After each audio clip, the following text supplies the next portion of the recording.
It's amazing how free you can feel when you just put a little trust in God.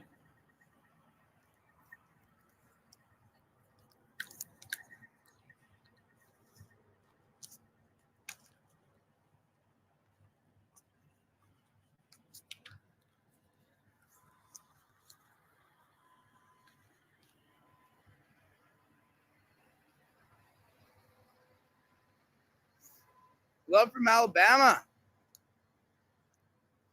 Right on.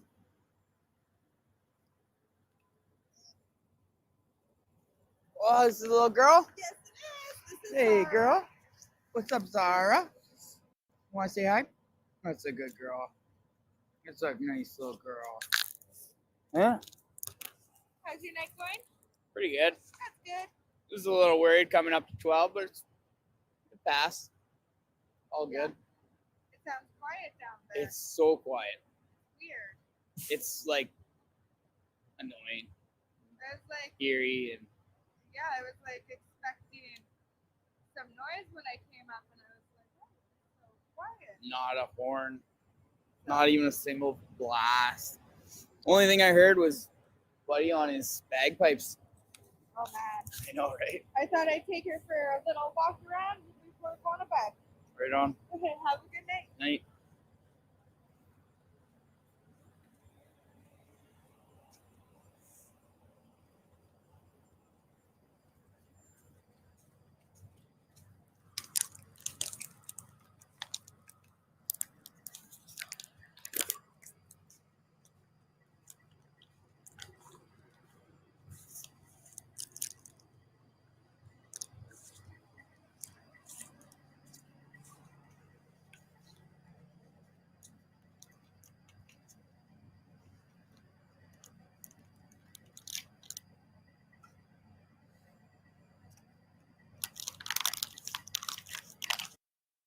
Country as well. And sooner or later, it's going to affect everyone they know negatively, and by that time, it's going to be too late for them to step up and do the right thing. Too late.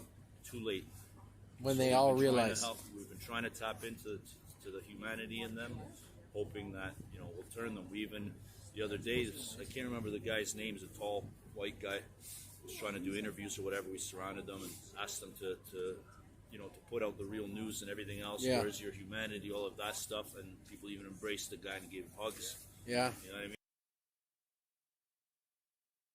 mean? At the very least, because you do that to a bully, that bully's going to be pissed or block you or walk away, but he's going to go home and his circuits are going to start frying in his brain. You know what I mean? Like, what the hell just happened? Yeah. So you do Little that change. enough or whatever, and maybe we can tip the scales. We'll see. Tip the scales. Now, what would you say to Justin Trudeau? Running away. Well, hey, what wouldn't you say? Where are you, bud? I want to talk to you, but I can't find you. I thought you worked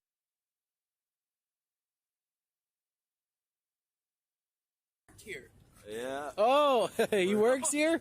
Oh, he works here, guys? Where? Where does he work? Oh, he works from home. He's Only for 2 weeks, guys. He'll be back. Yeah.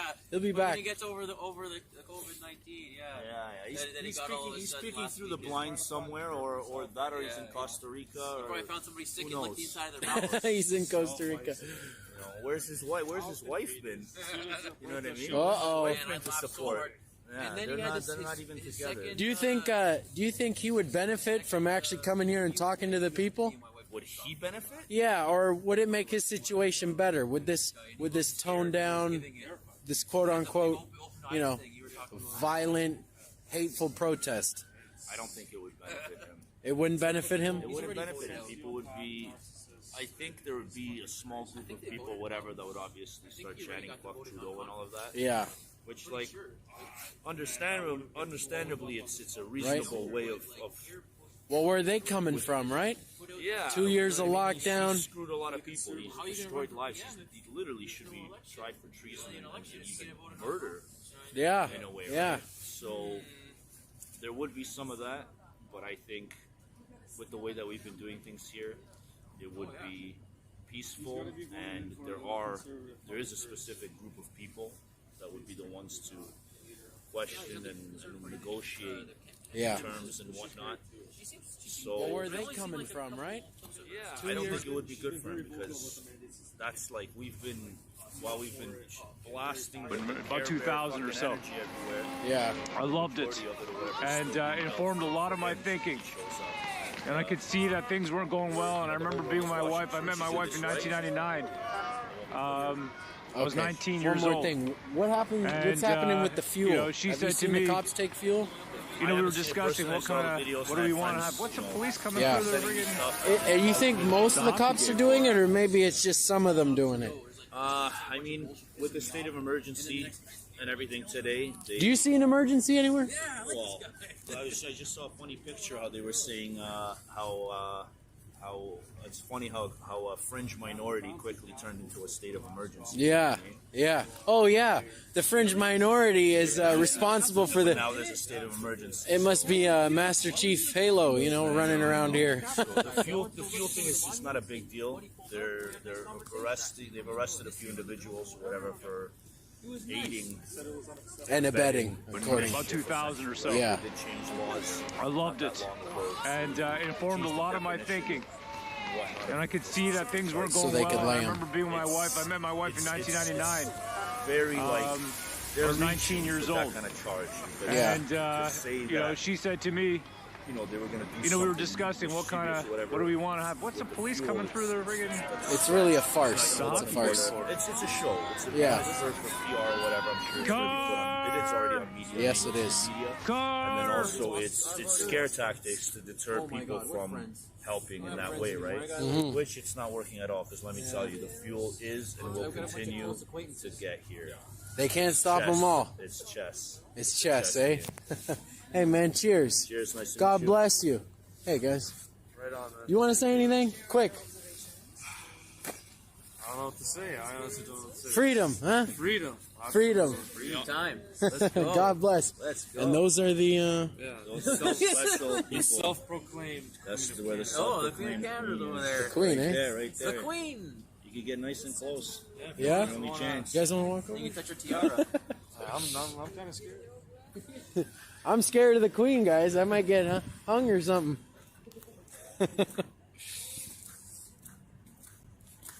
You know what, guys? We actually did get on. I think we did have a live with this lady. She told us that she was going to replace the flag on the very top of Parliament with her own purple flag.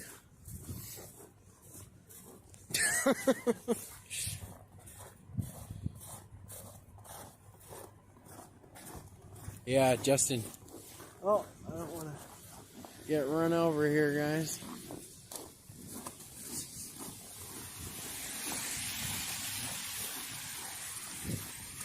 Yes, yes, we were on live with these people.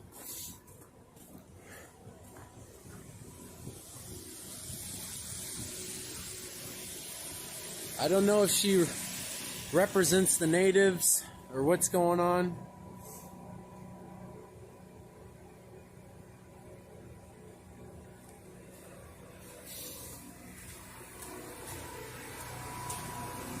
The leprechaun.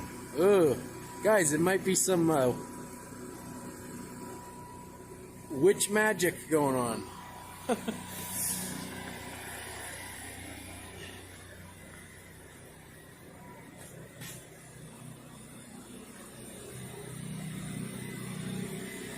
Oh my God.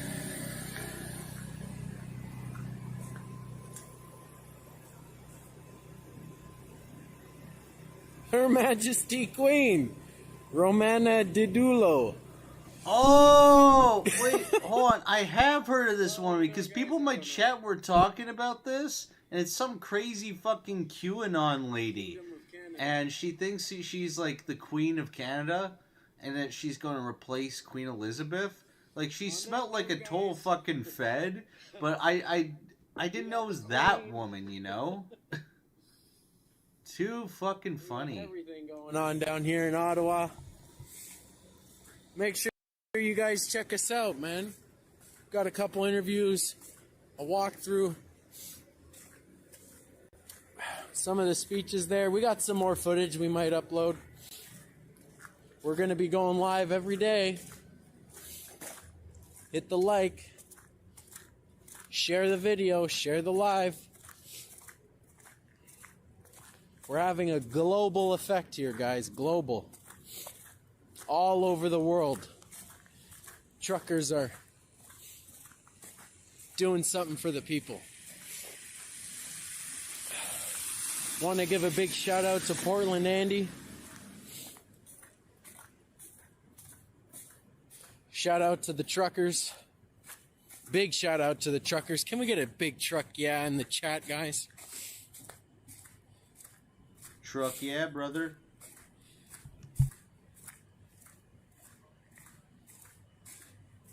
A good place to park and walk. Well, I don't know. I guess you could just park in with the trucks if you can. Truck yeah, guys. Truck fucking yeah. Excuse me, pardon my French, guys. Fuck you. Good night, guys. Yeah, she really is Her Majesty. Oh yeah? Apparently. Tea with ginger. Hey, buddy at home, you want ginger tea, huh? All right, guys. Peace out, man. Later, guys. Yeah. Hey, check us out. Main Street, Canada. Main Street? Canada. Main Street, Canada. When I get back to the car, I'll check you out. You'll see. Check it out, man. Main Street, Canada. All capitals.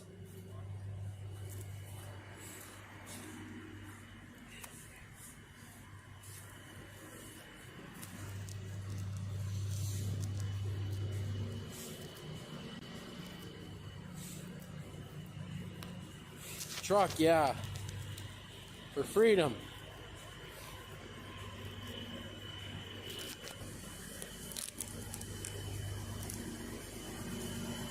Thank you all for coming.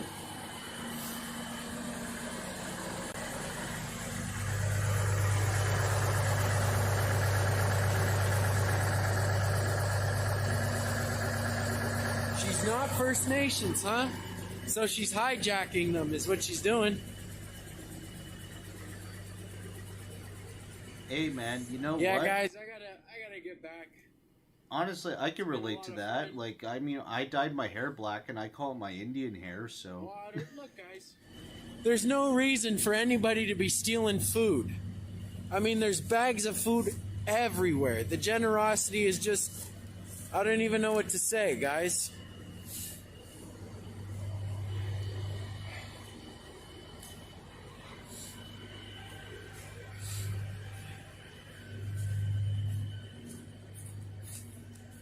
You know, if those videos of the cops taking fuel, it's unfortunate, but we didn't see much of that, so keep your fingers crossed for these truckers, guys. Thank you, Steve.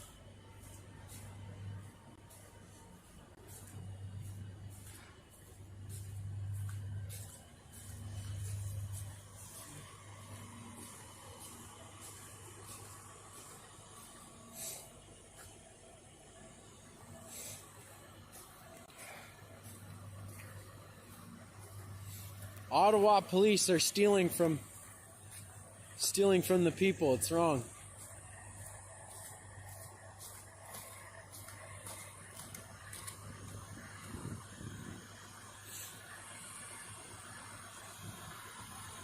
If you're just tuning in now, go back and watch this live.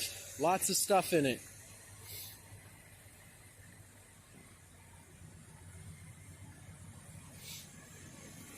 Hey man, you want to say something quick to the people?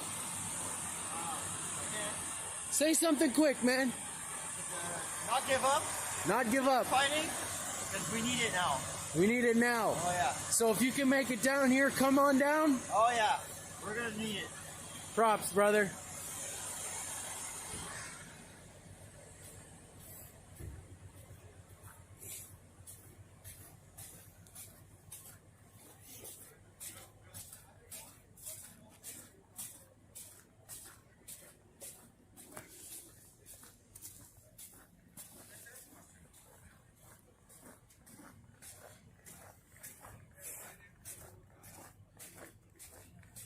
Yes, hit the button, guys.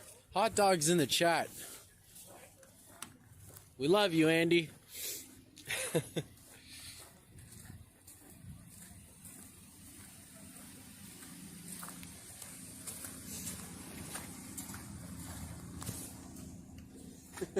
Peace, man. God bless.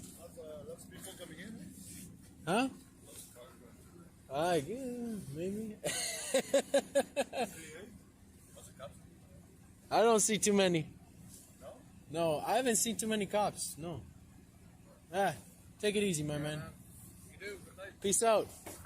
Have a good one. You too.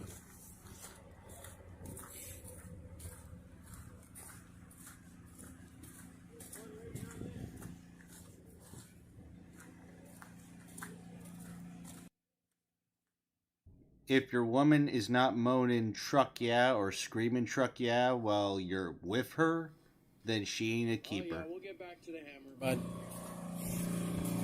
want to cover this for you guys, though.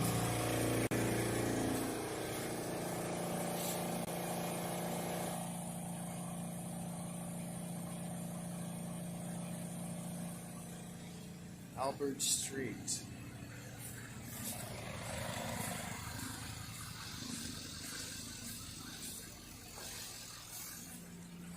Oh, guys.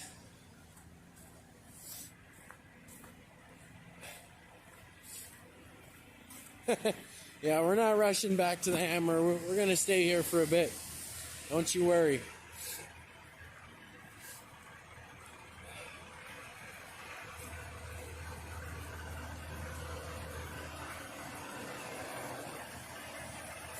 Yeah, guys, got to warm up, take a hot shower, get ready for tomorrow.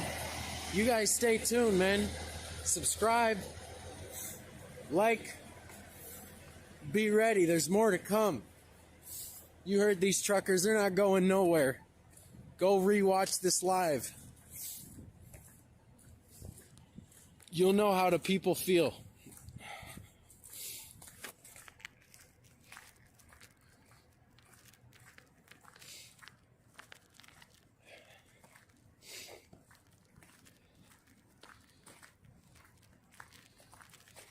Thank you, NHL Liberty. Eat 'em raw.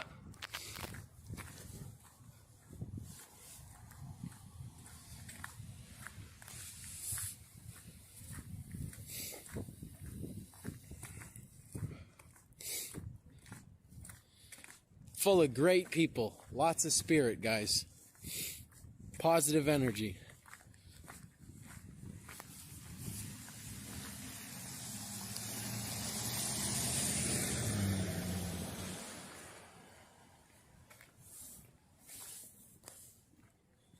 We're still live. Hey, Andy, what's going on, brother? Can't thank you enough, man. Put some dogs in the frickin' chat, guys. Stop playing. And if you're not here from Andy, go check out Andy. He's getting good coverage for everybody.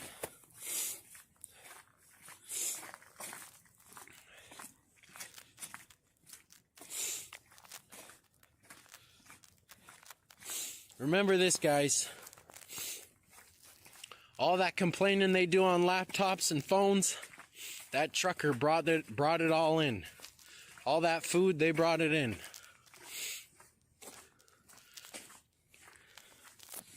Backbone.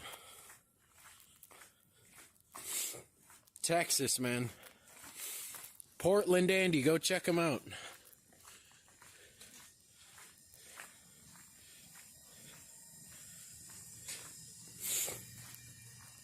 Steel Town.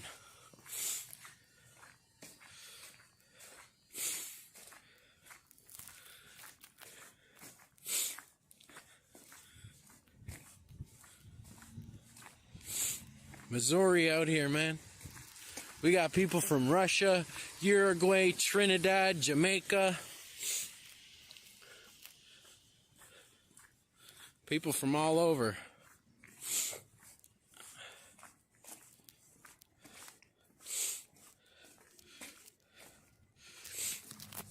Oh, guys.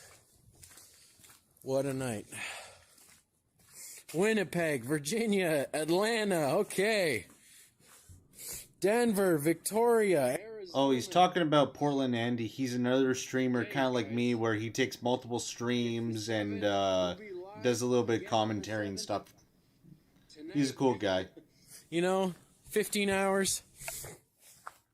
Peterborough, New Jersey, Florida, Woodstock, Jamaica, man. Calgary, Pembroke, Jane and Finch, okay. Netherlands, California, London, Jacksonville, Windsor, Ontario,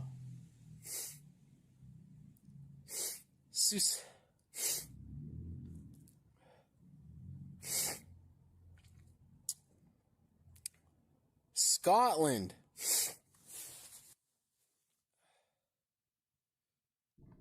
Pittsburgh, Hey, Detroit, Richie. Russia. I was gonna say Akron, Ohio. That's also the hometown of the Black Keys and Devo, two awesome bands. Just wanted to throw that out there. Alabama, Nova Scotia, Winnipeg, Iran. Man, we got Iran in the building. Hey, Mert, where are you from in Ireland? Because my family's from West Cork. Michigan, man. Okanagan.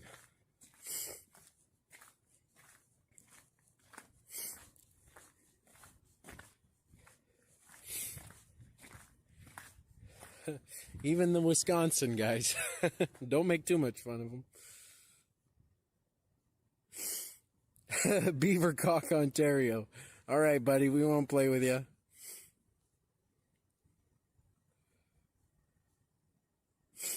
Hey, you want a Kleenex, bud? Come and bring it to me, huh? Hey, I wait for the stop walk, huh? What time will we be? Probably around noon time, guys.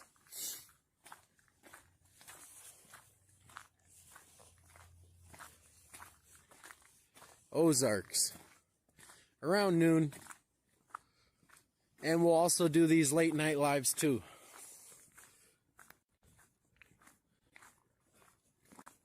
You can count on us. Main Street, Canada.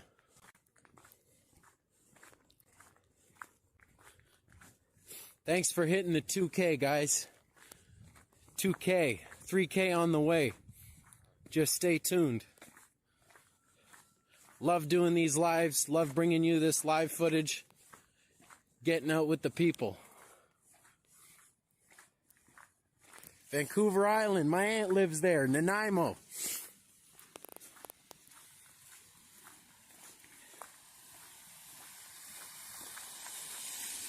God bless you. And with that, guys, I gotta jump off here, get back to the base, and get ready for tomorrow. Make sure to check out Portland Andy. Stay free.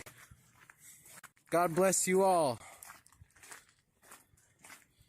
Hey, Nanaimo. All right, Chuck, I got you, brother. Peace, guys. Peace out. You guys get some good night's sleep, too. Get ready for tomorrow. Tune in. If you guys want to support us, we got an email and a PayPal. PayPal Main Street, Canada. Trying to stay out here as long as we can, bring this to you guys. And on that note, you guys all have a great night. Peace. All right, wow. So that's it, guys.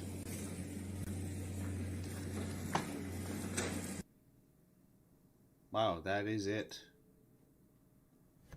And that is it for tonight. fuck that.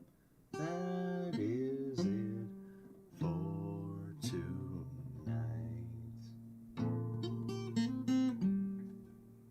I don't know. I suck at vocals and stuff. It's hard to just do a guitar and sing at the same time for me, honestly.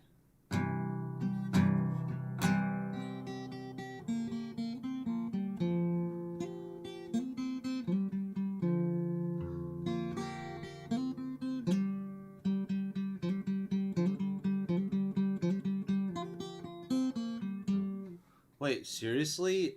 Mark, are you serious? If that's true, that's fucking bullshit, dude. I would never do that to my chat.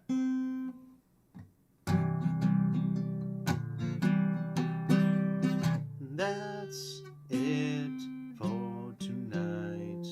That's it all tonight. I hope you enjoy my stream. Maybe I will go and take a pee, oh yeah. That's for tonight. I hope you enjoyed, but now I need to... Ah, fuck, I can't do it. I was on a roll, though.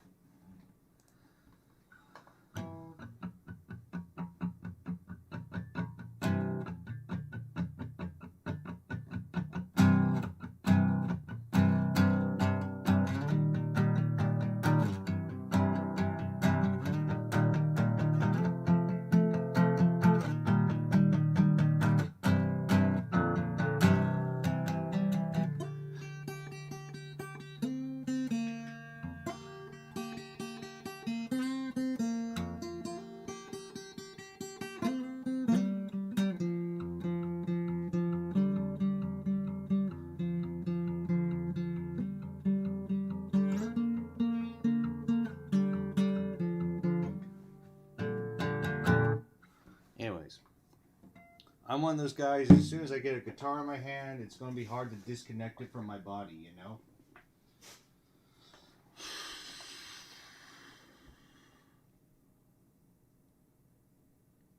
I see you, Mert.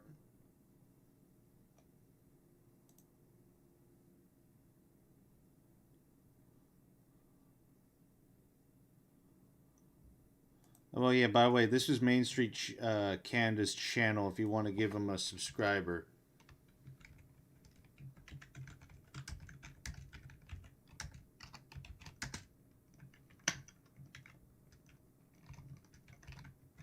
Just going to put 3 times so you guys don't miss it.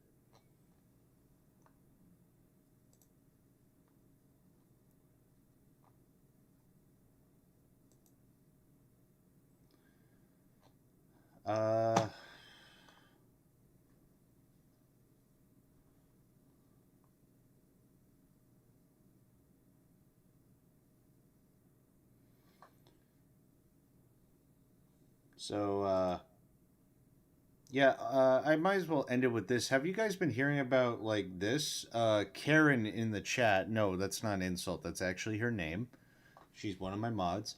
She sent this to me when we were watching Main Street Canada's stream, and guys, this is what I've been trying to tell you, that they're going to use something in order to justify their fascist aggression towards us. Because if you guys have been watching these streams, if you've been watching anybody's streams where they're on the ground in Ottawa, I mean, I've not been on the ground in Ottawa. I wish I was. Holy shit, you bet I wish I was.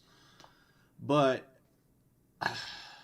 if anybody's been actually paying attention to what's actually going on in the ground, you would know that, like, these are the worst terrorists ever. Like, they have fucking ball hockey games, and, like, you know, they feed the homeless, and they give each other food. Like, you even saw on Main Street Canada's stream there, people just leave food out in the open, like, for anybody to grab. Like, that's, like, brethren, like, looking out for each other's brethren. Like, they have each other's back, and they have their each other's trust. How, like, where do you see that? Like, these people suck at being terrorists, man. Like, when are they gonna just... Actually, ooh, that would be so taken out of context. But I think you guys know where I was gonna go with that and be sarcastic. But, you know how the media is. But the main point is, no, I'm being sarcastic. The fact that, like, you know, like I said, it's kind of funny how these desecration of these monuments happened on, like, the first day. Like, you know, some woman going up on top of the tomb of the unknown soldier and shouting freedom. The quote unquote desecration of Terry Fox with the signs and the flags being put upon him, and also the supposed Nazi and Confederate flags, which are obvious CSIS plants. By the way, the journalists, the Ottawa police, nobody's actually cracked down on who those people were, and because those flags and those people were never seen from again. And you know that one picture, if you saw that trucker come in with a Confederate flag on it, nobody's seen that truck since. And it's interesting how journalists and the police have not cracked down on these people. And it's been like a week. Interesting, isn't it? But with that being said, they have nothing against us. And I've said this before. I've been a part of movements like Occupy, okay? Like Occupy Vancouver. I've told this story multiple times. All it just took was a woman who was at the campsite, you know, the Occupy campsite, and she died. And the media was like posing her as like a drug addict and saying that she grabbed some bad drugs for one of the people who lived in the little tent site. With that being said, but the reality was when I actually went down there and I asked the people directly themselves about her, she actually had an underlying health condition regarding her lungs, and guess what? Basically, it was just a bad case of bad timing of when the complications kicked in, because you know she was, her health was very prone to, well, basically she had an insecure sense of health. Like basically, her immune system and her body could have acted up at any time. It just happened at that fucking, you know, movement, that group, the gathering, you know. With that being said, it just takes one thing, regardless of what the actual truth on the ground is. And with that being said, now that the state of emergency came in, and now you have this Matthias guy, which, by the way, before I go into this story, here are his other, like, posts. Like, here's the thing. He says, former co-owner of Sinkhole, which is some DIY art space in Ottawa. This guy is not even a fucking journalist. It's a little suspect, and he barely had any, like, you know, following and shit until just now. That's a little suspect. So if you scroll down, like, he posts stupid shit like this, and what is this video? People honking! People are fucking honking, folks! And with that said, why am I acting all hysterical when I talk like that? Because he says, these people have delegitimate... I can't fucking talk. The reason why I'm acting all so crazy and over the top when I say this is because Matthias, he says, these people have delegitimized their entire cause by holding this place hostage. Downtown Ottawa is a hellscape. We are at the end of our rope. And I'm like, holy fuck, man.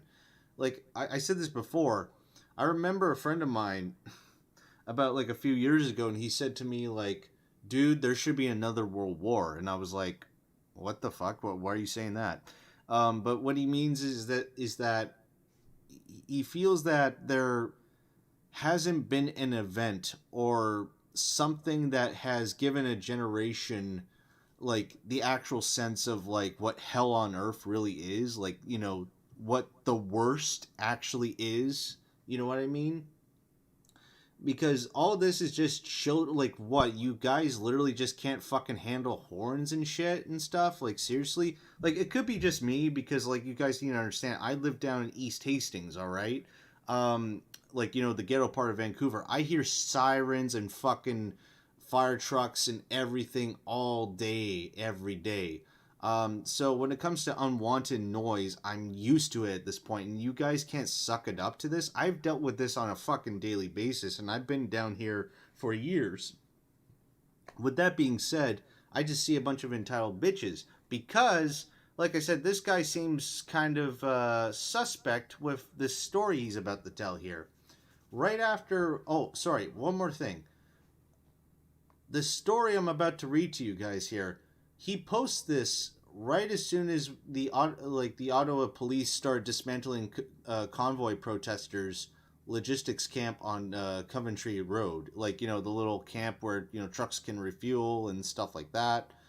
Right as soon as the Popo start mobilizing, he posts this story. And it's a bit suspicious. I've been hesitating to post this publicly. That's already a red flag within itself.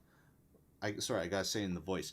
I've been hesitating to post this publicly. But I feel I must for the safety of downtown Ottawa residents. Here are the facts. Okay, normal voice now. Last night, 2 arsonists brought a full package of fire starter bricks into our building's lobby at 5 a.m. The building is located on Metcalfe and Lisgar. We were able to see the building's video footage of the event. These 2 men got into the lobby and began lighting a full package. The building is old and the wood paneling on the walls. And it has wood paneling on the walls. It is also located at the epicenter of the convoy protests in Ottawa's core. One of them taped up the door handles so no one can get in or out. This is the most insidious part of the experience beside the lighting of the fire. Yeah, this is pretty fucked up. He's basically locking these people in. This is almost like a plot for mass murder.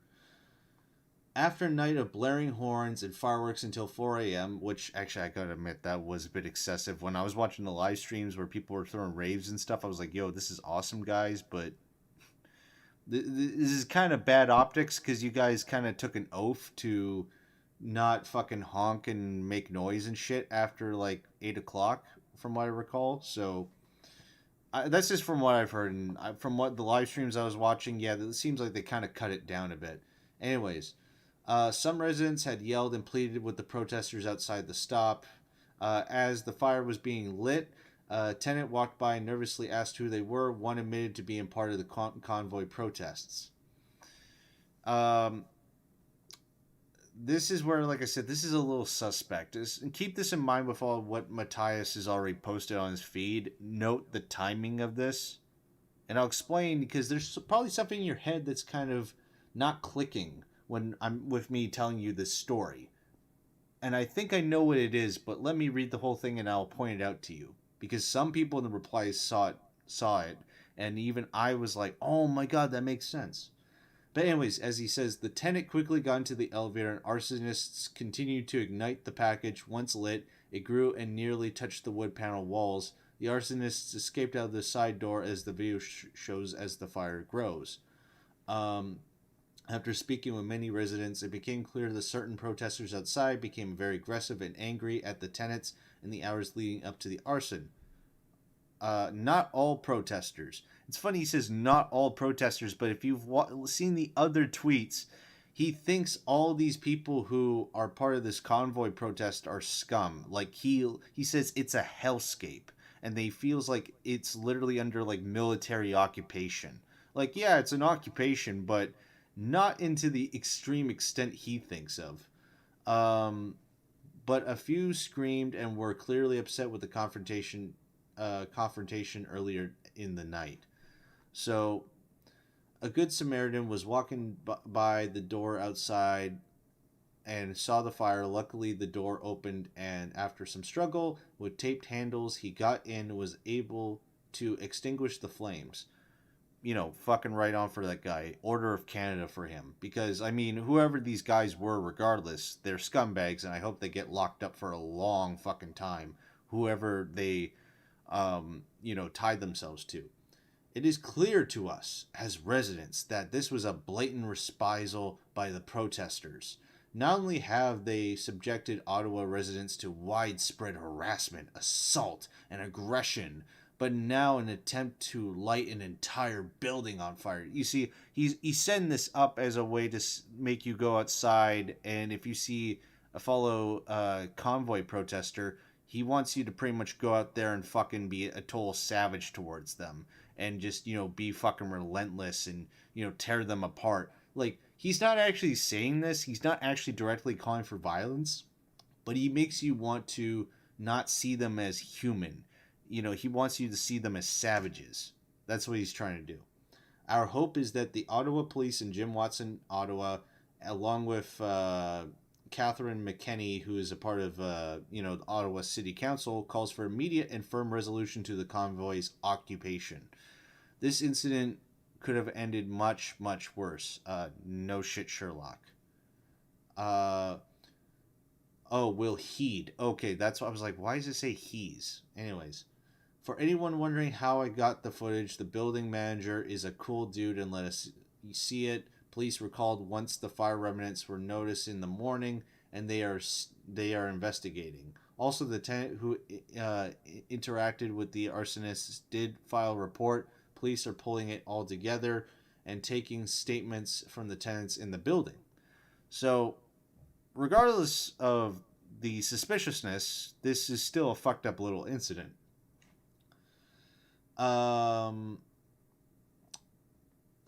But as some people have pointed out, like Elijah, this like a light bulb went off in my fucking head when I read this.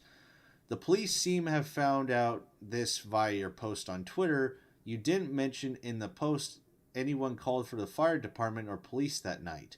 Since this was a potentially mass casualty event, can you please provide the police report and what fire department did? Let me guess, let's see. There's no way this dude with purple hair is a part of the trucker convoy. This is a lib theater designed to create chaos and force to Yeah, exactly. For folks who don't see how dangerous the honest oh fuck, it's probably some Gen Xer. Wait, hold on. Provincial BC NDP federal liberal. Oh god. Posted publicly, why isn't this in the hands of police? That should have been the first thing you did. Instead, you militia. You see, that's the thing. He said, like, keep in mind this, guys. This is where the thread originally ended around 6 hours ago. But he added additional tweets when other people like Elijah were pointing out, dude, you should have gone to the police about this first. Why are you posting this now? He's now clarifying. He said, "Oh, well, we did go to the police about it." Now it's just like, isn't that a tad bit suspect? Purple hair and truckers don't add. Actually, people are saying he's got purple hair. Is it really purple hair? Looks more like just brunette. Anyways. See here. Question, did any of this actually happen? So, yeah, Jonathan Kay, he's actually an all-right journalist. He says, so the story here is that last night there was a mass murder plot in Ottawa at the apartment building with one of those would-be killers telling the passerby for no apparent reason he was a protester, but no one calls 911, and Ottawa's arson unit finds out about it on the Twitter a day later. Because that's the thing. This Jim Elves guy, like, I don't know if he is actually a part of the fucking, Ottawa police, but this guy right here, he seems like he's hearing about this for the first time, but, here, Matthias is, like, trying to say, like, oh, well, like, somebody did file a report and blah, blah, blah. It's just like, dude, if... I'm just saying, regardless of how I feel about the pigs or the police, dude, if somebody files, like, a really serious fucking incident like this, like, I don't know how the police are down there, but, like, with the VPD, if you file a report on some shit like this, dude, they're going to be jumping on this from the get-go, man. They're going to have they're going to pull out every tool out of the toolbox to make sure, like, something like this has been contained and, sorted out. Dude, they're going to do that, man. It just makes no fucking sense. There's holes in this story.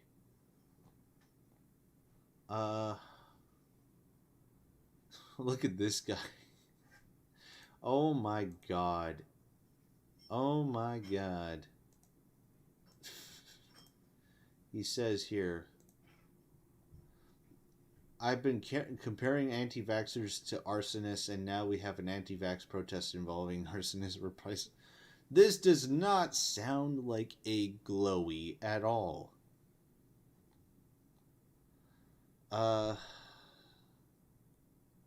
Thank you for sharing. Very scary times in those in Ottawa and elsewhere. Some individuals now use violence as a solution. Glad you're saying. This guy doesn't even have a wait. 67 followers and 831 following.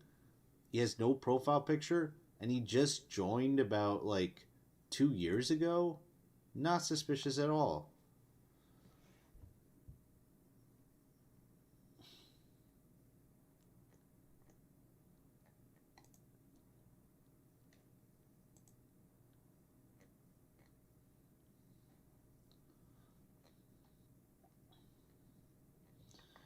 The thing, though, I find a bit suspicious about this is that, of course, you have, like, Rex Chapman here, like, you know, citizen blue checkmark. He is now replying to this and all this other shit. The fact that this has about 14,000 likes from the get-go is a bit suspicious, because anything, I think, that has, like, 3,000 to 5,000 likes, unless if you're, like, President Trump or something like that, when it comes to anything that's beyond like 3,000 to 5,000 likes is a bit suspect, because it feels like it's being like non-organically pushed. You know what I mean? But anyways, I've been rambling too long. What the fuck are you guys saying in the chat? When you actually peaceful flies. Oh, good night, JB Blues.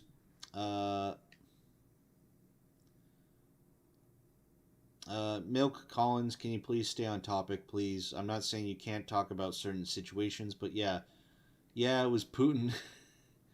Bad actor infiltrators, you make excuses to use more force. What? Hold on. When you're the gov. Okay, I was like a little confused in the content. They will say it's a Russian agent. Yes, they probably will. Too many specific not to be him. What? Oh, Mert's still here. The real terrorist was the guy in the white Jeep that tried... Oh, no, actually, I wouldn't say that was a terrorist. You guys don't fucking blow words like that out of proportion, because you're kind of giving them what they want. But that guy who was running over that, those people in Winnipeg were pieces of shit, though.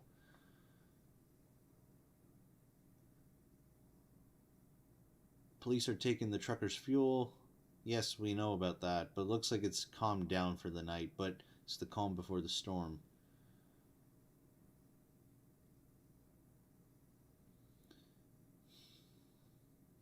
The thing, yeah, actually, that's the one thing some people pointed out. One admitted being a part of the convoy protests and walked by and nervously asked who they were. Do you see, like, this, like, emphasizing is a bit suspect? Like, it's a little too specific.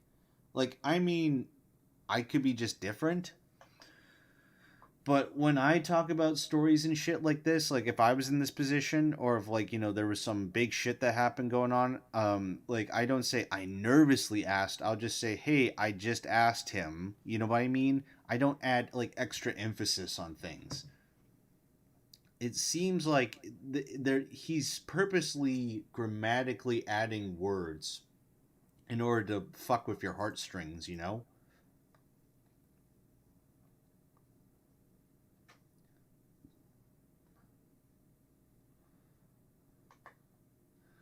Yeah, actually, that's the thing. Why isn't he playing the videos? Why is he showing screenshots? Like, is there some legality in regards to that? But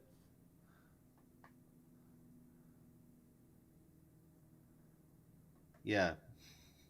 I had to say in a voice, though, because, dude, I know fucking bullshitters when I see them. I'm not perfect in spying them, but I can Dude, when you've been around following politics, especially for me, it's been pretty much now, holy shit, it's been 6 years now I've been dedicating to my focus on politics. And, you know, when you grow up with narcissistic parents and you've had narcissistic girlfriends and just friends in general, like, you kind of start to spot the bullshitters and being manipulated, and you realize these people are a lot more empty and very obvious than you think. They love to toy with you to think you're so fucking stupid. Like, why do you think this guy is using, like, overemphasized expression in his, you know, telling of the story, you know?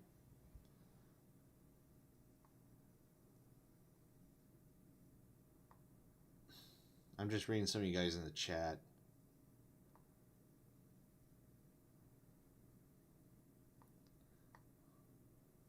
Do you like maple syrup? Yeah, I do. I also freaking love poutine. I do. You know what I would love to try though? I think their only exclusive in Ottawa though is a beaver tail. I would love to try a beaver tail. I've never have in my life for some reason. Fuck, dude, like dude, like, this is what I mean when I read the fact that, like, you know,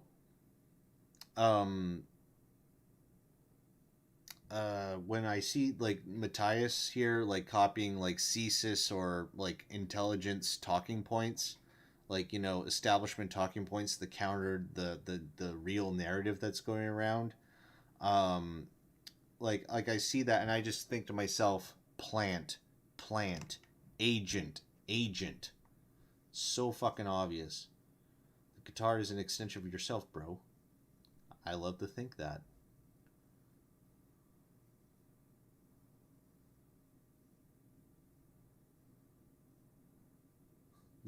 What the fuck? The Ottawa police are acting so un-American. I can't say yes or no to that.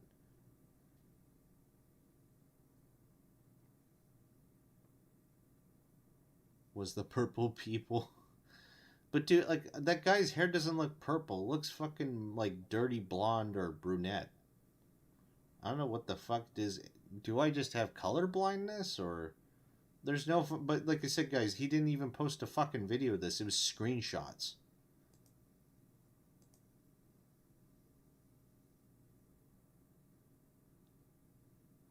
Wait, world's worst gamer. Why'd you put this guy in a timeout? Like, he isn't saying anything bad. Like, Randy Morrison, he's saying police are stealing private property at gunpoint. Feel who is the real criminal here? What? I don't see anything wrong here.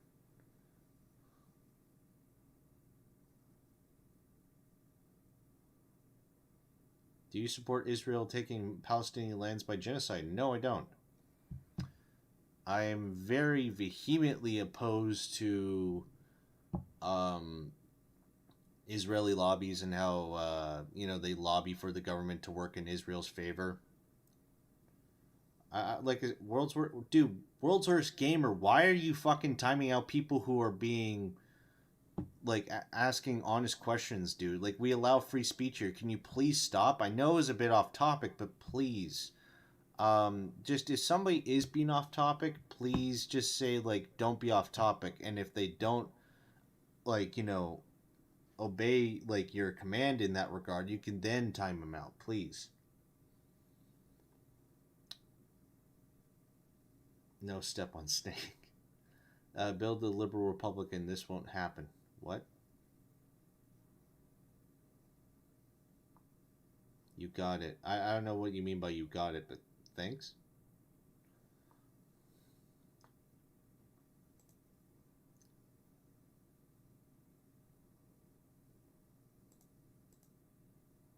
Oh, sorry, he was spamming, dude. Okay, sorry, no, I didn't see the other messages. My apologies. Yeah, no, that was fair.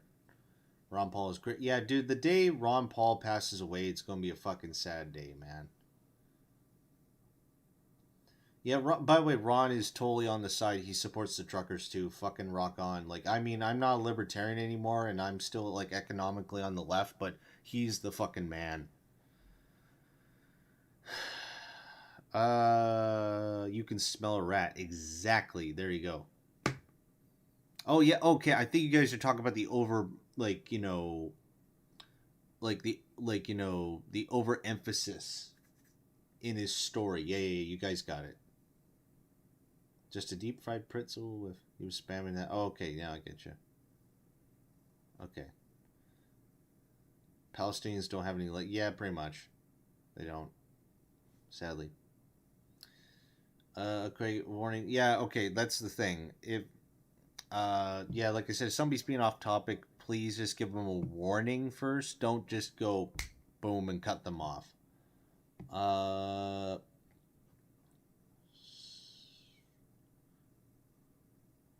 Oh, by the way, yeah, Texas and Florida are going after GoFundMe. Turns out to be an address of GoFundMe is a P.O. box at the post office in California. They don't even work it out of an office that turns out to be. Interesting. Oh, Mert, sorry if I skipped over this. Which part of Ireland are you from again? I forgot. If you already answered my question, I may have skipped over what you said, though.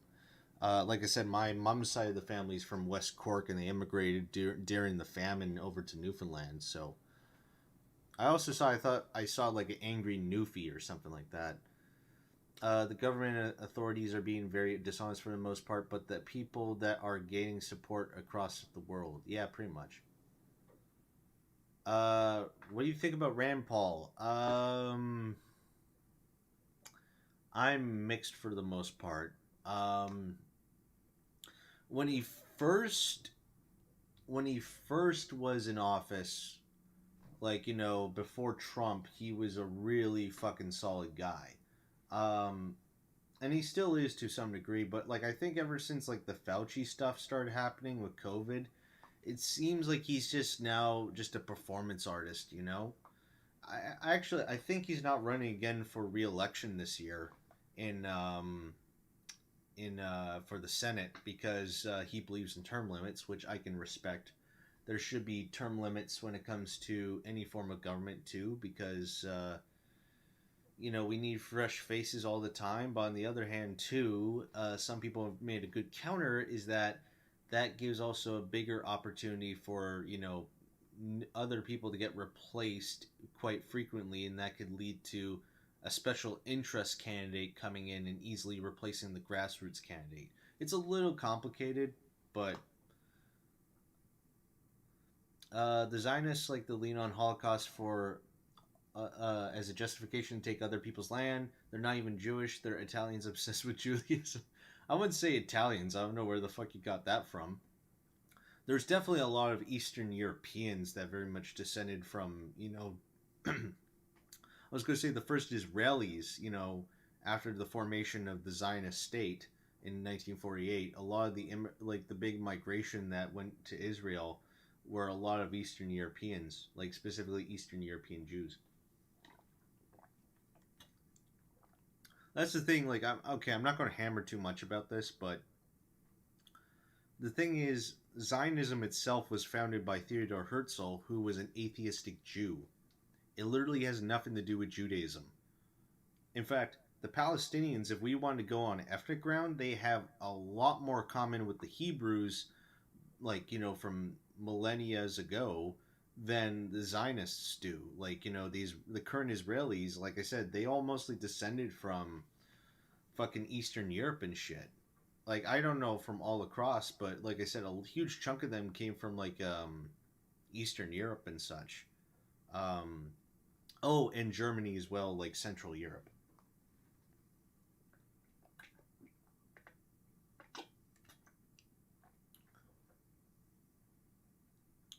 Do you know of the Indian Trust Fund that Canada holds? Hold on. Sorry, maybe I just need a refresher. Because I'm not familiar with that term.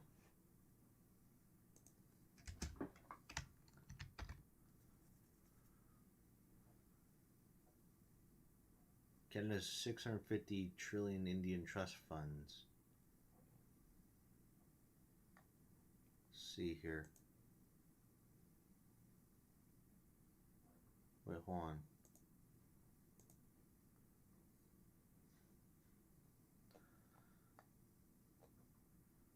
is an account that holds all the monies collected, received, and held by the Crown by the user benefit of First Nations. Until the 1860s, trust funds and lands were resources made to grow, manage, and land set of institutions, both in the colonies and Imperial Britain, guaranteeing the confusion and efficiency to do. Later on, the establishment of the fund is eventual observation.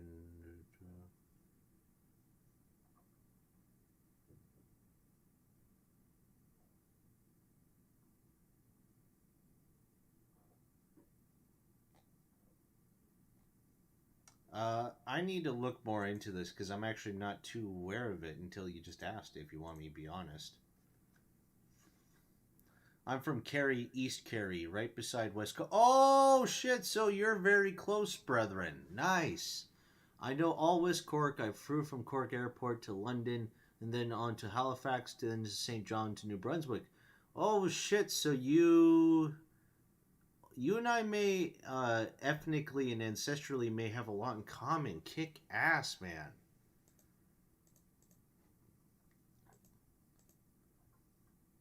Politicians are human. They tend to get involved in things they shouldn't and can easily be blackmailed. That's true, yeah. I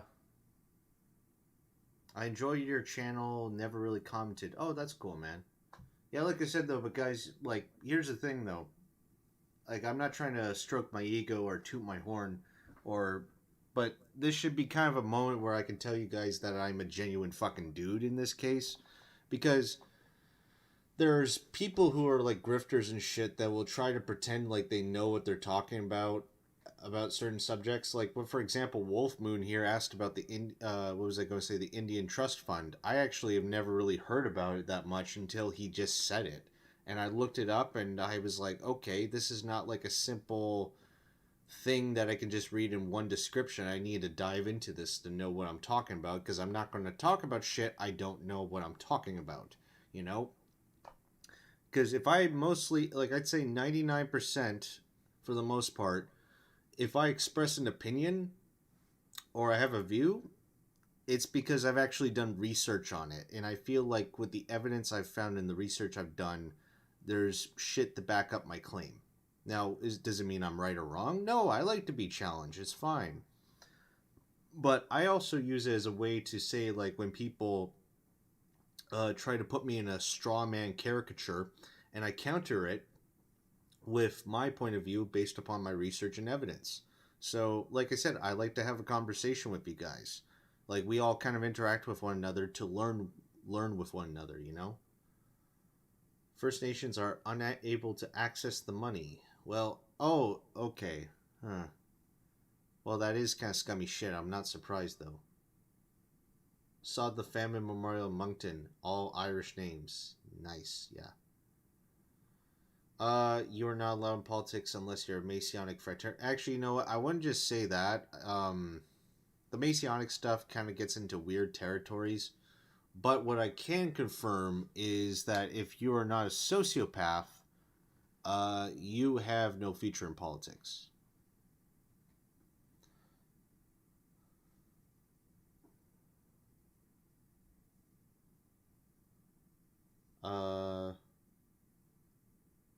Palestinians are living the consequences. Several Middle Eastern countries are teaming up to attack Israel. You're going to give that pass?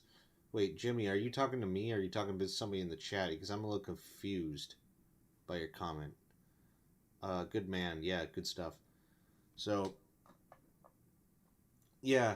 No, because, like, I'm not going to try to harp too much about this because I've kind of gone on a few times, but there are people who come in this chat, and I assume at this point most of them are trolls, but they assume like I'm a grifter and shit, and I was like, well, first of all, there's streams, and I'm not going to say names of these channels, but who claim that they're a live stream or like showing live pictures of the, you know, convoy protest, but they're using archival footage from like the day before or like a few days beforehand, and these, like, by the way, these streams get like thousands of viewers, like, and I get like a few hundred.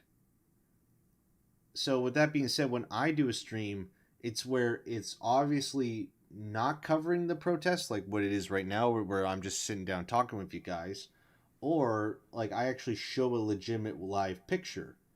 With that said, like that mixed in with the fact that some channels, like I said, not going to say names, they restrict their chat boxes to subscribers only. So they basically coerce you into subscribing to their channel in order to interact with the chat box. I don't like that. I'd rather be organic. I'd rather have people who have differing opinions to me. I'd rather allow everybody to come into my streams and talk with me. Now, if people are going to be acting all bad faith, they're trolling, they're spamming, then yeah, they can fuck off. I don't care. Like, those people are not needed. But I like to bring in people, and also, like, here's the thing, guys. When you're just getting people to coerce to subscribe to you, it doesn't feel organic or genuine. When you actually have somebody who's new, and especially if they have a bit of a differing opinion than you do, and they're like, oh, I like your perspective. I like the way you presented things. You made me change my mind. I'm going to subscribe to you. I like what you have to say. That feels so much better than any of these channels who force you to subscribe. I hate that shit, you know? With that being said, like, I bust my ass doing 15 hours. Like, how long have we been streaming today, guys? We've been streaming for 15 hours. Yeah, 15 hours and 12 minutes. I've been getting around like 4 or 5 hours of sleep for the past week. And even sometimes I've been burnt out and I fall asleep in the middle of my streams. Thankfully, my mic is off and you guys can't hear me snore. But with that being said, like, yes, there's options for donations through e-transfer and PayPal, but like, dude, I don't beg for donations. I only put my donations up because people are asking for them.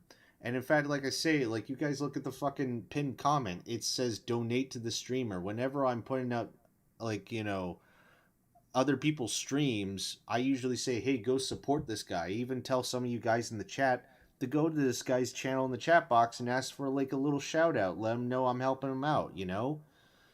With that being said, it's just like, when I get called a grifter after all this shit, it's just like, dude, I don't do something unless I have some form of fucking passion attached to it.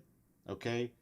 Like, I actually have that human element. I'm not a person who chases cash. Because, money comes and goes. But I don't feel anything unless, there's actual human connection towards all of this, Whether it's talking to you guys, whether it's being emotionally invested in the story, So, yeah. It's just, I forget where this all kind of rooted from, why I was talking about it in the first place. Let me look back at the chat.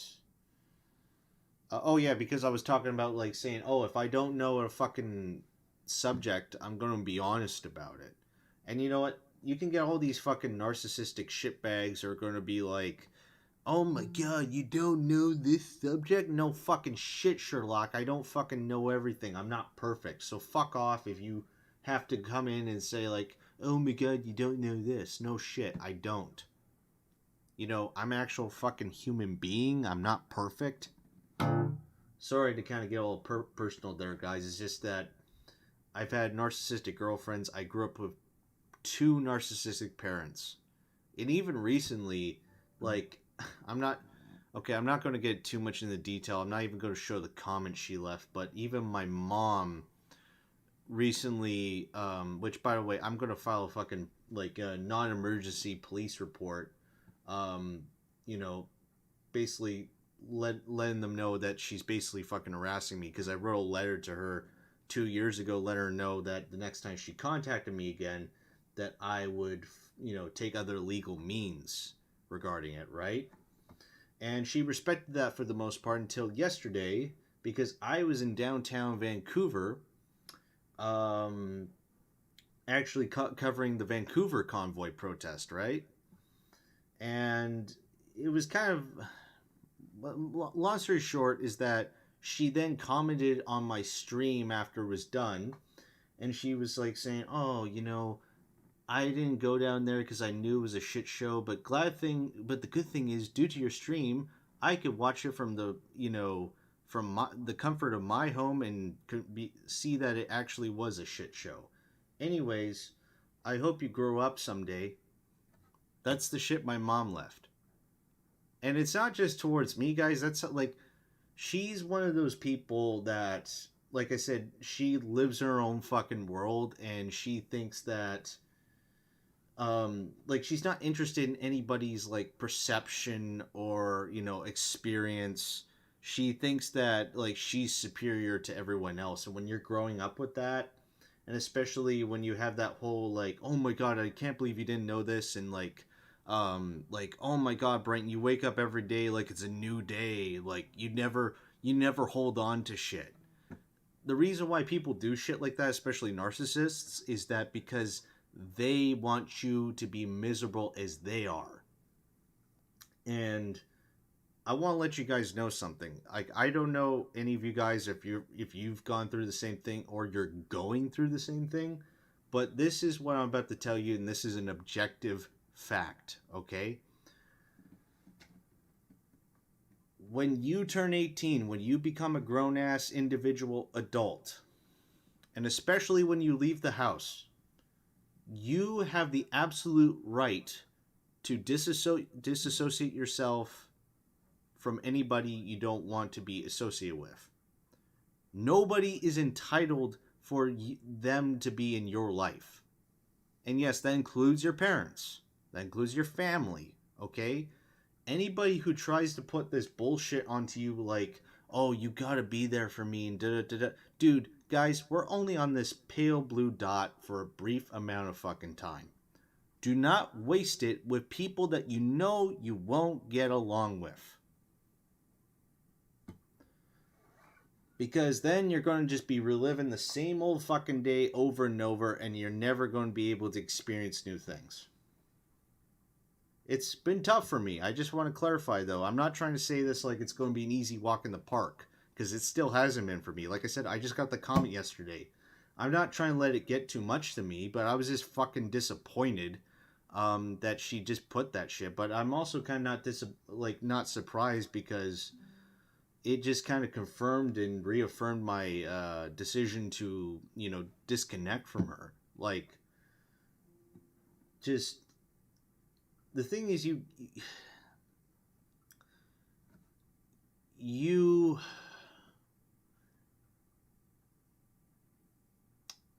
when it comes to narcissists, you can't see them as human beings.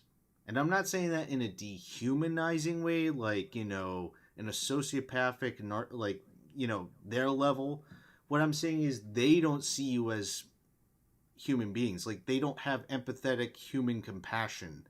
They only live within their world, okay? They're not interested in your side, you know, and having that quality for empathy, compassion, and listening to others, that's a human, mature quality. So when I say that you can't see them as human, that's what I mean. Is that if you're a person that tries to be human and compassionate, understanding, you're awesome. Like, that means you're very mature and understanding of one another. There needs to be more people like you. But you see, the narcissists, they don't give a shit. In fact, they don't feel a fucking thing.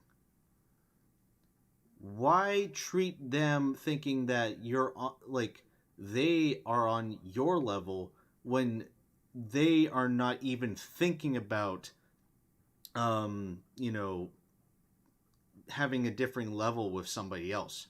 Because they want you to be on their level, which is miserable. They want you to be like them because they're jealous of who you are. It's how it is. Like I said, when my mom, one day when I was growing up, she was just like, man, Brain wakes up in the morning and he thinks like it's a brand new day and he forgets everything. The reason why she's saying that is because she can't let go of shit. It's projection. Make the other person about as miserable you are because you can't confront your own fucking emotions. Because that's what it is. And don't let those people in your life, guys. I don't care if it's your mom, your dad, it's your ex, it's your aunt, it's your uncle, it's your fucking boss. Don't let that shit get to you. Don't. Because you know who you are. You know you can be a better person. Don't let that person be a fucking roadblock.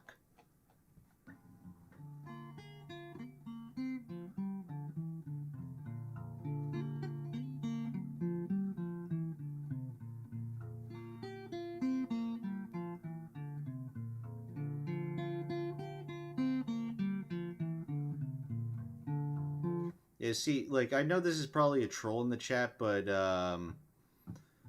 see, this is what I mean. This person, this troll coming in, is coming into this chat because they want to put somebody, like, they want to put us down. Because they are miserable. Okay?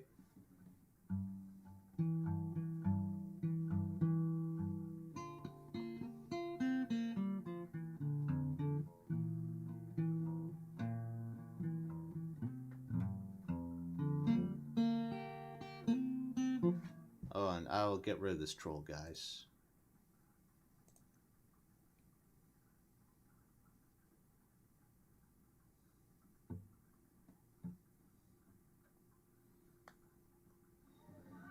Yeah, I kind of feel bad. I shouldn't have even given them recognition because that's kind of what they wanted.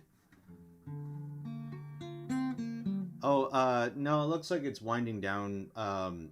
Naked Truth. This is just kind of the part of the thing because I stream for like 15 hours a day. And then after a while, I'm like, okay, now that that's out of the way, I just want to relax, you know, talk about some things, get shit off my chest.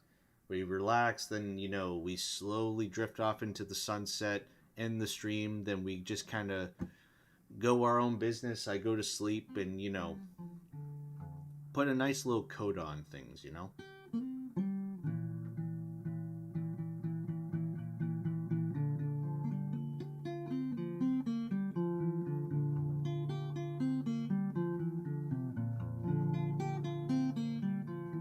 Wait, hold on. Naked Truth, can you, where did you read that?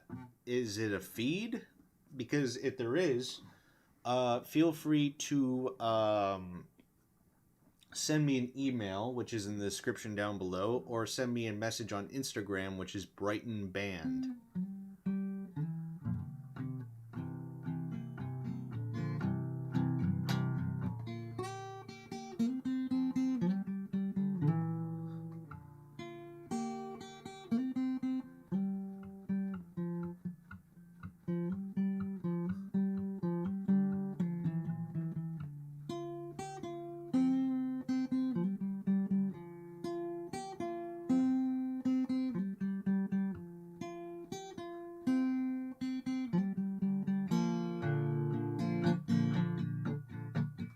Oh, and also, JLB, here's the chord you love. Oh, that sounds weird. What the fuck? Why is that buzzing? Wow, that sounds fucking possessed, dude. Oh no, Naked Truth, just understand, you can't post links on YouTube for some reason. For some stupid reason, I've checked my settings and everything. I allow links according to my settings, but it doesn't pop up in my fucking feed. You can only do that unless you're a mod or me, so...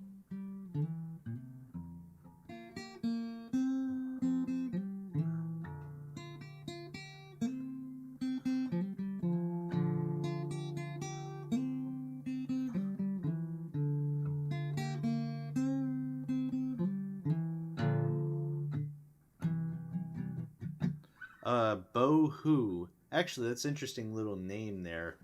Bohu. It reminds me of like a mixed match of Bo Diddley and The Who, which is funny because I'm pretty convinced The Who were most influenced by Bo Diddley out of any musician.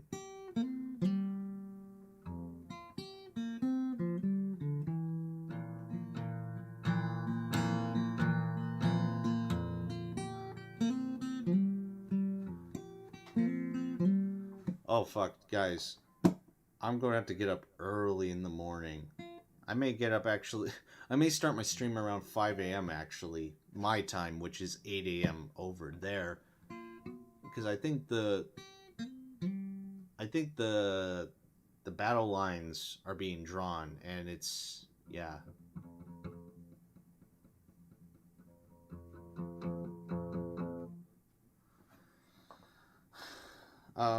I tried G sharp, but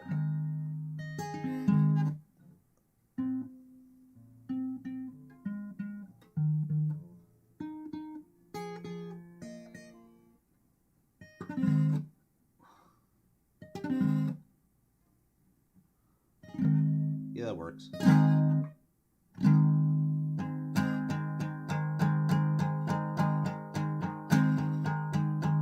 Actually, do you know this one here, JLB?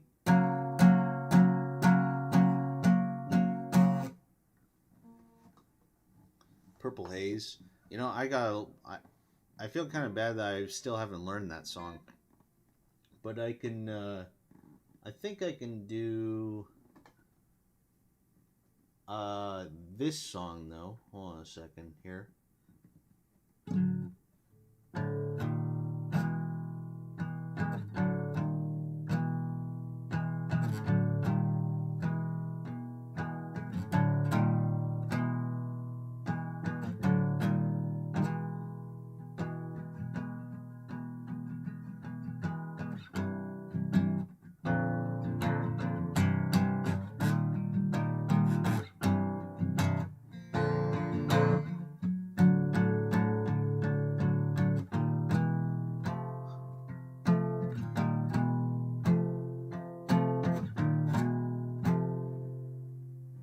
You guys recognize that, right? It wasn't exact.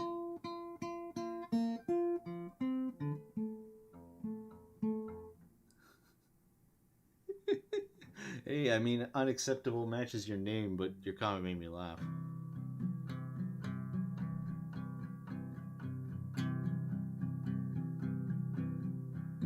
Oh, dude, Frederick, you met Bo Diddley, dude? Holy fuck, man, dude. You know, fuck it. I'm gonna show this. I'm gonna show this, guys. If you want to just get fucking amped up.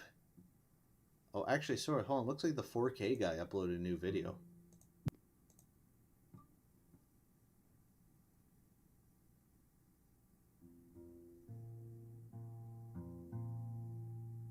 Oh, so this is what... Oh, wait. I think this is what that guy in the chat was talking about. Like, look at this shit, guys.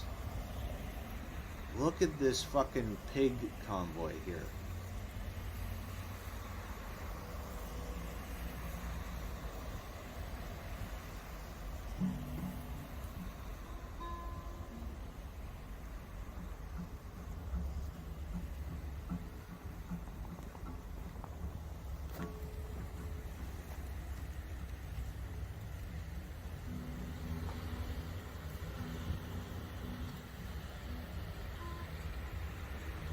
You can walk by.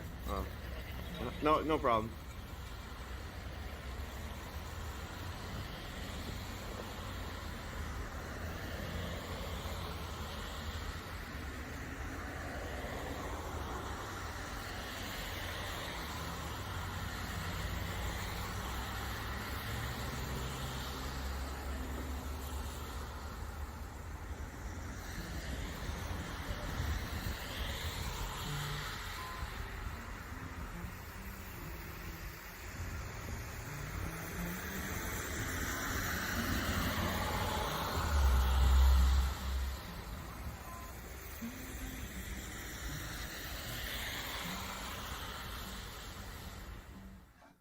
Yeah. Oh, yeah. The Naked Truth. I was gonna say, like, I just saw in the algorithm, but I'm kind of glad I beat that before you.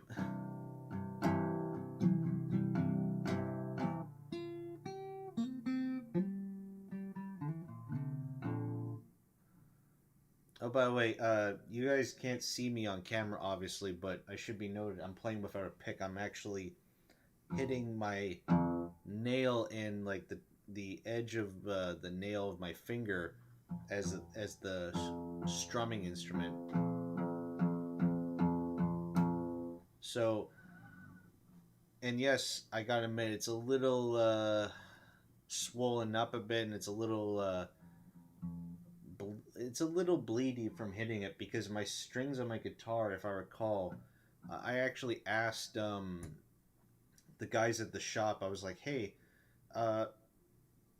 what gauge are these strings on from this acoustic guitar?" Because I bought this.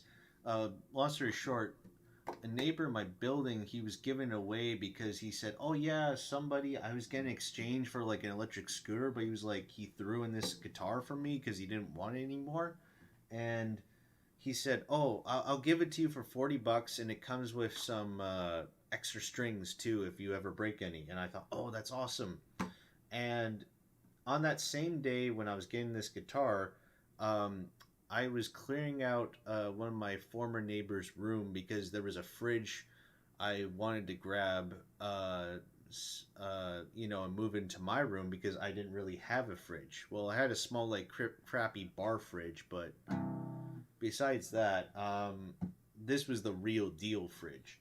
But the main point is, when I was moving that out and I was in his room, I looked behind the heater, and keep in mind this room has been completely cleared out except the fridge. But except I looked behind the heater and there was a $20 bill on the ground. So really, I got this guitar and those extra strings for $20. With that being said,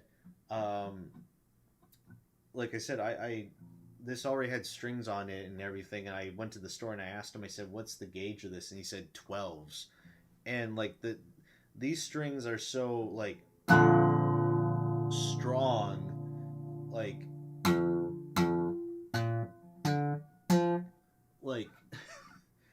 I'll put it this way: I'm getting gauge on my index finger on my right hand because of all my finger picking. Like.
So anyways, but like I said, I've been hitting these strings with my fingers so much that I have gauge on my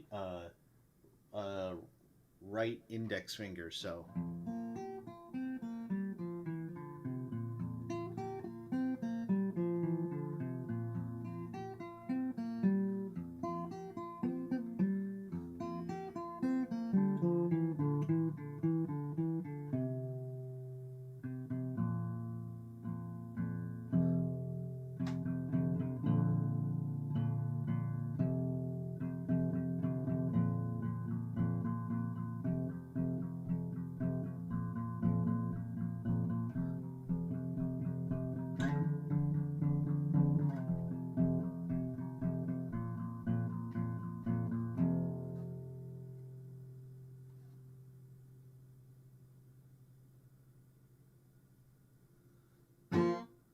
Anyways, I'm having, like I said, guys, the guitar gets a little too connected with my body, as I said. So, yeah, actually, but having this guitar has been so great because I think, when you have an electric, because I'm one of those guys that, well, okay, people kind of start off with an acoustic, then they get an electric. I started off with an electric, and now I finally have an acoustic, which is this. But when you're doing electric, you're kind of going like to the lower frets, which is like.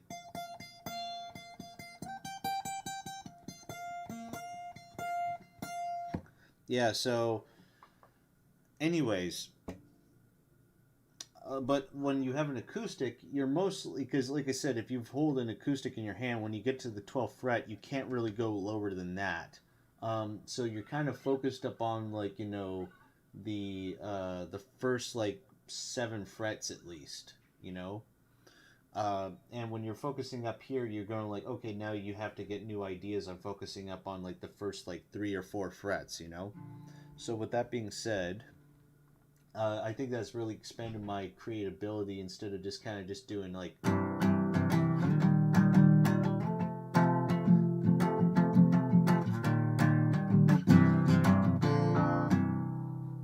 So like I usually was just doing those riffs and I was doing like a.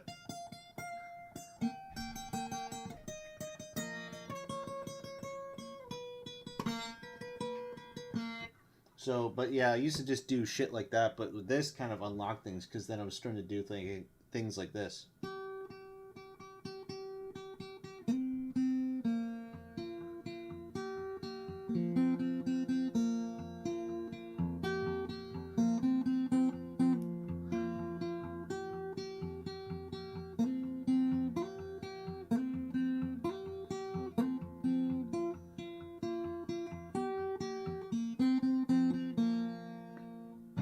And like I said, just open up my ability, especially playing like pentatonic scales and shit.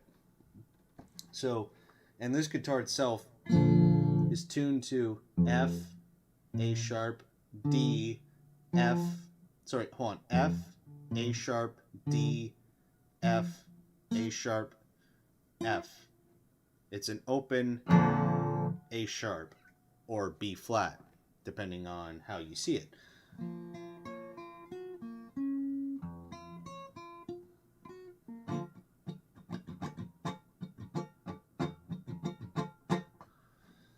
So, yeah, it's been fun having this baby. You know what? And like I said, for about $40 or $20, if you consider me finding that $20 in Buddy's old room, fucking steal in my opinion, dude. This is, it's basically, the brand is Hondo. It's basically, if you guys know Samick, they were a Korean instrument manufacturing company. They made their own amps, they made their own guitars, but they were like kind of like off brands of like, you know, Fender and Gibson and stuff, and or they would just basically, you know, rip off the popular brands and do their budget versions. They were based in Korea, and Hondo guitars here, like I said, they were kind of their acoustic line per se. And this is obviously a copy of a Martin guitar, and I think, for the most part, this is just such a beautiful sound, you know?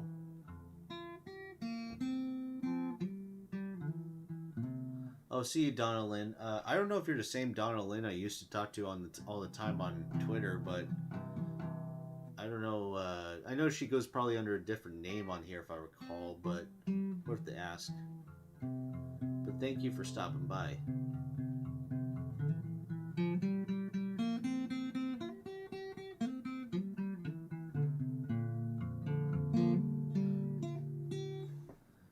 I put together a Les Paul kit stained orange sunburst with a fountain pen ink. Cool. Hold the line and stand down. Get a fucking ticket for bringing in fuel. They will have measures in place. Have faith. You're not leaving. They cannot do this. Lawyers are involved. Oh, sorry. Since somebody mentioned Bo Diddley, guys, let's lighten things up. I'm not trying to distract you from what's going on, but let's try to lighten the mood. I want to show you guys this, because if you don't think you have what it takes to just fucking wing it, this will.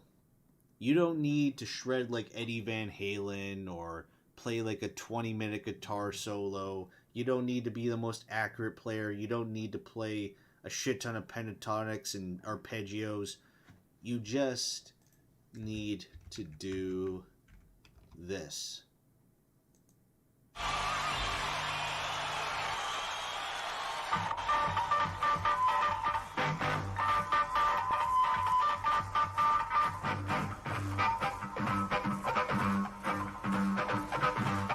I want everybody to repeat after me.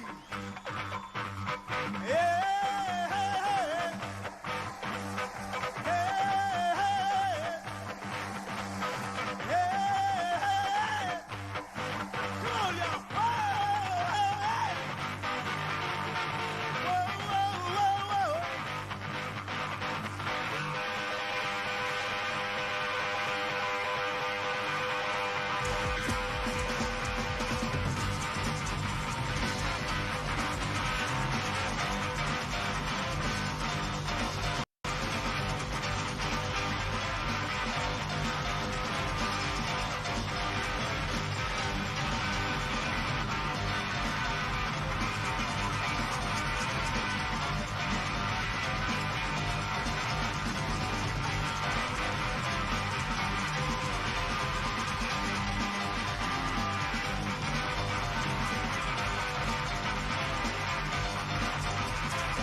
Dude, whenever I'm just feeling down, and I'm just like, man, I'm not really perfecting my craft too much.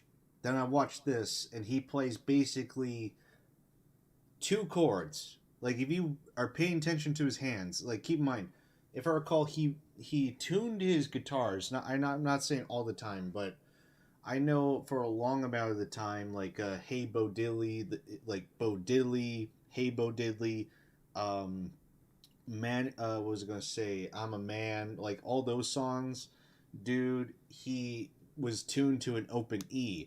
So I think with that capo, he's in F. Like, if that is an open E, he's probably an F or F sharp or G. I could be totally fucking wrong. But like I said, but from seeing him go up and down, he's just going from, like, you know, the root of the capo to down to, like, what, the 11th or 12th fret. With that being said, it's just like he's playing just 2 fucking chords and rocking it out, and it's all in the rhythm. Dude, that's all you need, is just to have it in you. That's all it fucking takes, and people don't realize that. Dude, like, seriously, here's the thing. Like, no disrespect to Chuck Berry, but man, Bo Diddley makes Chuck Berry sound like fucking Motown in comparison, like, melodicism. But with that being said, dude, like, he to me is truly, I think, the father of rock and roll, because, like, Elvis was cool, Chuck Berry's great, classic, Little Richard is cool too, don't get me wrong, but dude, Bo Diddley, to me, he just had that primitive, raw energy that defined rock and roll, because, like I said, the Bo Diddley beat, like, doon, doon, doon, doon, doon, doon, like, that is based on, he said, a West African tribal rhythm. And so right there's already kind of the primitive, like, you know, primal influence. And with that being said, it's all about the rhythm. It's not about the technicality, because I rank music on 2 things. Technical accuracy and contextual honesty. The best music out there is right in the middle. But I definitely, like, I'll say this is something like, dude, here's the thing. There's like this girl online. Her name is like Tina S, and she does this, like, you know, shred solo and shit. Like, I'm not going to play the video just to show you guys the thumbnail. It's this girl here. She just does this, like, little shred thing.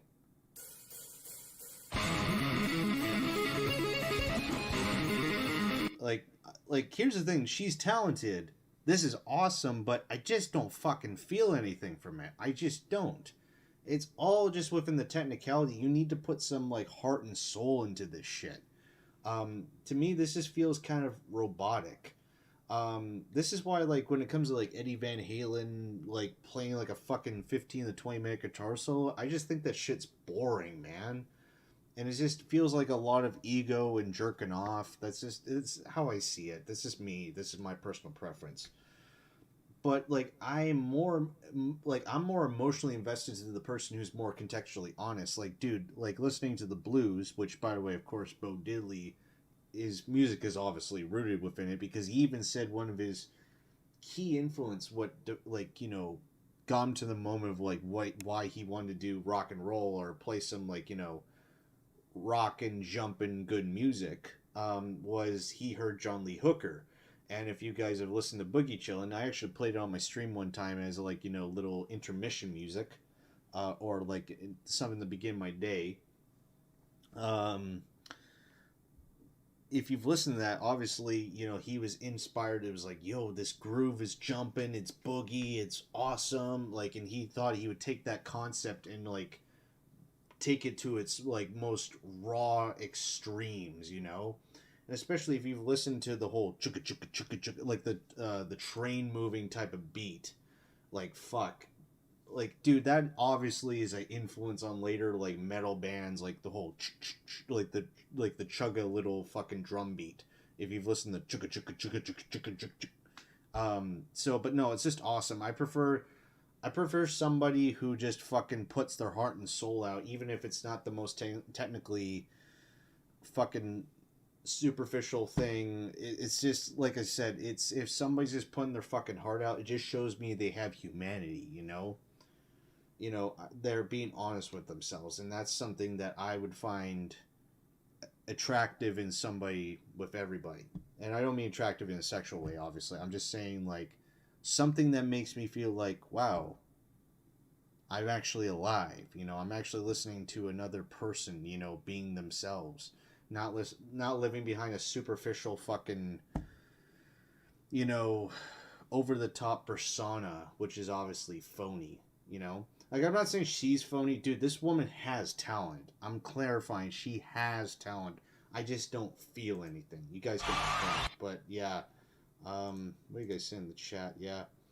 Met Mr. Hooker too. You lucky motherfucker. Now, to be fair, I was like, hold on, he was 2001 he died. Yeah, because I was like 5 years old. I did hear by the end of fucking Bo Diddley's life, like, he was seriously suffering from, like, some type of dementia or Alzheimer's. But, like, if you've seen Glenn Campbell or even recently Tony Bennett, when they've suffered from, like, Alzheimer's or dementia, dude, like, during the day, they're kind of, like, they're kind of losing it. And, hell, they may play a song and they may not even remember they just played it. But the thing is, if you just put a guitar in their hand, like, dude, they don't fucking miss a beat. They don't go out of key or anything. That should tell you it's in there. It's in there. There's nothing superficial. It's fucking human, man. Hold on. It's the night shift. Yeah, like I said, guys, we're just kind of just chilling out, fucking winging it after like 15 hours of streaming, you know? So. Hold on, sir. Okay, Jessica Lee, please send me an email or Instagram message confirming that. Show me your source, because I'm not going to touch any of that unless you have some solid evidence of that, because I know they're seizing the fuel, but even though, hold on, somebody pointed this out, like the naked truth. There was a conversation with the cops to show force in seizing purple diesel, which is farm diesel, was a photo op. So wait, here's the thing, naked truth. I just want to understand. So are you saying those pictures we saw, the seizure of fuel, was that just like theatrics, or like what's going on?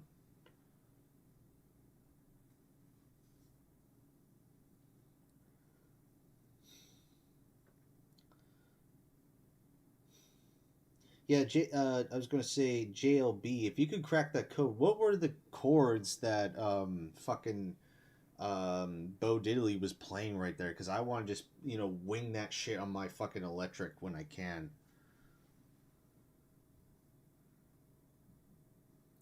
He's a good entertainer. I prefer Mark Knopfler. Oh, of course, anybody would love Mark, dude. Like, that guy is like 5 guitarists in one. He can play finger pick, and he can play with picks.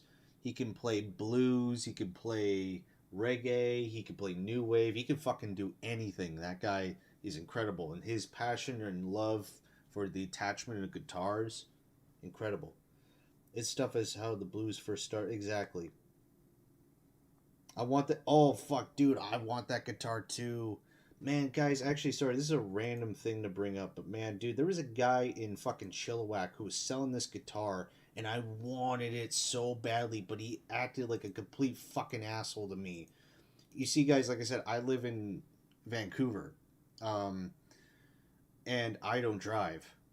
And with that being said, Chilliwack is quite a long ways away. Like, it goes beyond the limits of where transit can go. So when you go in towards the Chilliwack area, you have to pay like $5 to get there. And in general, it's like sometimes a 7 to 8 hour trip if you're just going by transit and nothing else. So this guy in Chilliwack was selling this guitar for like, I don't know, $100 or $200. And it was a one-of-a-kind, unique, homemade guitar. And it looks so fucking badass. Let me show it to you guys. Because I've had this baby on my mind. Like, I downloaded the pictures because it was so unique, and I'm just like, man, she could have been mine. It was this baby right here.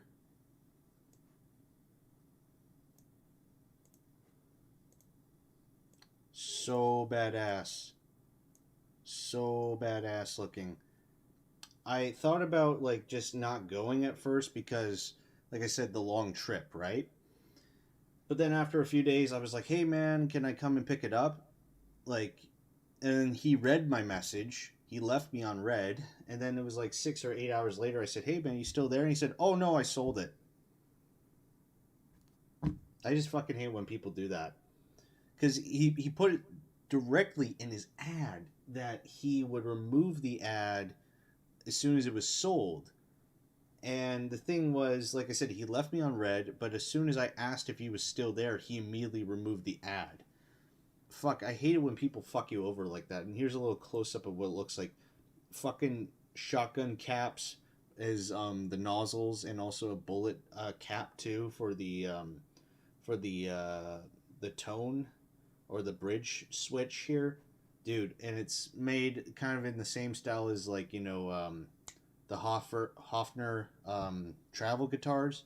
But like I said, dude, it's just got the vinyl record kind of pick protector here, and it was all made of wood, and just that whole head there is so unique looking, dude.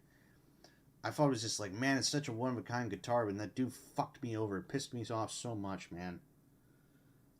I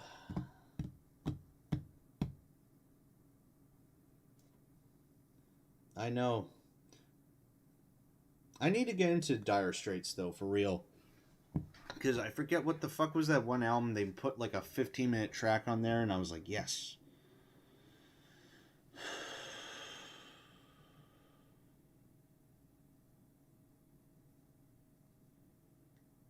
Let's see here. That's half a guitar, but that's what makes it beautiful, Dave.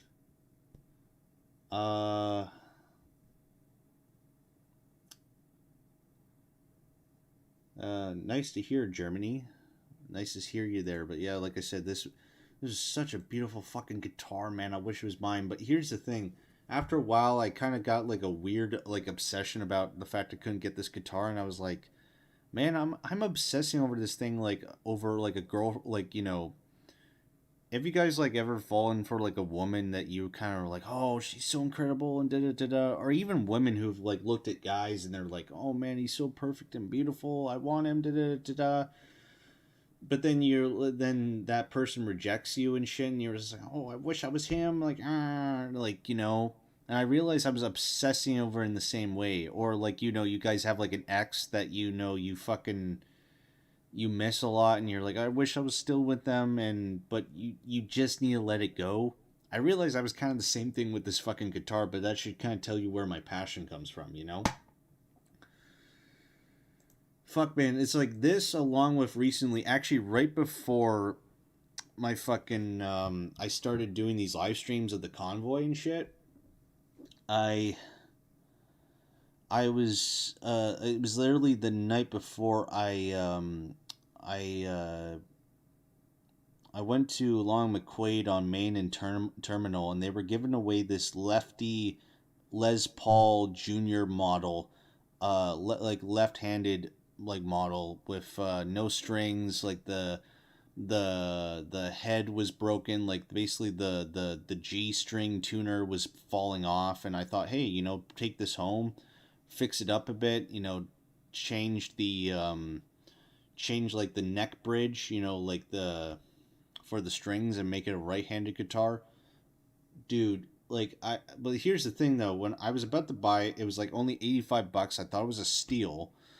And the thing is though, I already spent about like $30 on a meal that day, and like I have $100 debit limit, so I could not buy the guitar. So I asked the guy, said, hey, could you put this on hold and I'll come back tomorrow and pick it up? And he's like, yeah, sure.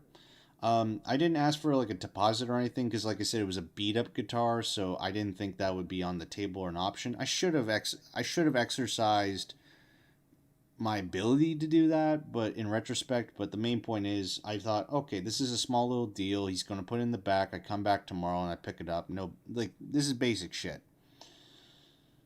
So I then, next day I wake up, I go to Long McQuaid, and I'm going to pick this baby up, and it's like 2 or 3 in the afternoon, And I go to the front desk and I ask, like, hey, I'm here to pick up the guitar. And they said, oh, no, we sold it. And I'm like, what? What? Like, and I was talking with some of the guys, and even some of the guys that were there to witness me kind of putting this guitar on hold. I said to him, I just was like, dude, no, I asked for it. Like, and they were saying, like, okay, like, dude, we're sorry that this happened to you, but we don't have, like, a paper trail of this being put on hold. Like, you should have put it, like, deposit or something. But, like, we're sorry, man. Like, here's a coupon of, like, $20 for, like, if you want to get off your next rental. At first I was fucking heartbroken as shit, man, and it's just, yeah. But then I was starting to see the pictures of the Freedom Convoy coming in, and I thought, you know what? I was a bit unsure about this convoy at first, but maybe I should do a live stream. And I had, like, what, 30 people or so watching? And with that being said, I was like, oh, that was fun. Maybe I should do this tomorrow. And, you know, I'm kind of excited. But right around this time, though, like, I did do a live stream, and it got bigger than ever. I had, like, 2,000 people watching, and I had, like, I don't know, 1.6 thousand subscribers I gained in one day, and just my chat was popping, donations were rolling in. Dude, it was fucking crazy. But I got an email from, like, it was an automatic email letting me know that, oh, the guitar you put on hold, man, yeah, your hold has been expired. And I'm like, son of a bitch. He did put it on hold. Like, there's proof right there. There's hard evidence. He just decided to fucking give it away. So I confronted him about it, and he was like, oh, yeah, sorry, man. It's just I tried putting it in the database, and it didn't go through, and I showed him the proof. He was just like, oh, I guess it happened. I said, okay, but dude, okay. If you didn't think it went through in the database, how did this person who bought it buy it? Like, how did he find it? Because I assumed he put it, like, in the back room or something first. He said, oh, yeah, I just put it on the side. And he saw it, and, you know, some people just want to pick shit up there. I'm just like, dude, this is such a fucking bullshit story. And about a week ago, yeah, literally, like, a week ago from today, I pretty much just told, like, Lon McQuaid, I said, guys, I'm not going to fucking come here again, because this is really unprofessional behavior. Like, if this was a pawn shop, whatever. Okay, I'll move on. But this, I felt like I totally got fucked over, you know? And the fact that there was no discipline put on this fucking dude, ridiculous. So I talked with one of the higher-ups. They said, okay, talk to us on, like, one of the weekdays, and maybe we'll get something worked out. But due to me being so busy with this fucking convoy and shit, dude, I just haven't had time. But, dude, no, it's just, like I said, that was another guitar. I felt like, oh, man, I had it in my fucking reach, but it's just, you know, had to do with somebody being a total fucking cunt, and it was out of my grasp. I fucking hate people, man.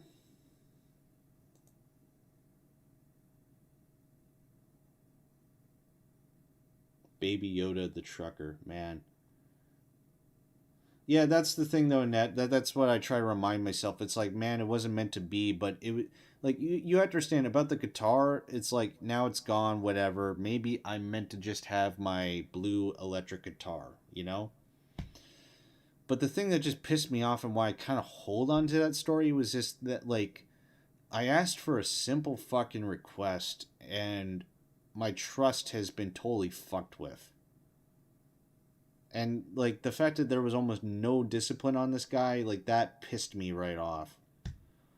And I don't know, guys, just whenever I go into fucking guitar shops nowadays, like, I feel like when I ask for, like, simple things, like, what about this guitar, or, you know, I ask them a story about this, or they just seem so fucking disinterested. They act like they're, like, I'm not saying people on the job have to be nice and happy,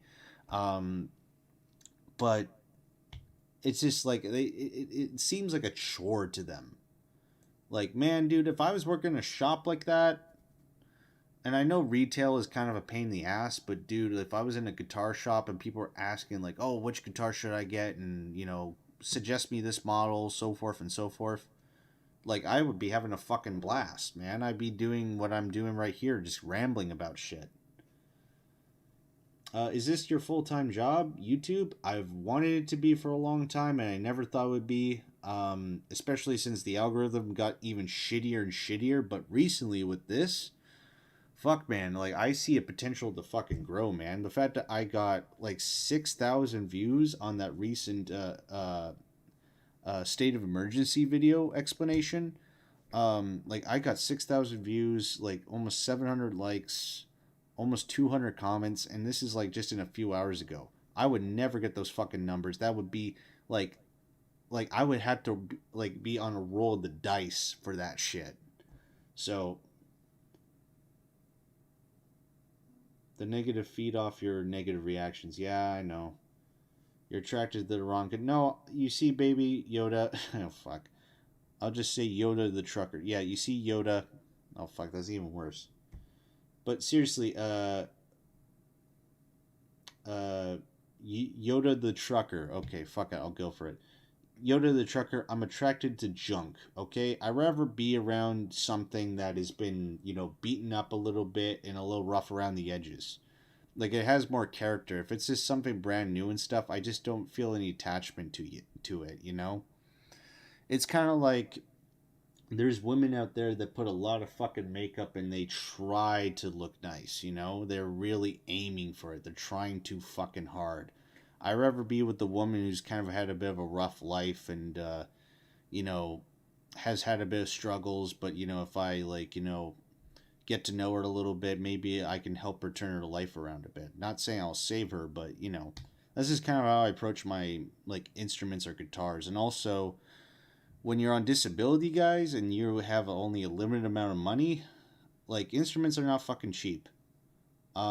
With that said, sometimes the low rent is what you got. And besides, like I've shown you guys with R.L. Burnside, he played on a shitty fucking Roland tube amp. And he played on a Japanese off-brand guitar. And he played on one chord, no distortion. That, like I said, when I watched that video, that was like one of my moments where I was just like, dude, I don't need the gear to be the man. It's all within, you know? What do you do outside of here? Well, I wanted to be a musician, and that's kind of what I do on the regular, is that I've been working, writing on stuff, and, you know, and I wanted that to be my main thing, but it's been kind of a slouch so recently. But, you know, if you did what you... Wait, hold on. If you did get what you wanted, how do you know after time the guitar started slicing your fingers to pieces? What? This Vancouver dude, it's just the way people are here. Yes, sadly, yeah. Dude, like I said, my dream is to fucking move out of this area and just buy a, like, you know, let's just say like a fucking field. Like, just get a nice little field with a house, be by myself, you know, kind of not, I'd say kind of in the middle between suburban and rural, like somewhere in the middle. And just kind of mind my own fucking business and not deal with people. That's kind of my main thing. You know, just me, myself, and I, just in my own little resort. You know, my own private Idaho. Thank you, John D. Yeah, you play what you got. Exactly, Toothless Blues. I love this name. Toothless Blues Boy Norman. Fuck, man, that sounds like an incredible stage name. I'm glad you moved on. Order online. Nah, dude, honestly, bro, here's the thing. I found a recent Buddhist saying that I think really sums up shit. Like, have you guys ever bought in something, then you feel like absolute shit after, like, owning it for a few days? Because according to this Buddhist saying, to want is to suffer. It's like, well, recently, I think it was like a month ago or so, I got this $200 Harley Benton Telecaster, right? Black Telecaster. Really nice. But after a few, like, just after like a day or two, I just felt like shit. And I'm like, why is this bothering me? And I was just like, no, you see, I didn't need that guitar. I was more interested in wanting it. Like, I decided to just pick up that, you know, my main blue guitar. It's a first act guitar, and I picked it up because it's what I got. Like, I felt it was natural selection. I got my GST credit check, and I wanted to just go into the pawn shop. What's the cheapest one you got? And they said, oh, that's better than nothing. You know, I'll take it. And I'll tune it up and I'll make it my own. Like, there's the tone knob is missing, but with that little crack in between, I store my picks in it. With my amps, it's like, dude, my Washburn amp on the bottom, I got that for free. Because some guy on Facebook Marketplace was originally selling for like $20, but he was like, oh no, I'm getting all these, like, you know, bargainers asking to like put the price down. I'll put the amp outside my front door and you can pick it up. And it was going from all the way there to Port Coquitlam, which is quite a long ways, and I just walked there in the piss pouring rain, and I picked up the amp and I brought the baby home. And my other amp is an Aleca amp, and that was given to me by one of my neighbors in my building because he just saw free shit given online, and he gave it to me in exchange for a pack of smokes. So like I said, I felt like, you know, I was given some things, you know, and due to the fact that there was, like I said, my acoustic guitar, I felt like that whole story, that was kind of given to me, you know, like I felt like it was the right place, the right time. It happened organically, you know. It was, they felt like gifts, you know. So is your disability anything you should? Oh no, I've said this multiple times on my stream. I don't give a fuck. I suffer from autism spectrum disorder. It sucks fucking ass. I've said it multiple times. I don't want to get too into it though, because we've been kind of going on for a while. I'm sweating, and you know, I've already talked too passionately too much for today. But basically, I was born in a time when there was this transition in how autism was perceived. Is that, you know, now autism is just seen as like a learning disorder, like a neurological disorder, kind of in the same way of like ADHD or ADD. But back in the day, man, like, it was perceived as an intelligence thing. Like, in Saskatchewan at one point, I don't know if this changed or not, but you'd be labeled as fucking mentally retarded if you were autistic. That's fucked. And I'm pretty convinced, I bet all the money I have in my PayPal, my bank account, and everything, that my parents did not know about autism until I was born. Because I couldn't talk until I was 3. And, you know, that's a fair signifier. But with that being said,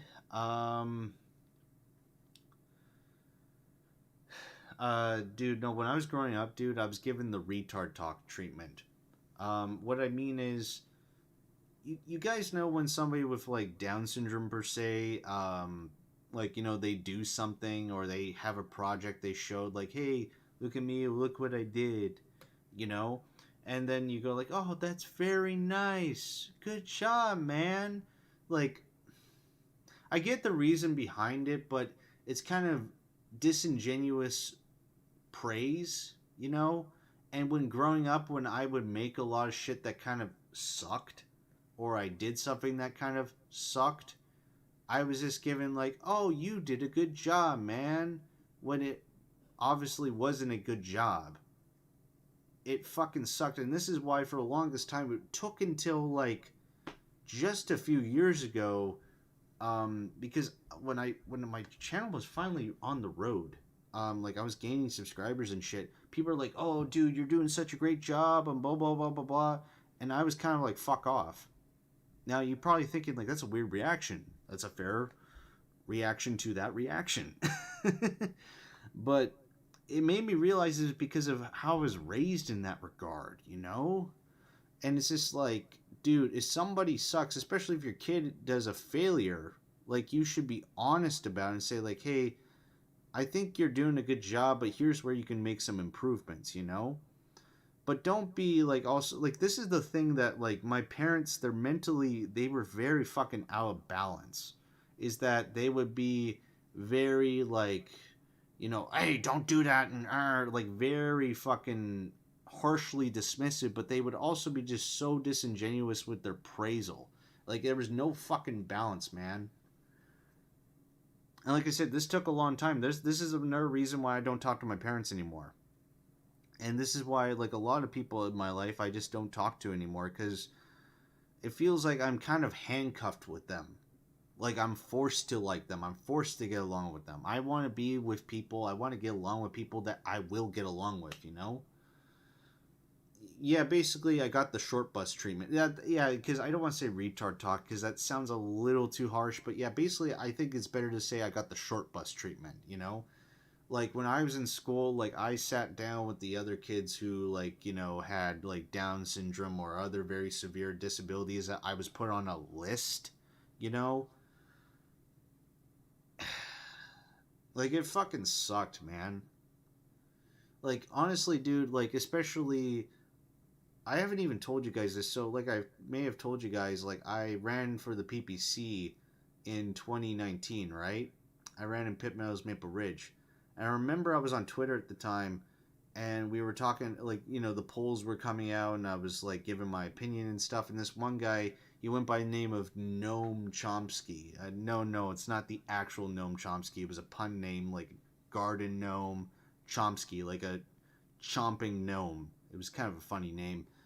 I'll never forget what this guy did, because what he did was, and like, keep this in mind, guys. This guy was like a hardcore dipper. Like, he was an NDP pure orange member.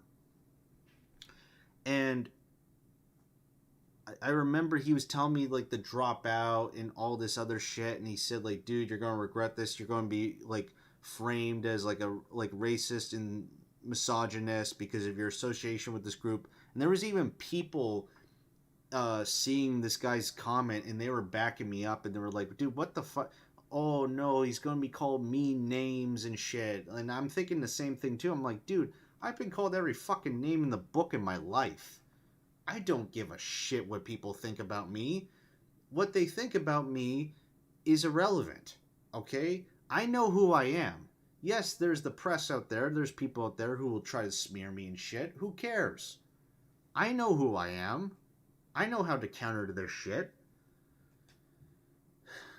And honestly, anybody who falls for easy, like, simple fucking smears and not wanting to talk to me, that shows you're driven by fear. And anybody who acts like that is not even worth to being having in my life. Anybody who's actually more understanding, going like, hey, Brian, we heard about these, like, you know, things about you. Could you please explain yourself and, you know, talk it out? People who do that, that shows that they have some sense of compassion. It shows they have some form of intelligence. They're not driven by fucking fear, you know? Anyways, but that wasn't the thing that actually got me up the fucking rails the most. Is that when he was responding to somebody who was critiquing him for, like, you know, saying, like, oh, you'll be called this, so you better drop out right now when you can. He then said, like, listen, look, I'm just trying to talk to this young autistic man because he could be making a decision he'll regret. You guys need to understand, the reason why I'm not involved in electoral politics anymore is that you have to kind of put a filter on yourself. You have to restrain yourself in a lot of situations. But if I had free range like I do now, I would have gotten so fucking pissed. I would have told him to go fuck himself. I would have called this motherfucker every name in the book. I would have even said, like, dude, if you said that to me in front of my fucking face, there would be a fist lodged down your fucking throat. The fact that this guy portrays himself to be a part of the party that is seen as the party of progress, and you talk down to me like I can't fucking talk to myself, like I can't speak for myself because of my disability. What? Because I'm too fucking retarded? Like, I can't think for myself? Dude, like, I haven't really even seen, like, I've seen now a few people who've ran for office and, you know, suffer from some form of autism or something like that. But I ran openly with that shit. Like, I even in interviews, they were saying, like, is there anything about you? I said, oh yeah, I suffer from autism and shit. Like, even when I ran for the Libertarian Party in 2017, provincially in BC, I was told by Keith, his name was Keith Komar, he was one of the higher ups in the party at the time. He actually told me he was getting flack from people saying the fact that he chose me for, like, the candidacy. And he was like, dude, don't you feel like you're exploiting this guy? Like, you're exploiting somebody who's disabled. Because keep in mind, nobody at this time, like, I'm not trying to toot my horn, I'm being objective here. Like, I'm speaking an objective fact. There wasn't really anybody who ran for office who was open about, like, being autistic. And nobody had really done it before. So with that being said, that's the shit I had to deal with, because people thought, like, I was fucking retarded and I couldn't think for myself.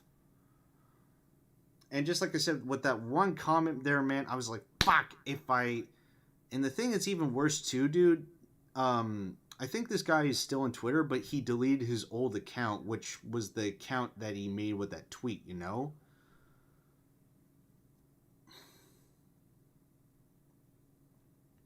Sorry, just, like, that fucking just made me snap. I'm serious. Out of all the shit I dealt with, like, when I was in electoral politics, that angered me the fucking most. Like, you're a part of this party of progress and you talk down to me like I'm a fucking retard?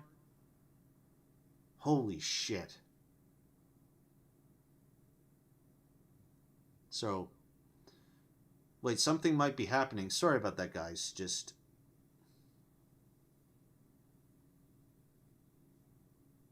Oh, Joe Williams, I subbed to you yesterday. I thought you spoke really well when speaking to Shotsby Hill. You mean Austin? Yeah, he's awesome. Wales in the UK, I played guitar 16 years. You really don't need to spend mega money. Exactly. Joel gets it. Joel gets it. They are surprised when you can do anything. Totally relate. Exactly.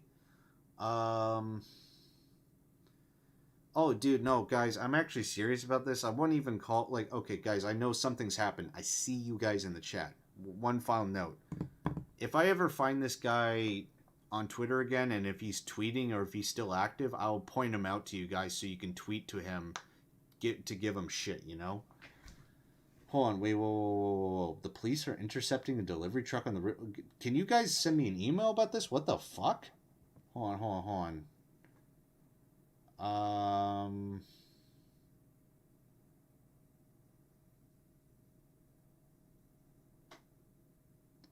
Well, I'm sorry about that, Norman. I'm really sorry about that. We've all been there now. I think you guys know.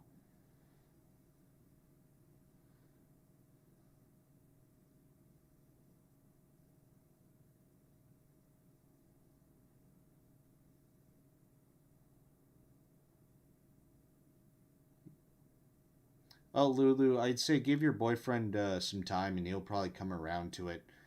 Like, it has to come to you. You can't come to the instrument, you know? Like, I wanted to be a musician as a teenager. That was, like, my main goal since I was 12, is that I was like, dude, I want to do music for a living, you know?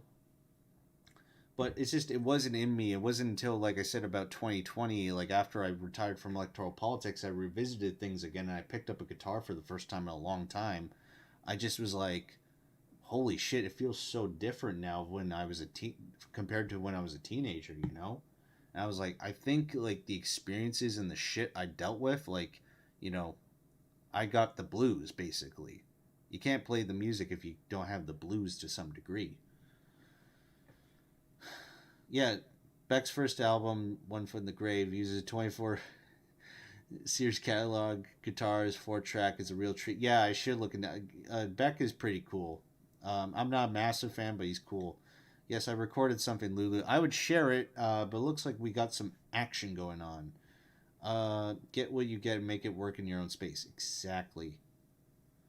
A champion could walk amongst the people without security. A disrespected person runs and hides. Yes. I'm glad you moved on. Order online. Oh, yeah, I read that. Okay, I think I caught it up. Sorry to interrupt. After the call intercepting a truck, they said they had to change channels. What? Oh, was this on the radio? Like your disease defies you. Relate, but yeah, fuck. Is this pre-recorded? No, I'm talking right now. No, actually, Dan, this is pre-recorded. Thank you, Dan Moore. Yes, this is pre-recorded. Only cams up our traffic, so I can't see anything. Yo, guys, can you guys, like, send me a link or a tweet or something? Like, send me an email or DM. Then I'll cover it right now as soon as I can.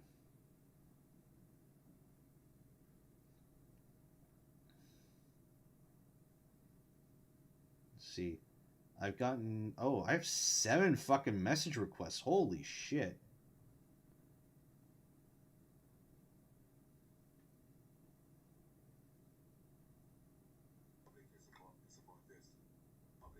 I'm so sorry, guys. I didn't realize I had a shit ton of fucking...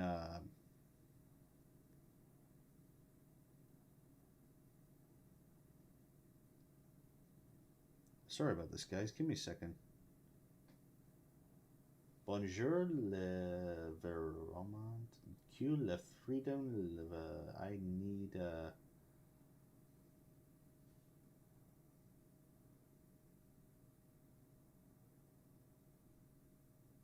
Oh, so is this mostly fan mail, so nothing new.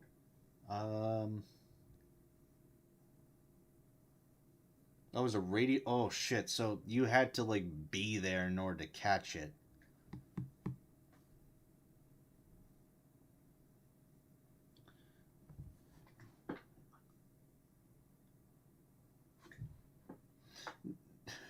Sorry, just, Dan, I'm not trying to take a shot at you or anything. It's just that I've had many people come to me in this chat who are like, is this live? And I go like, no, this is pre-recorded. Then I say their name. It's kind of been a running joke. Because at first I used to get kind of fucking annoyed. I was like, dude, I put live in the title. I put live in the thumbnail. Like, what? But I kind of understand now because there's like I said, I don't try to say his name too much, but Bolu Media, you guys seen this guy? No, also, I think it was A&R Videos. These guys have live streams that has like, what, 1.2 thousand people and shit watching their stream, but it's just nothing but archival footage of like from the day before or like weeks ago. Like, it's not live footage. It's... And like, to me, it's like I said, I get called a grifter, yet these guys fucking walk scot-free, and they're like scraping shit ton of subscribers and donations and stuff, and they're not even showing actual real-time footage of this shit.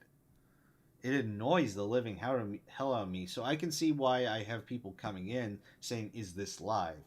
I can tell you right now, regardless of how you guys feel about me or whatever the future may hold, when I say something is live, it's live, okay? If something is pre-recorded, it's pre-recorded. Like, I will say that. So. Oh, no, Norman, we already covered that, the gas cans being confiscated. Yes, we already did. Oh my god, it's 3 a.m. now in fucking, Ottawa.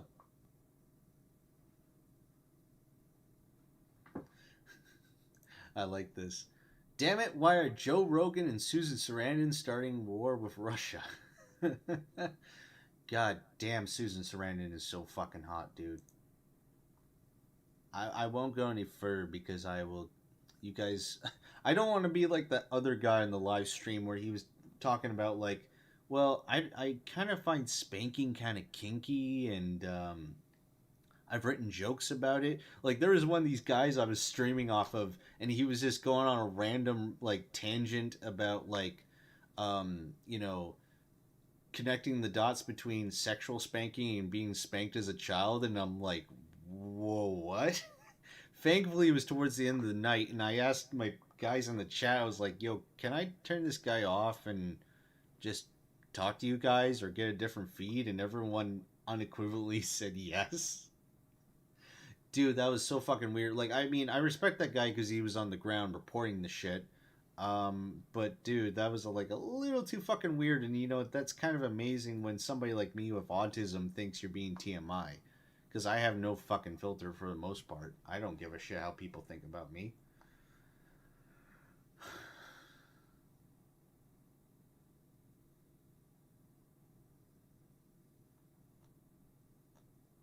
Damn, those are some fucking boots on Amelia Earnhardt. Yeah, wow. Damn, sorry, I got a little distracted.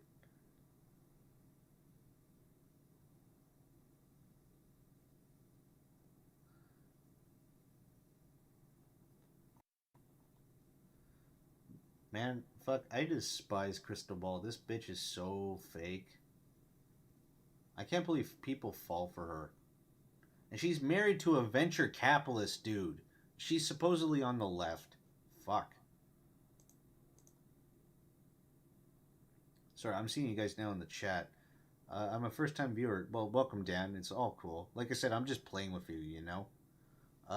Pat said, though, spread the word, they need boots on the ground immediately, all trucks, people. Yeah, same thing. Randy Hillier was saying the same thing. Yeah, set up decoys. Y'all so dumb as fuck. You support this. Okay, goodbye. Trudeau wants the gas to give them the real gas filled the cans with porta potty. Actually, dude, some people have actually suggested, like, dude, you should just troll the cops and just fill the jerry cans of piss and say, like, oh, we got some jerry cans here, and then they open it up and it's full of piss.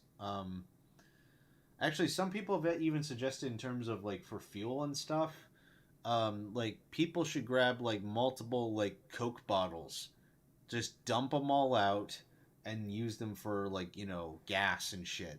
I don't know how that would work, but I think it could, maybe? Who knows? Somebody correct me if I'm wrong.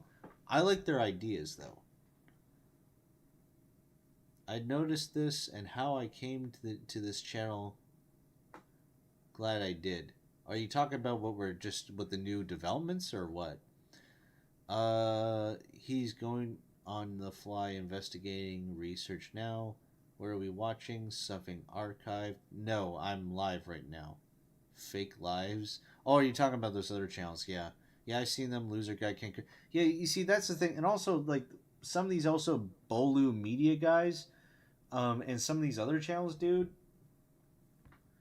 they literally just grab clips from other creators on the net, like, with no extra editing, no other context, like, they give no commentary on them. They just take the clip, download it, and upload it. That's literally fucking stealing content. With me, I'm giving a stream because I want people to have multiple perspectives about what's going on the ground, but I also cut in to also give my commentary. I'm called Brighton's Thoughts for a fucking reason, you know? Because I give my thoughts. I at least do some type of transformative change to the content. These guys, like I said, they're fucking ranking in like okay, I'm about to approach 10,000 subs. I went from 2.6 thousand before the convoy to now almost 10,000 right now. These guys probably went from like 10,000 to now 27,000 in like a week, all because they were fucking just taking people's content and fucking scraping their views. It's just, dude, that's so fucking lame. I'm sorry.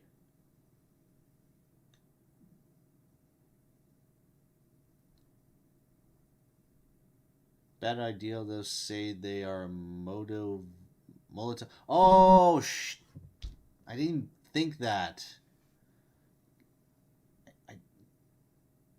I didn't even think that, Six Strings. I didn't even think about that.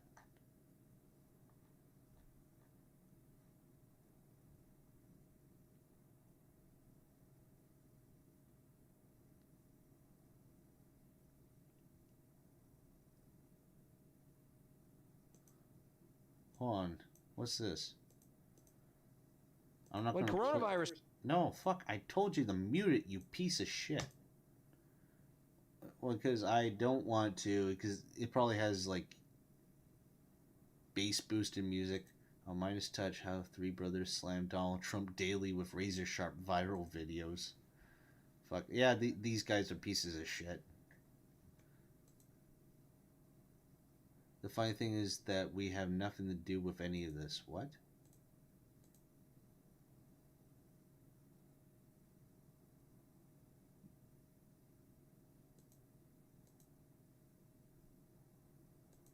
Hold on. Official statement in response to Joe Rogan's apology.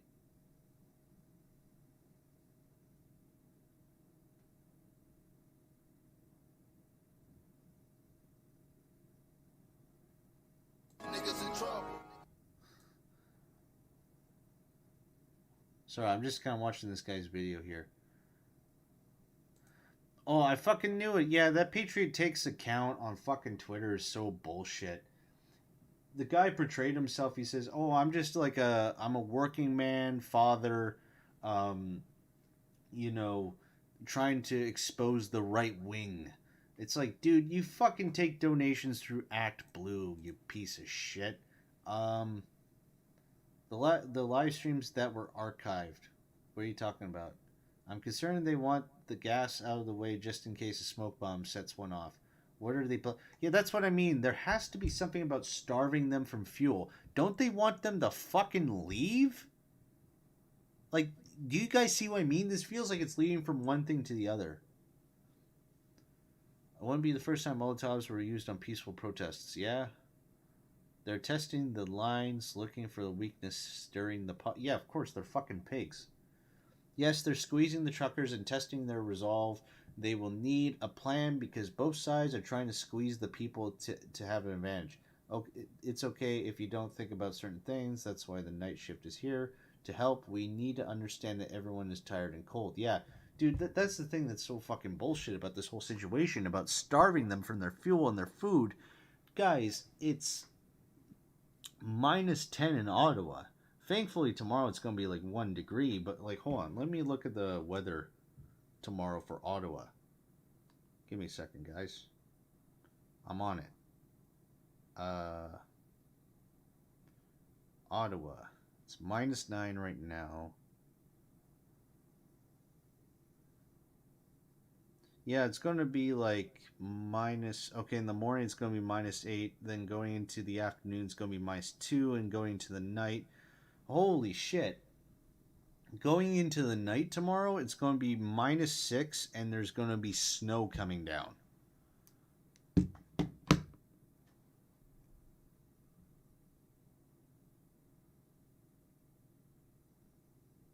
Man, dude.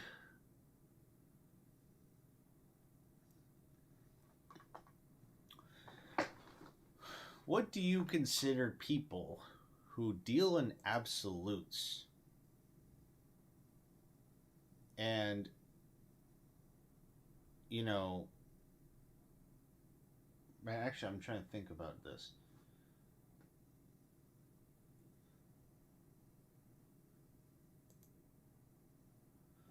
Actually, yeah. What do you call figures that try to starve and strip away? So, fuck, I can't get this. I remember I had this about a few hours ago.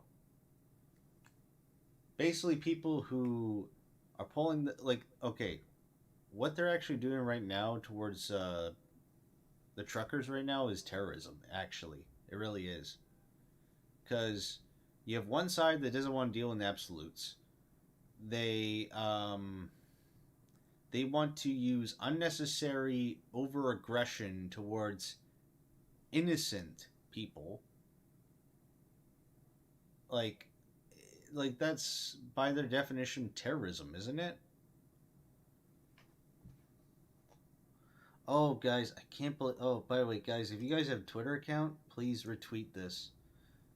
This was fucking funny. If you guys missed this, this is amazing. Hey, guys. How's it going, brother? How you doing? I have never been better in my whole... Hey, can you play us a tune, man? Fuck all these people here, yeah. Fuck, I'm not leaving. We are not leaving.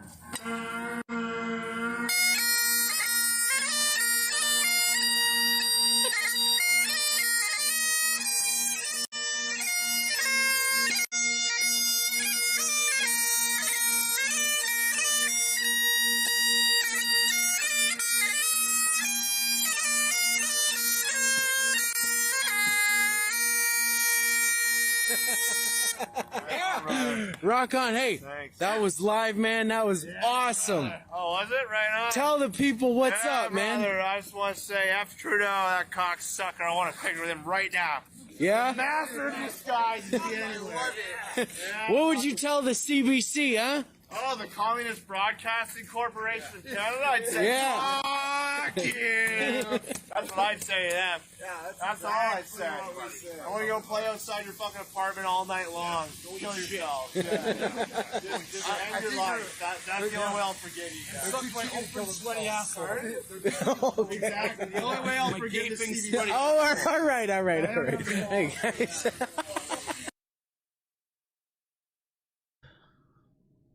Man, you know, whenever this is going to end, because let's be real, guys, there is going to be an ending to this regardless of what happens. We're never going to have anything like that ever happen again. Just this energy, you know? Yeah, I've heard about the rumor, but like I said, guys, we got it. It's a rumor. We're going to have to treat it as that. Regardless who's saying that, who's, you know, talking about, you know, resignation letters and shit like that. It's just, guys, I need some hard source when it comes to something that big, you know? Send in the army to remove this insurrection, as I showed the guy playing fucking bagpipes. But yeah, guys, if you could, if you guys had Twitter... Hey, guys! How's it going, brother? How you doing? Retweet that as much as you guys can. Hey, can you play us a tune, man? Fuck it. I'll fuck all these people here. And I see fucking Strings has put a link, but I want to share this one fucking funny tweet. Run an errand. He told me if I run into protesters, pretend you're not in shoe.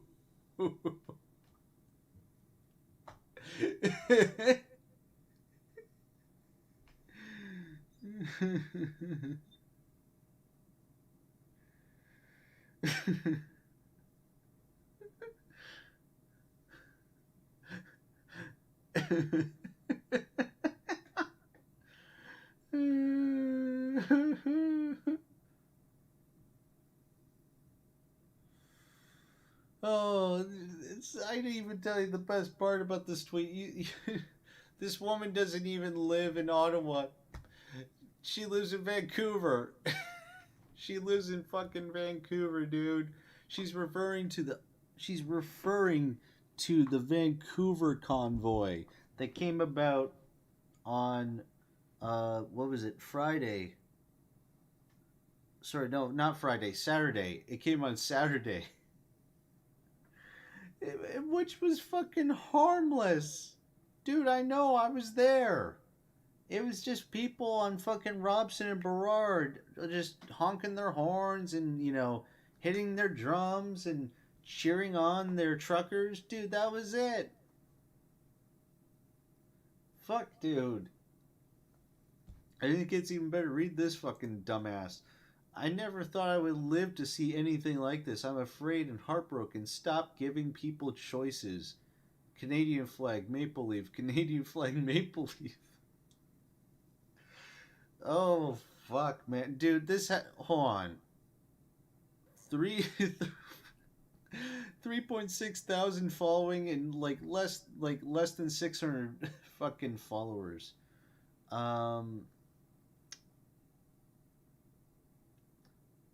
Oh, grandmother, that explains, man. Dude, the liberal boomers are the worst fucking people on this planet. I'm not even kidding. I feel bad for them. Like I said, I'm not talking about all boomers, okay? But there are certain groups, like, trust me, if you're a boomer, you know these people exist. Like, the liberal boomers who just sit down and they watch fucking... like corporate media, global news all day, and they think like that they're the arbiter of truth, like they're acting in good faith. Like they don't know anything about the complexities of the world. They just think it was everything that they were raised in. Because you see, the thing is with Gen Xers and Boomers is that they were grown up in a fucking they were brought up in a generation where they felt like the only medium that was towards them was the newspaper and the television set, aka the mainstream news. So they were kind of brought up and risen in this world of theirs for about, you know, like two, 3, 4 generations. they don't like, they think anything outside of it is a threat to, you know, the truth. And I feel bad. They basically, like I said, they never had a chance to really fucking critically think for themselves. They go with whatever's safe. They don't like anything being challenged to them because they live in their own fucking world. Like, I'm talking about these people, like the liberal boomers, not boomers in general, because there's boomers who watch my channel and they're fucking cool, okay? If you're a boomer and you're down with a lot of the shit I talk about, I'm not talking about you. Spiritually touched. Fucking funny as shit, dude. But, like, what the fuck is she even talking about? Like, I like this person. Do you even know what you just said? Afraid of what? Honk honk. Don't worry, it's made up. Never happened. You seem fucking gullible. Want to invest in my MLM? What the fuck is MLM? Marxist, Leninist, Maoist? Probably not that.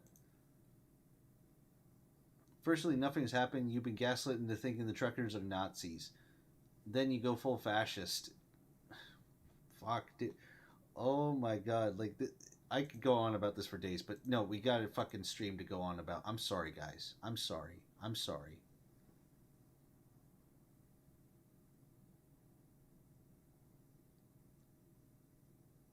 I'm like, yeah, sorry guys. I should be focusing on the chat. I just got too caught up because I can't believe this is like one that, like, this is the other Hong Kong. This is Clown World Hong Kong, and I can't believe it's fucking real.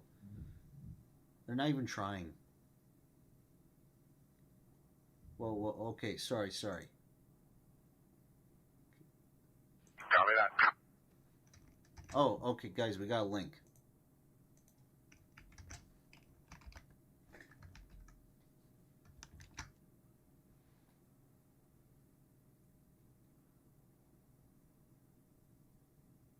Hold on, sorry, I'm trying to figure out what's going on here.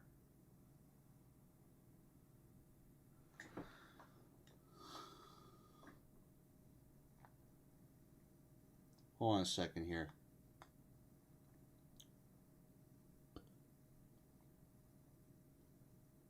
Is this the ambulance you guys are talking about over here? I'm just trying to figure it out. Hold on. Let me, like, crop this.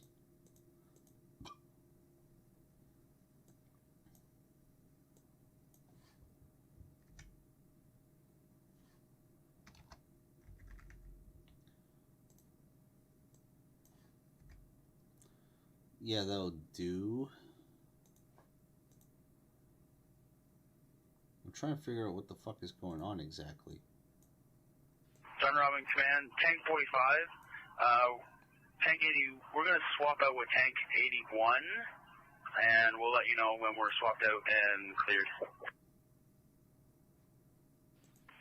Copy. That'll leave us 2 tankers at the end of the driveway. There's an ambulance at the load of the safe truck? That's affirmative. Hold on. There's an ambulance load at the safe truck. Huh? 4186, go ahead. Not sure if you were calling us. Our radio's not receptive, but we'll be leaving soon on that too, so that we can kind of let you know. No copies.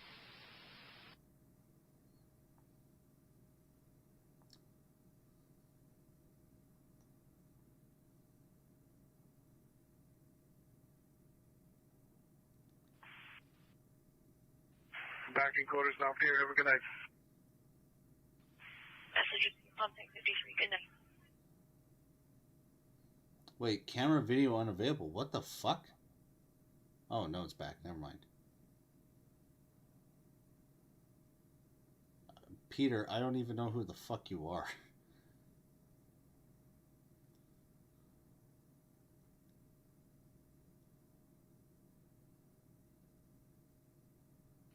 Brush truck 63, dispatch. 53, back in service, in station, off the air. Oh. Message received in service, in station, off the air. Thank you, have a good night.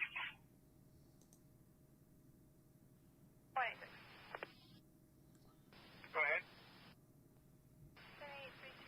I don't. Oh no, Sharon. Keep in mind, I'm not talking about people like you.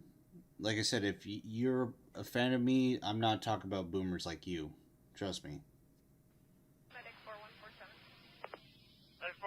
Yeah, that's the thing. Like, sorry to kind of cut out here, but I never understood why did it have to take in the winter, man? Like, why couldn't it at least take in the spring?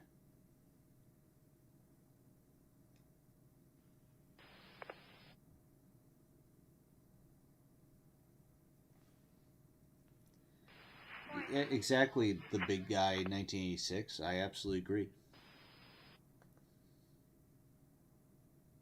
Oh, multi-level marketing.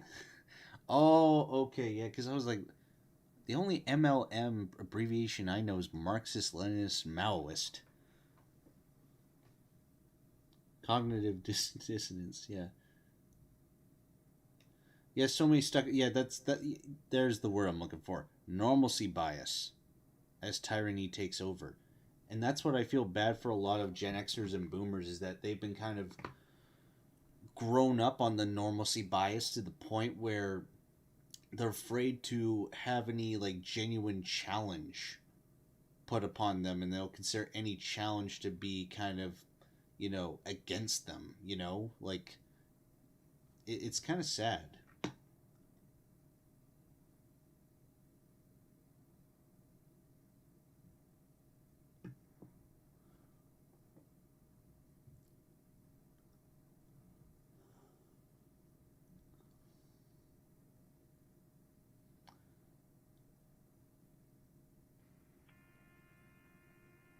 I agree with you, Bohu. Everything the chief, police, and mayor are doing is a scare tactic. They cannot enforce the state of emergency until chaos breaks out. It's peace, love, harmony, state of emergency. Yeah, I agree, but you think these people give a fuck about that? You may give a fuck about that. I may give a fuck about that, but they don't.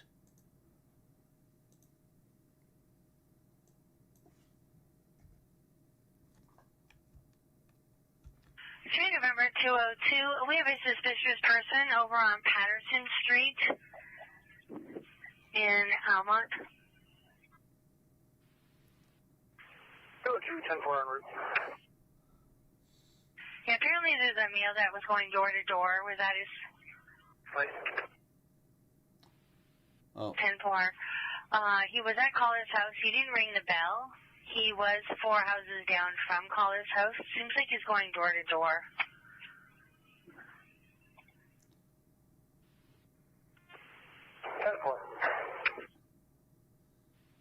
Dan Moore in the chat says 1081. Like what you guys are hearing on the radio right now, it seems to be about a parental abduction, so it has nothing to do with the convoy. So, no. Train number 202. Apparently, he's now left in a gray vehicle towards Main Street and Ottawa Street. No other descriptors.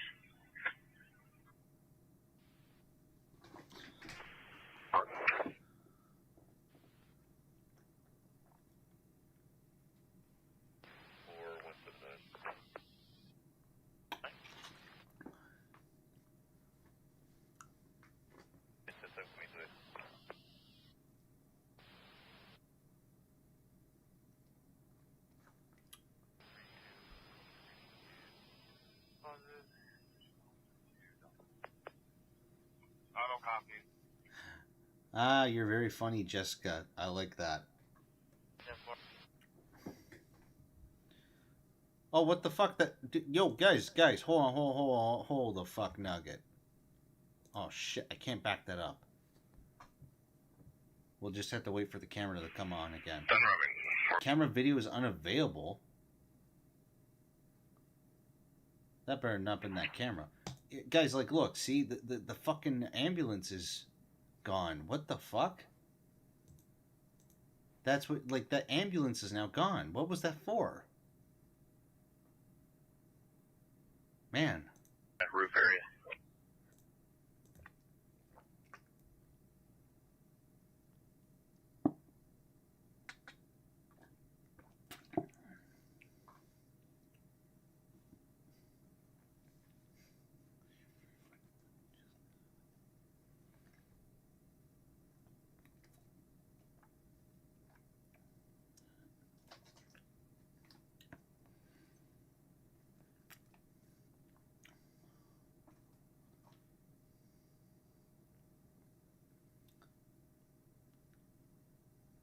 Vinny Pots and Pans. Yeah, go Bengals. I want them to win next Sunday. I wonder what the ambulance was for, though. Was it undercover vehicle, or was it like, was there actually a fucking...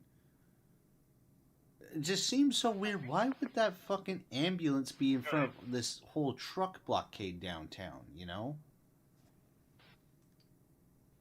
4246, first 10-8, here McConnell. Thank you.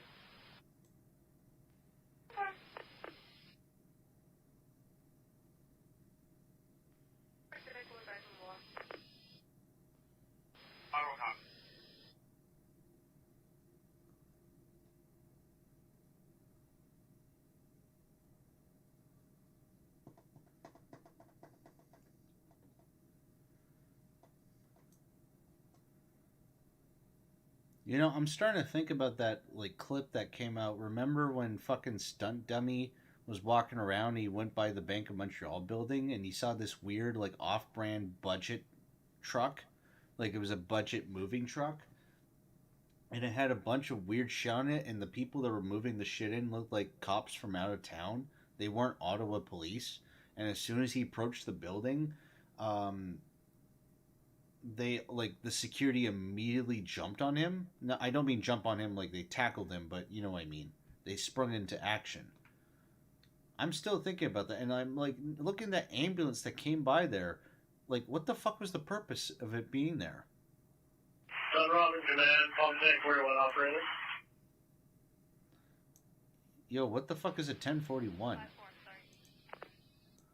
That's 4, go ahead.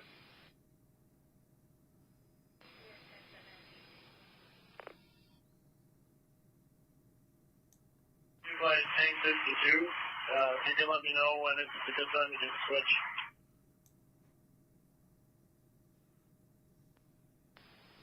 Yeah, before switch over there, no. Here, just little spots. That's Steve. They're on scene. Tank 81 is hooked up, so we can switch on the manifold if you're ready. Wait, take 81. Yeah, go ahead. Sounds like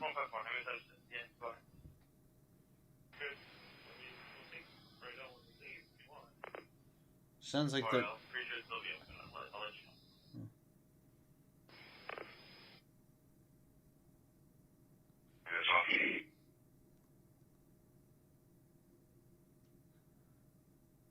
sounds like they're exchanging fuel from a tank, from what I got out of it.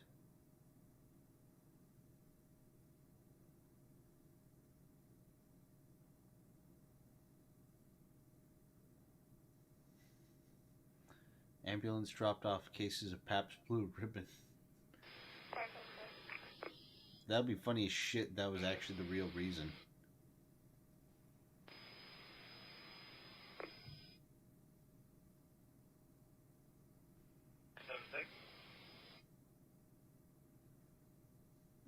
$10.41 is burglary. Ooh.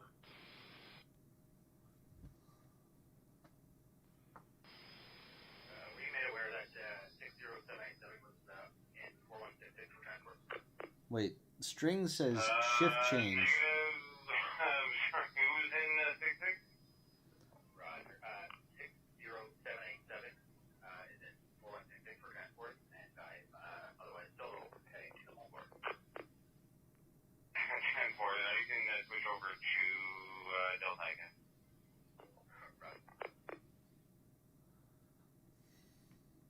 Oh yes, Sarah, the 5 eyes.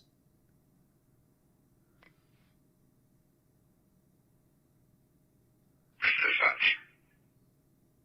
Station in service. Have a good night. I'm getting like 4 different answers on the 1041. Tango 4712. I'm on your channel. Going to the home where we've had still over now and available. Auto call 4166. Upgrading to code 4.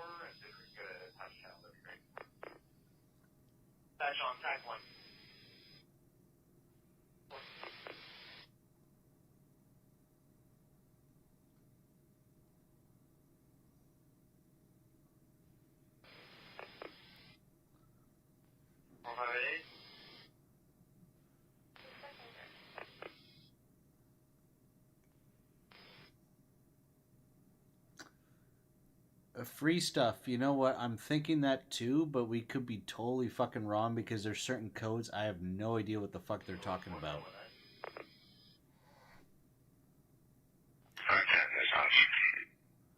Oh, I would. Dispatch, tank 45 is going to be out of service until they get fuel and water. So they'll radio you when they're back in service. That's it, received.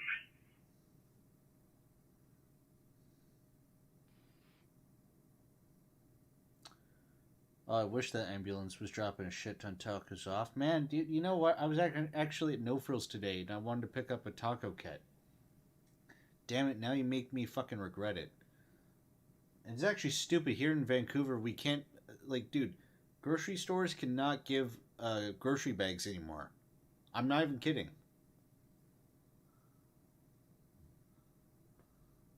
Suspicious male was walking door to door.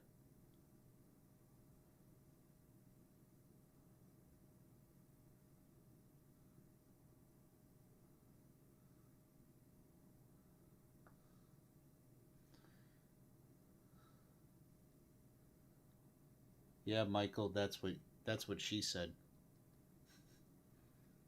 I just had to.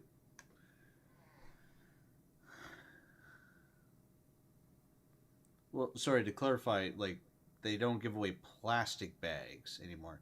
Oh, what the fuck? There's somebody standing there in that top left corner there. Like where that, whatchamacallit, where the ambulance was.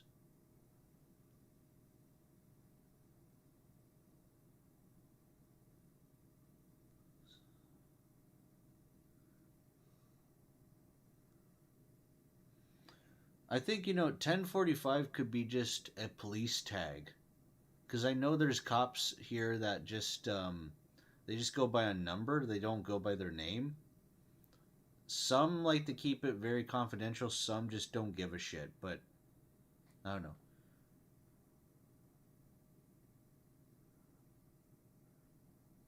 What the fuck?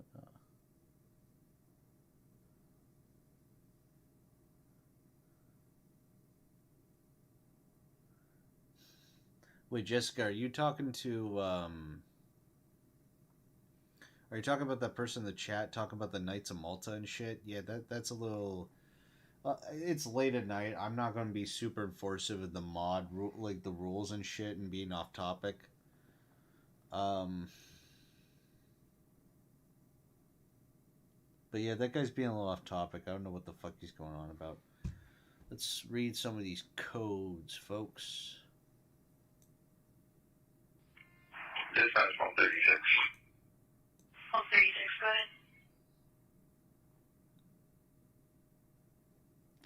So they said 1036. That's it. Robin, do Firewatch.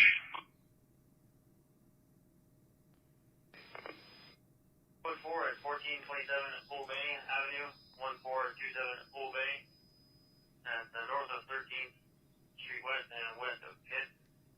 UTM 5204986. The driveway for this address will be on 15th Street West. Fish call themselves Jillian Will. Female 5'7". Dry heaving, heavy breathing. Drowsy. Don't hear pain. Abdominal pain. It'll be Friday and COVID positive, and you should be met on the front porch. Go forward. Wait, COVID positive? What? Did I mishear that? Is it possible to get a soup and police on scene for here?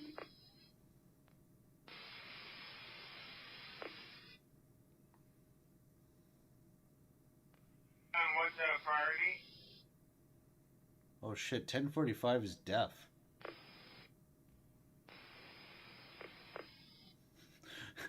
Worst game of Five Nights at Freddy's. That's a contradiction, big guy. 10-4, I'll page out. We don't know who the soups are, but I'll get tended. Yeah, somebody said correct time.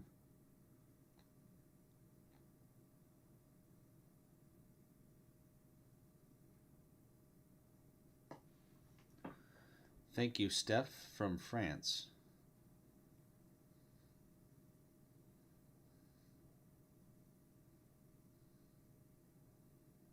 So wait, I heard at 10:45. Did somebody die?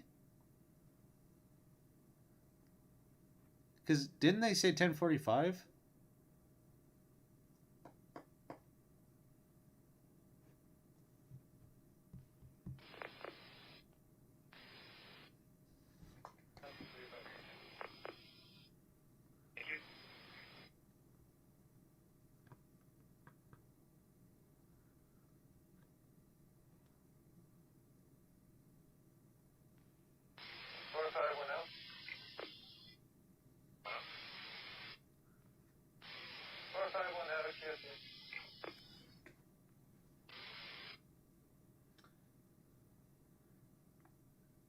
Agree, Combat Sports Buff. FTP, but in this case, TTP. Truck the police. Blue ribbon positive. Now that's a real code blue.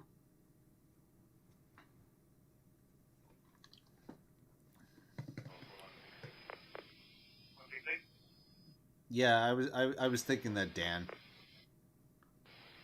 Someone has COVID. Ooh, that makes me raise multiple questions in regards to the COVID shit. Is somebody dying from COVID? Like what?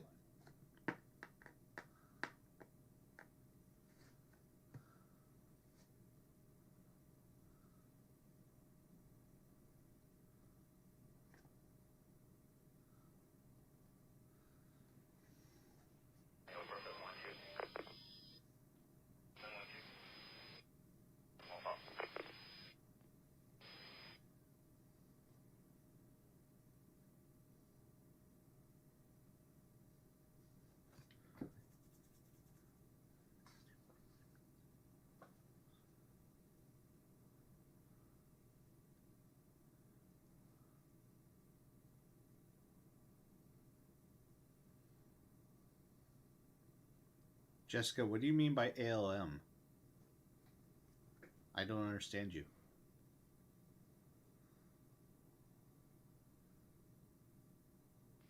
Done Robin Command, Pump 37.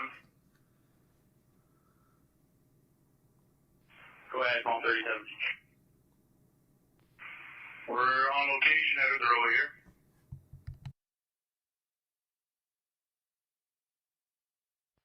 Ottawa 4162. 4162. 4162, requesting 1034 CCAS 3.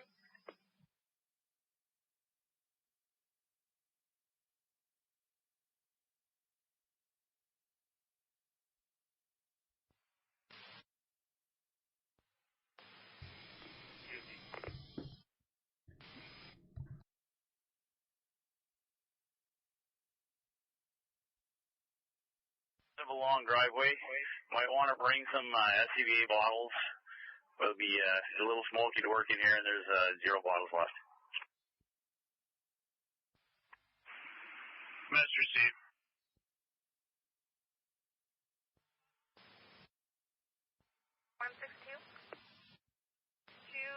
CCAS 3 is up to the Civic.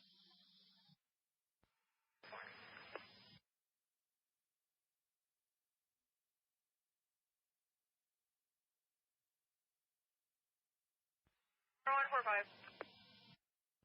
45. You can cancel 10 2 if we're going to be leaving TV 72. Just give us a couple minutes, yeah. 45, copy that.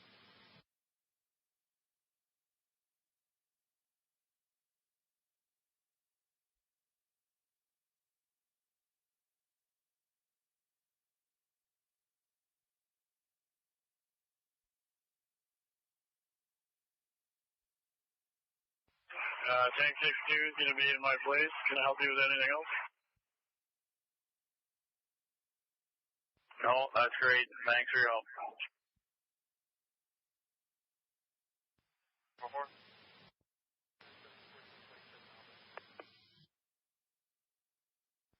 4. Robin Command. I'll be out of service heading for fuel. Message received. Out of service going for fuel.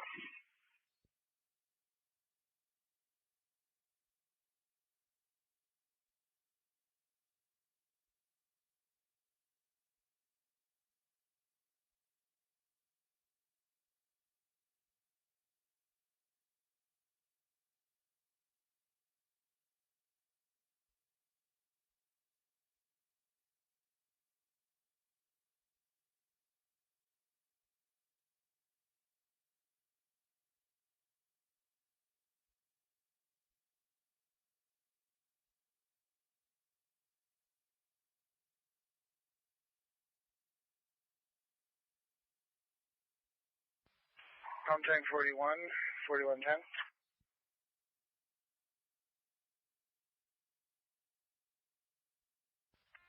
Go ahead, 4110. No, that's just a rumor, Jar Jar. We don't know if any of the police have resigned. Affirmative. Can you swing by Station 46 once you're done? Message received. Thank you. We'll just get you to pick up your extra members here.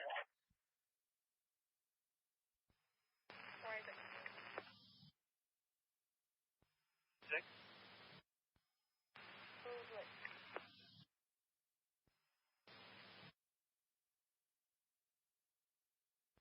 919, code 4, at 256 King Edward Avenue, 256 King Edward Avenue. This will be at the Shepherd's in the basement, King Edward off of Murray or Clarence Street. Staff calling in for a 30-year-old male. He's agitated. He stole someone's phone and a fight broke out. Something about assaulting with pliers. Head injury. Apparently 10-2s are on scene, and they're both in police custody. The one male patient with a laceration to his head. Screening unknown. There was a fire. She just said it. Command, phone 37.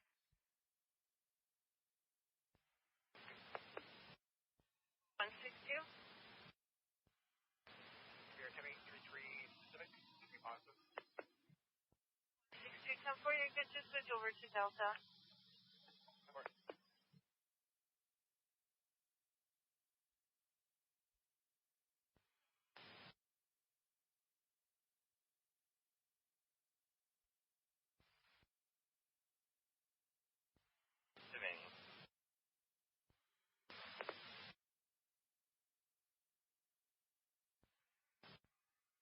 Under channel on Pacific. Well, thank you.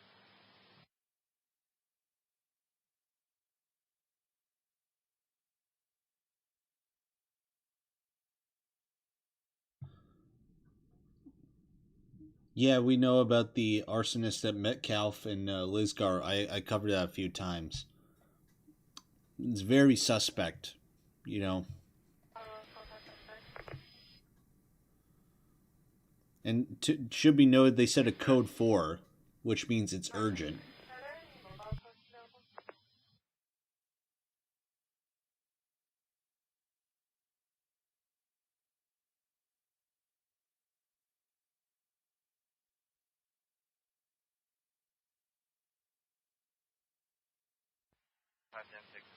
Your level going to a mobile post walking Conway. Walking Conway.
76 Ottawa.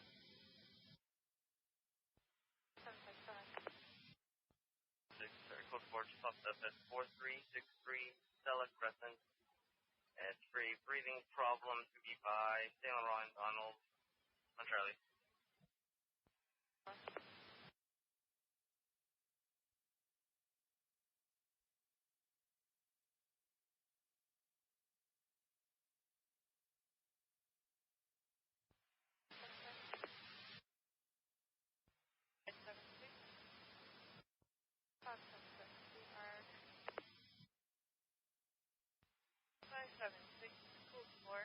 At 4363 Stella Crescent. That's 4363 Stella Crescent. Stella Crescent, east of Snellrock Boulevard, north of Donald Street. The 39-year-old male patient who tested positive just 10 minutes ago for COVID. Difficulty breathing, fever and chills, heartbeat fast, chest pain, shortness of breath. Again, screening positive. Over.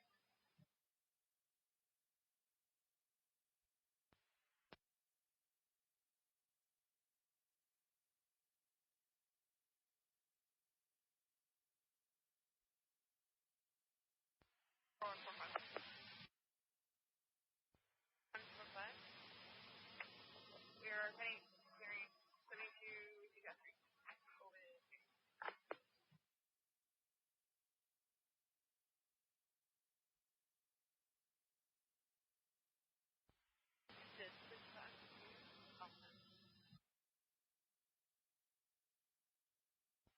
Pushing Alpha.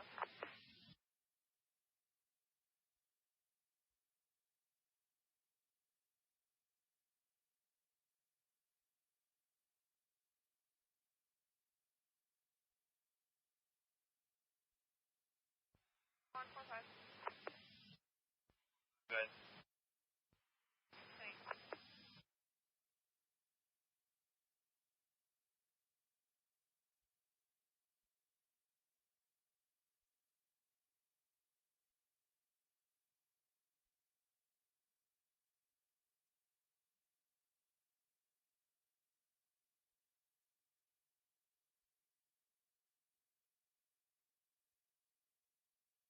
Yo, guys, it's like 1 a.m. in the morning, and I do need to get up early in like 6 hours in order to start streaming again, guys. So, I've never been now. like, with all due respect, I think nothing else is going to happen tonight. Let me just take some rest because I've been up now for shit. How long now? Like 18 hours or so, guys. I'm fucking tired. With all due respect. At 5496 Fallowfield Road. Are you guys okay with that? 9496 Fallowfield Road. This is going to bring in just west of Eagleton Road. It's a medical alarm activation. There's a 90-year-old female patient on scene. We've been unable to make any voice contact. And we've activated 10-2. But I also have some lockbox information that I'll need you to 1021 for. Over.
Well, as I usually end these broadcasts, as a reminder of why we're all here.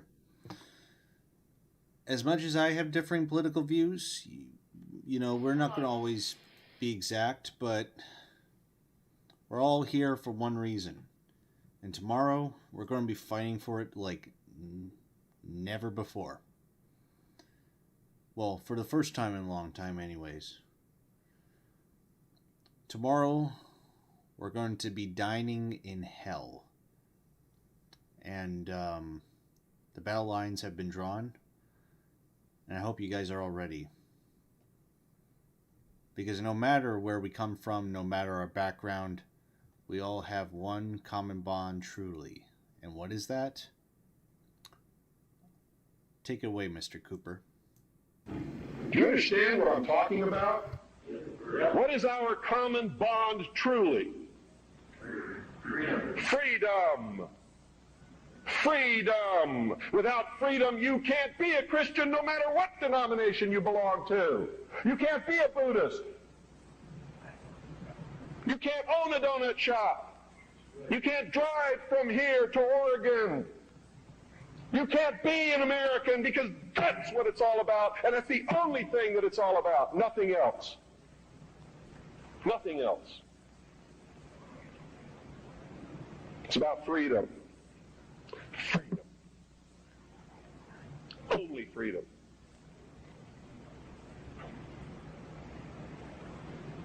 It means you have to let other people be free, even if they disagree with you. I had a tremendous admiration for the courage of those two communists who had the guts to walk up with their little communist sign and their communist flag. Two of them, young people, all alone, in that sea of America, militia, uniformed patriots. And I saw people who wanted to kill them.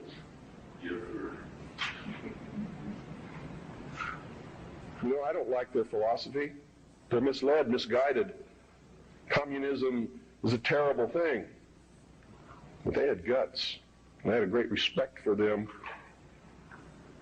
And I believe in freedom, which means there is no way in the world that we could have had that meeting on your State House grounds this morning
Please, God, make this end.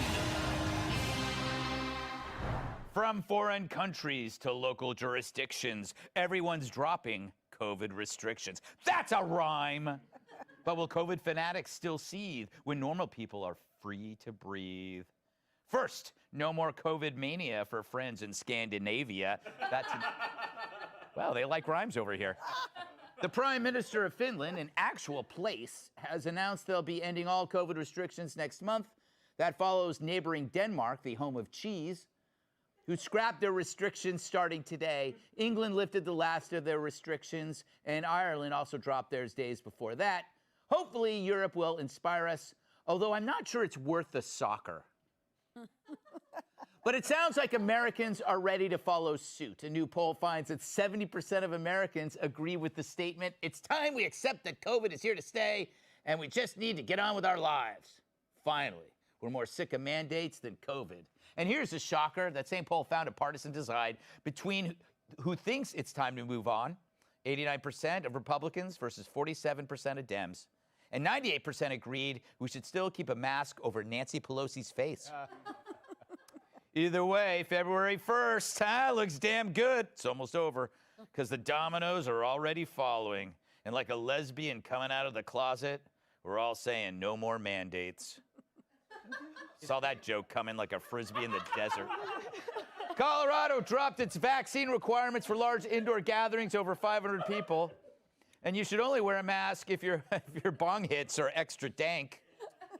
There's California Governor Gavin Newsom photographed maskless Sunday at the Rams game despite an indoor mandate. If there were ever a sign COVID's over, listen to his lame defense. Given your history with this issue, should you maybe have reconsidered taking the mask off for the photo, for the image, the message that it might send? I mean, of course. I was trying to be gracious, and I made a mistake. I was trying to be gracious and took the mask off for a brief second. But no, I encourage people to continue to wear them. Liar! He should double mask for being so two-faced. But sadly, not everyone's ready to be done with COVID.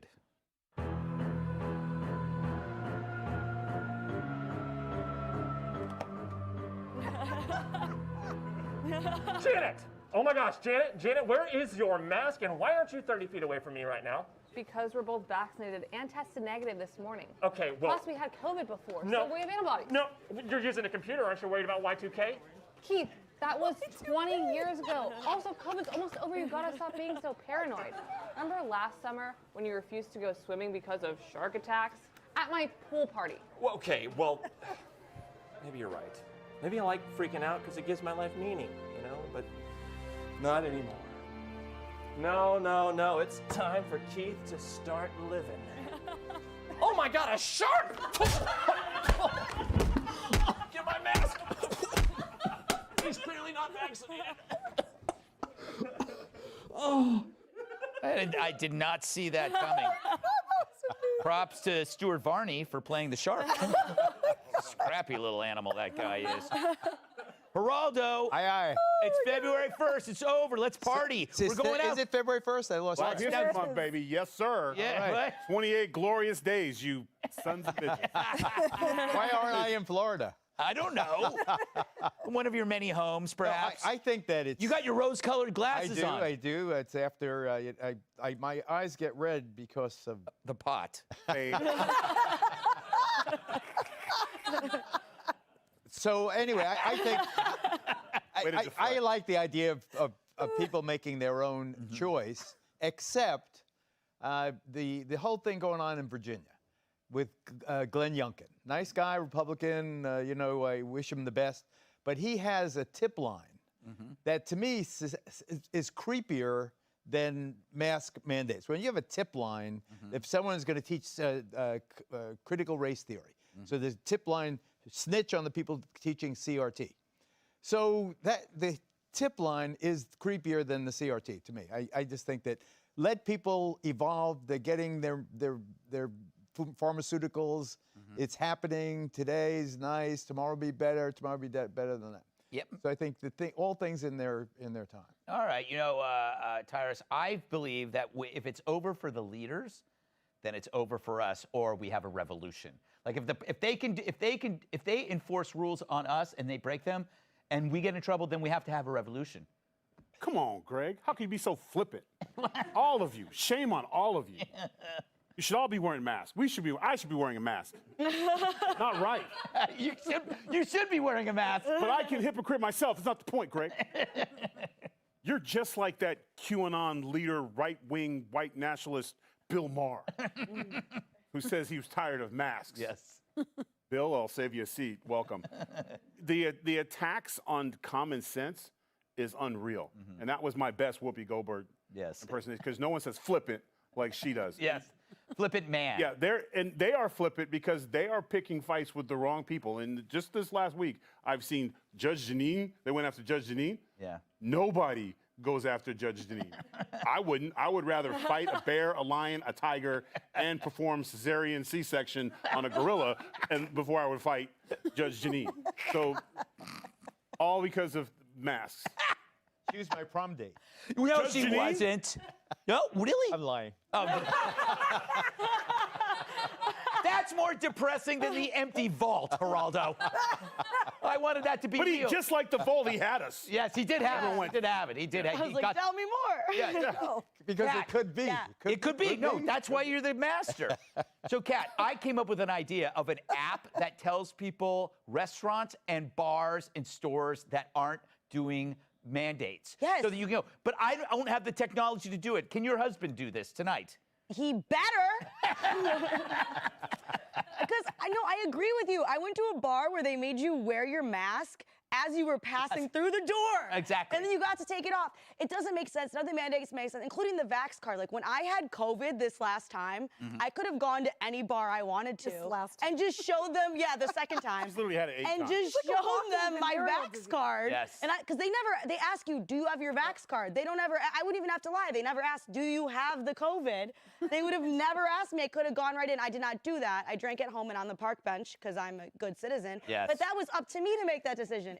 There's this idea that if you don't support the mandates, you see how ridiculous it all is, that you you don't think COVID is real. Right, right. No, it's real. I had it twice. Greg, I forgot. What? I pulled a gut feel on the plane today. What'd you do? I brought a lollipop. Had it in my mouth the whole time, and at one point the stewardess said, "Clever." Clever. I'm like, what I'm eating. That's a really good idea. It is a good idea. Oh, you had a Yeah. I see. I thought it was a CBD. Or... I would like. Why'd I gotta be weed? Julie, Damn, dog. keep the masks going into public bathrooms. That's about it. I mean, I personally love masks. I mean, Yes. and first of all, that's a gag is not a mask, just so you know. Yes. I've been doing it wrong. Okay, just wanted to let Cameron know there's a difference. But no, I mean, I welcome the masks. I enjoy the masks. I love the fact that nobody can see who I am.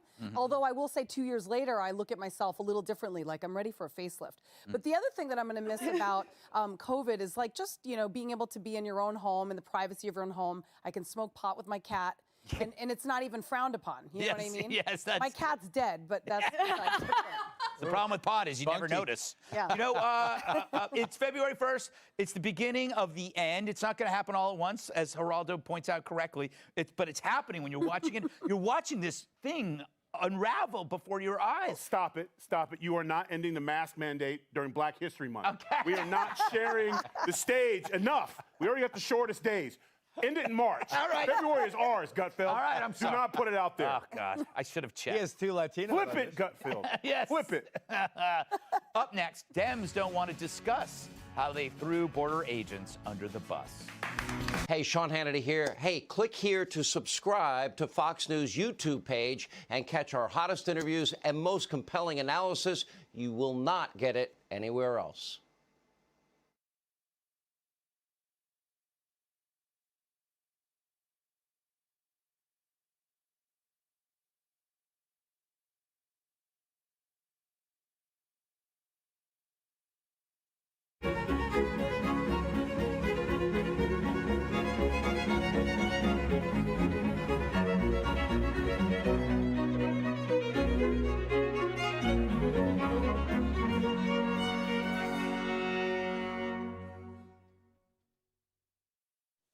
Hello, everyone. I'm very pleased to welcome today one of the writers I admire for the content and for the quality of the prose itself.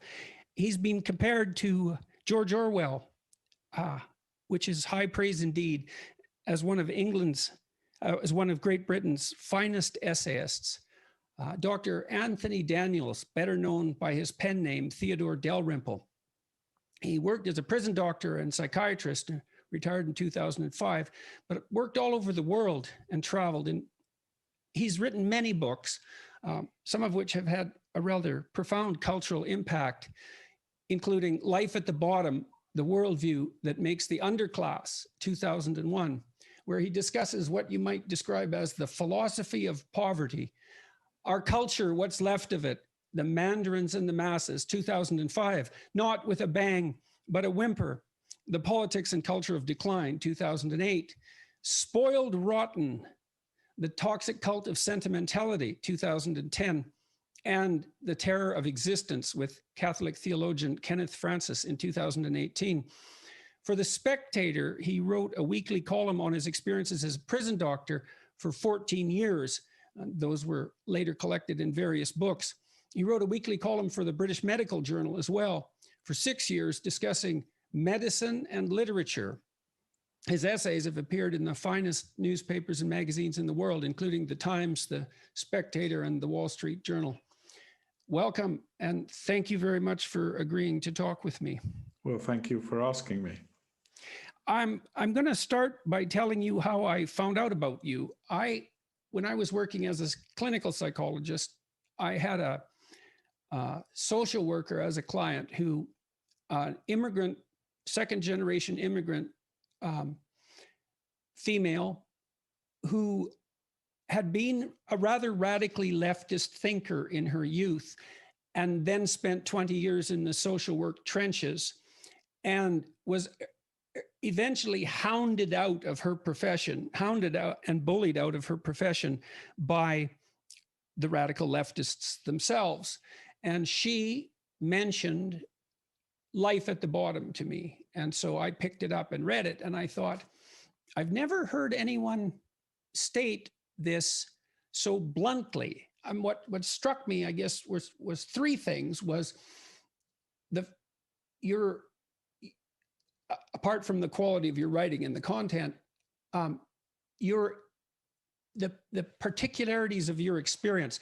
You said, for example, that you had dealt with poverty, with people who were in poverty in various places in the world, Africa, for example, and then in Great Britain, in the inner cities, in what you regard as the underclass, a permanent multi-generational segment of society that are, in some sense, they've fallen out of the bottom of the culture, in your view. And what you concentrated, you focused on the difference between that poverty and the poverty of absolute deprivation that you encountered in places like Africa.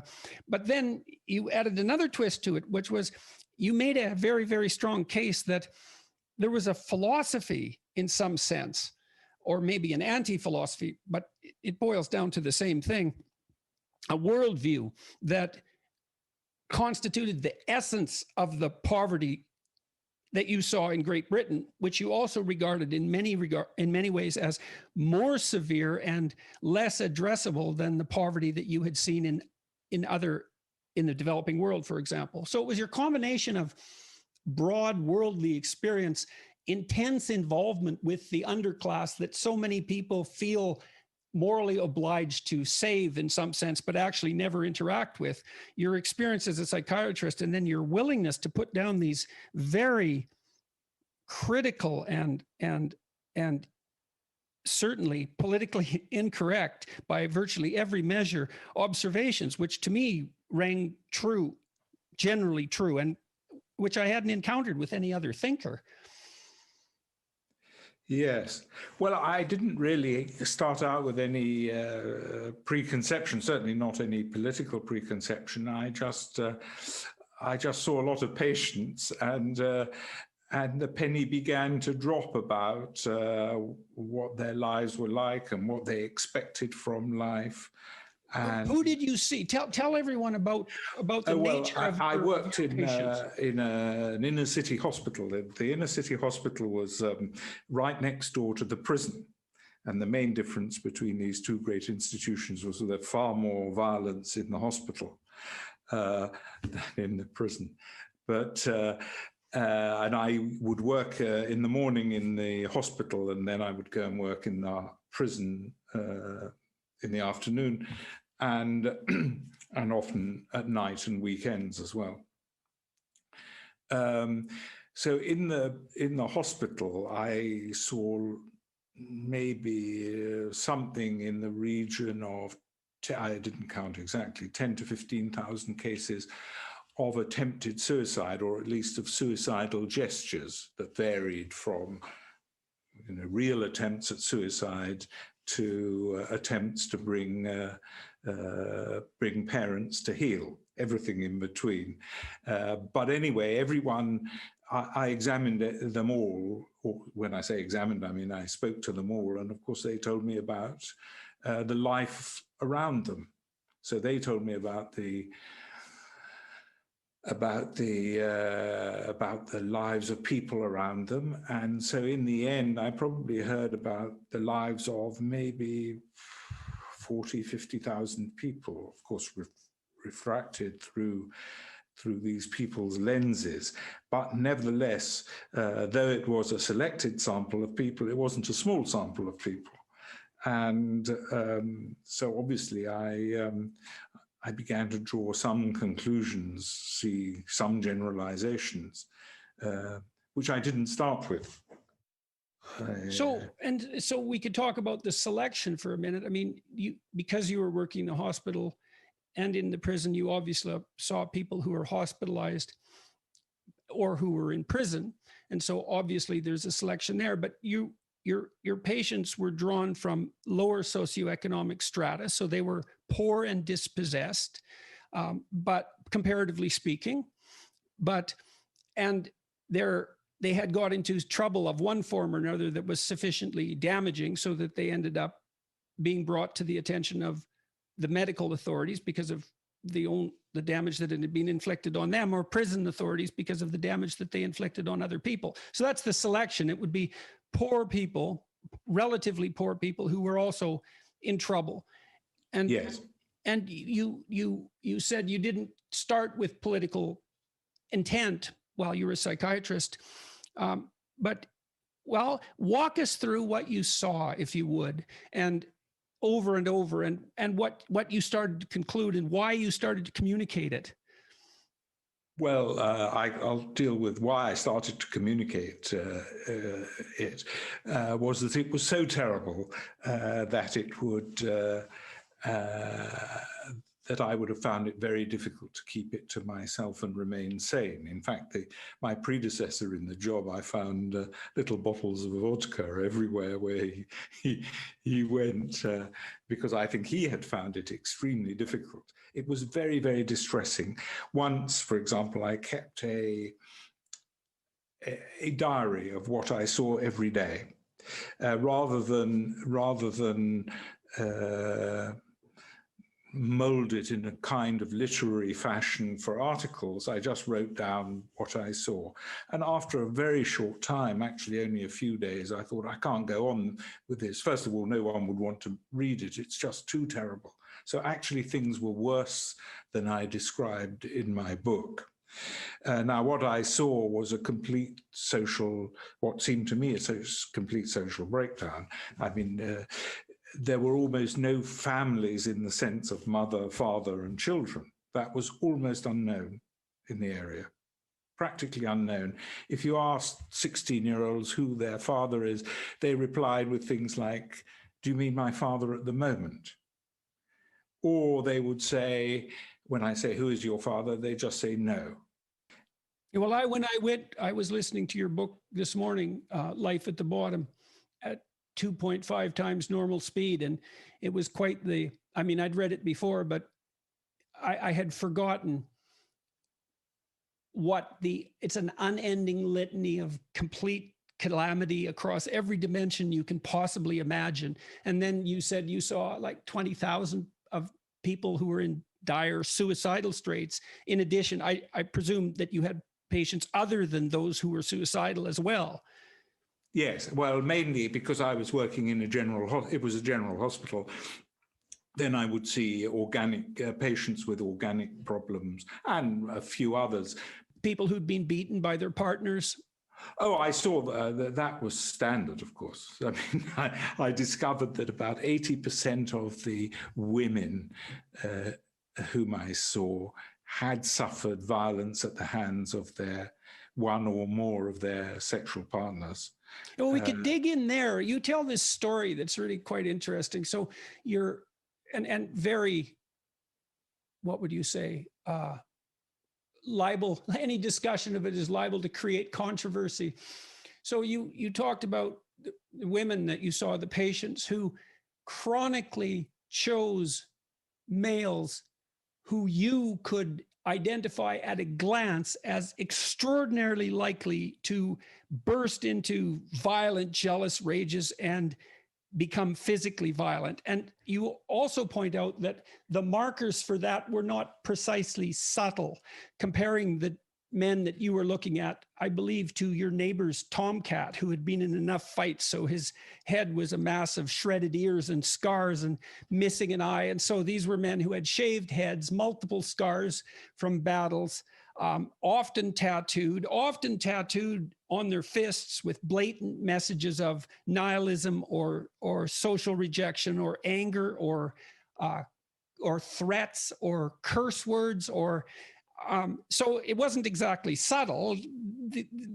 And you said that they invariably wore an expression of malign contempt, something like that. And they were people you would obviously give wide berth to in the street in broad daylight. Yet they were invariably tangled up with a woman or two or three or 10 who they were abusing serially. And the women seemed, in some sense, blind to this, but not only the underclass women that you were serving, but you also mentioned that was extraordinarily prevalent among the nursing staff. And so walk us through that and tell us how you make sense of that. Well, it wasn't, I wouldn't say it was prevalent amongst the nursing staff. It was present in the nursing staff. Well, my interpretation, which would be, of course, regarded as highly reactionary, in the end, this is the conclusion I came to, was that because sexual relations had been freed from all contractual, cultural, economic restraint and constraint, then what was left was a kind of free-for-all. And the men wanted exclusive sexual possession of somebody, but at the same time they wanted complete sexual freedom. Now, these things don't go together very well. I mean, if there's complete sexual freedom, okay, there's complete sexual freedom. But if at the same time you want, possibly for reasons of boosting your self-image, the exclusive sexual possession of somebody, then, and everyone around you is the same, then the men would see other men as threats. So they would become extremely jealous because they would fear any contact between their girlfriend, they were never wives, girlfriend with another man would lead to, or might lead to a liaison. And after all, since they were sexually predatory in that way, they assumed that everyone around them was of similar ilk, and which was often true. And this used to lead to fights, for example, in so-called nightclubs, which, I mean, when I was young, a nightclub was a place where there was a floor show and little tables around, but these were great caverns of thousands of people, where if a man looked at a girlfriend, it was assumed to be a challenge by the girlfriend's boyfriend. And so there could be fights and even murder. So I got in trouble with the New York Times because I pointed out at one point during the discussion with this journalist that societies all around the world, and I thought of this as a universal anthropological truth and something that was well established to the point of being self-evident, but apparently not, that a major problem that every society faces is the control of aggression by young men in particular, and generally as a consequence of sexual jealousy and striving. And the universal answer to that, insofar as there is one, was the development of monogamous norms and social enforcement of those norms. And, you know, you just described it in some sense as inhibition and control, but I think it's also useful to think about it as integration and into a more sophisticated game. You know, being in a marriage obviously does involve not chasing after other people sexually, but it isn't all inhibitory. Within the marriage, something sophisticated and hopefully wonderful in the long term is supposed to occur as a preferable substitute, and I mean preferable if it's done properly, to the short-term gratification that might be obtained by serial relationships, say, or sporadic relationships, because they're actually very difficult, and they also produce these violent outcomes that you described. And I was pilloried for that in quite a remarkable way. Claims were made that, you know, I was making the claim that governments should, you know, hand over unwilling women to undesirable monogamous men or undesirable men just to enforce monogamy. But really what I meant was, well, one of the reasons for marriage, apart from the fact that two-parent families are clearly much better for children with the father there, is that societies that allow unregulated polygamy or that degenerate into that are invariably rife with extraordinarily high levels of violence. Yes, well, that's what I saw. Now, of course, what the destruction of the idea of the family as we once knew it has been a long process. Started, I think, by intellectuals, literary intellectuals, and it's perfectly true that a bad marriage from which you can't escape is hell. I mean, it's a kind of concentrated hell. Marriage is not easy. So people thought, well, I think this is my explanation. They thought that there was, if we could get rid of all the inhibitions and restraints and frustrations, because there are frustrations,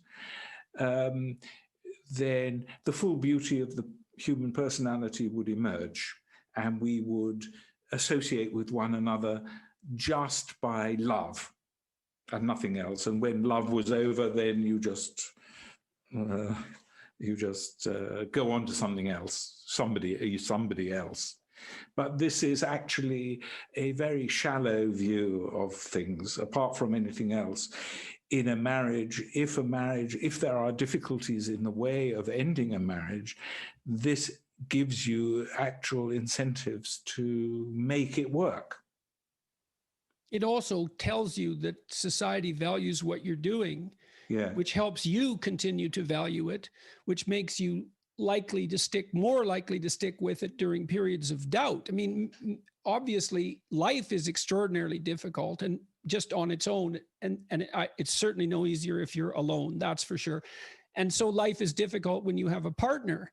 And because of that difficulty, but not because of anything necessarily intrinsic to the state of marriage itself, you need social institutions to buttress the structure so that all of the weight doesn't fall on those individuals alone. You know, I mean, I've had clients in my practice who are living together, and you know, when I ask them why they don't get married, the man often will say, well, we don't need a piece of paper to signify our commitment. And I think, first, I've heard that 20 times, and you might think that's a philosophy, but it's actually a pretty stunningly shallow cliche. And second, we're not talking about a piece of paper here. We're actually talking about something serious. You stand up in front of your family, your peers, your friends, the people that love you, the people that you want to spend time with, hypothetically, for the rest of your life, that you're going to depend on, that are going to depend on you. And you say, look, this is important. I want you to recognize it. We're now one thing. We're going to give it our best shot. And it would be nice if you support us. And that's not trivial. It's vital. And that's still why I think marriage may be less frequent, especially among the lower classes, than it once was, although cohabiting isn't, or perhaps it is as well. But romance movies that feature a wedding are certainly not any less popular. And marriage is still just as popular among the upper classes, which is something you also discuss in books like The Mandarins and the Masses, for example. You're not very happy with these philosophical discussions of freedom conducted by people, say, like Jean-Paul Sartre, and the absolutely catastrophic consequences of that unbridled thinking on people who are at the bottom of the hierarchy. Yes. With regard to the piece of paper business, I remember I had a patient who had, and she was not a foolish woman, had tried to kill herself. Eventually, unfortunately, did kill herself. She wanted very much a man to marry her. And the man didn't want to marry her, but he wanted to cohabit with her. And I remember him saying to me, I don't see what she's worried about. It's only a piece of paper. And I said, well, if it's only a piece of paper, why don't you sign it? Because it's only a piece of paper either way. So obviously, this revealed that it wasn't only a piece of paper. It was a commitment which he was unwilling, or for some reason, to make. He had personal. Well, there's also the question of, well, what is the basis of your relationship if it isn't actually a formally recognized permanent commitment? Say you're cohabiting with someone. I think in Canada it's 6 months and it's basically common law marriage. So what is it? Is we're going to hang around with each other till one of us finds someone better, but you'll do for now? Is that like, I don't know what. Well, I think, yes, I think it's particularly with the men, I think they don't want to close off all possibilities. They think, you see, they think that having an infinite choice is actually not committing to anything, which of course is a mistake. And what do you think it is committing to? Which the hypothetical continual choice. That is just they hope to be able to continue a life of pleasure and sensation. I think that's about it. And they don't want to. They have a kind of anti-romantic idea of love. So do you think that the intellectuals that were actively engaged in the destruction of traditional structures or in the criticism of traditional structures were just so well protected by the fact of those structures that they were only able to see the residual problems? I think that was it, yes. And of course, they were also protected economically, because economics does make a big difference here. I mean, I know that in practice, the upper classes, at least they preserve their hypocrisy. If they break the rules, they at least pretend not to be breaking, or try to pretend not to be breaking the rules on the whole. But they are protected from consequences of breakdown to some extent, not completely, of course, because there's an emotional aspect. But money does make a big difference. But if you have no money and you have no support, or the only support you have is a rather miserable support of the state, then the consequences are absolutely terrible. And I saw hundreds and thousands of cases. So there's increasing support in the EU, for example, for schemes such as a universal basic income. And, you just made an argument that, at least from one perspective, could be viewed as supportive of a scheme like that, given that if you have a dearth of material resources, a dearth of money, you're much more vulnerable to catastrophe. And so you might think, well, if we grant people a minimum basic income, that eradicates that problem. But you also tie the degeneration that you saw, which I want to talk about more, to the rise of the welfare state. And one of the things that, and I think this is because of my clinical experience, and it isn't clear to me that giving people money actually solves the problem of poverty. because poverty is very much more complex than the mere lack of money, even though that's certainly a cardinal element of poverty. And that's the other thing I would say, or another thing that you pushed at constantly in your writings, is that there's an entire worldview that is associated with violent and catastrophic poverty. And that's not precisely an economic issue, even though economic issues might exaggerate its danger. So tell us some stories and tell us what you concluded from what you watched. Well, I concluded that we had created quite a lot of people who had nothing to hope for and nothing to fear, conceive of a life different from the life they had. Going to work wouldn't make much difference to them economically, as failing to go to work would not make much difference to them. This isn't actually a necessary aspect of the welfare state. After all, Britain was far worse in these respects than other countries which have welfare states, in some cases more generous than the British welfare state. But the British welfare state created a class of people who were permanently in this condition and had no real incentive to get out of it.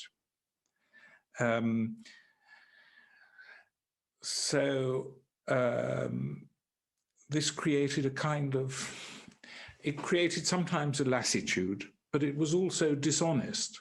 It created a kind of dishonesty, because actually the more problems they made for themselves, the more they were rewarded. I remember we had a peculiar demoralization of the world. I don't mean, I mean actual removal of morality from all human consideration. I remember once I had a patient with multiple sclerosis, and her husband worked, but he didn't earn a lot of money, and she had multiple sclerosis, which was clearly not her fault. And they needed some adjustments to their house so that she could get out of the house more easily and so on. And it seemed to me this, as far as I'm concerned, that's a perfectly good way to, well, this is a place where the welfare state could actually help. So I phoned a social worker, and I made a great mistake. I said, I have a particularly deserving case. Oh, yes. And there was a stony silence on the other end.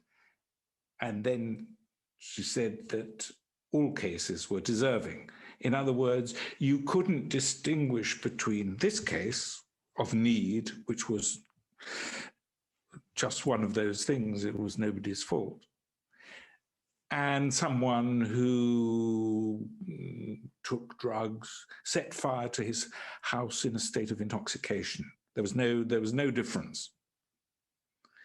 And since, of course, people who behave badly become more needy, they actually gain more attention and more sympathy. That's if you take desert away, if you remove desert from all considerations. And this means that actually one source of meaning in life is completely removed. And what we saw were these people who had no religion. Inverted even. That's the case you're making. It's not even just removed, it's actually punished, actively punished, yeah, which is even worse than mere removal. Yes. So, and you kind of claim, I think, and correct me if I'm wrong, that there's a perverse attractiveness of that to the educated helping classes in producing a group of people who are so much beneath them in some sense that normal moral standards don't anymore apply. And what that means, I mean, if that's the case, that perverse sense of superiority and the moral gratification that might provide, if that's the case, then people are being actively punished for doing anything that might lift them out of the circumstances that they find themselves in. Yeah. Well, I think one of the things that is clear about the, shall I say, the intellectual classes is one of their greatest fears is the fear of being considered censorious. And of course, censoriousness is not a very attractive quality. So, but the best way to avoid being considered censorious is to fail to make any judgment whatever. But this is completely impossible. It's impossible to not to make judgments. Judgment is part of being human. Yeah, well, you can't perceive without judging because you have to select the thing you should be looking at from everything else you might be looking at. So every act is hierarchical and implies a value structure. And a choice. I mean, choice imposes the necessity to make judgments. Now, if you pretend that you're not making judgments, then you are actually facilitating the worst judgments.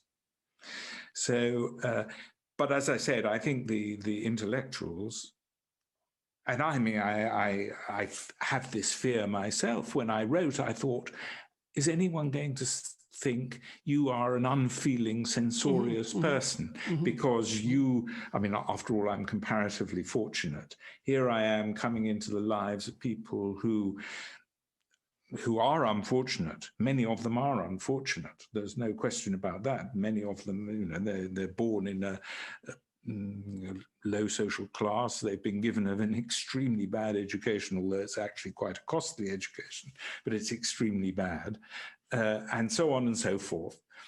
And here I am coming in and making judgments, saying your behavior is what is causing your unhappiness, is at the root of your unhappiness.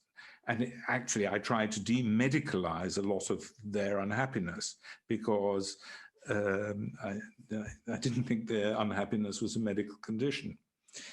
Well, that is the danger with judgment. I mean, I face this with my clinical clients constantly, but also in the case of my daughter and in my own life for that matter.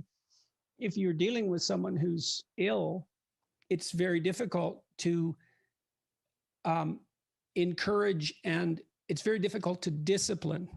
And by that, I mean encourage and instill discipline, which is something that you want to do if you're a parent. If your child is ill, it's very difficult to tell when the illness is sufficient reason so that something isn't being done, right? And so when you're dealing with dispossessed people, you have the same problem. Yeah, well, judgment is always fallible. So I would never say that I had never made any mistakes in my judgment. You know, sometimes I would be too harsh maybe, and sometimes I wouldn't be hard enough. But I mean, that's just a consequence of not having enough knowledge and so on and so forth. But to pretend you're not making a judgment is itself a judgment. I mean, you're judging that you shouldn't make judgments. It's also the abdication of responsibility. I mean, I thought this through with my clinical clients at a sort of a technical level too.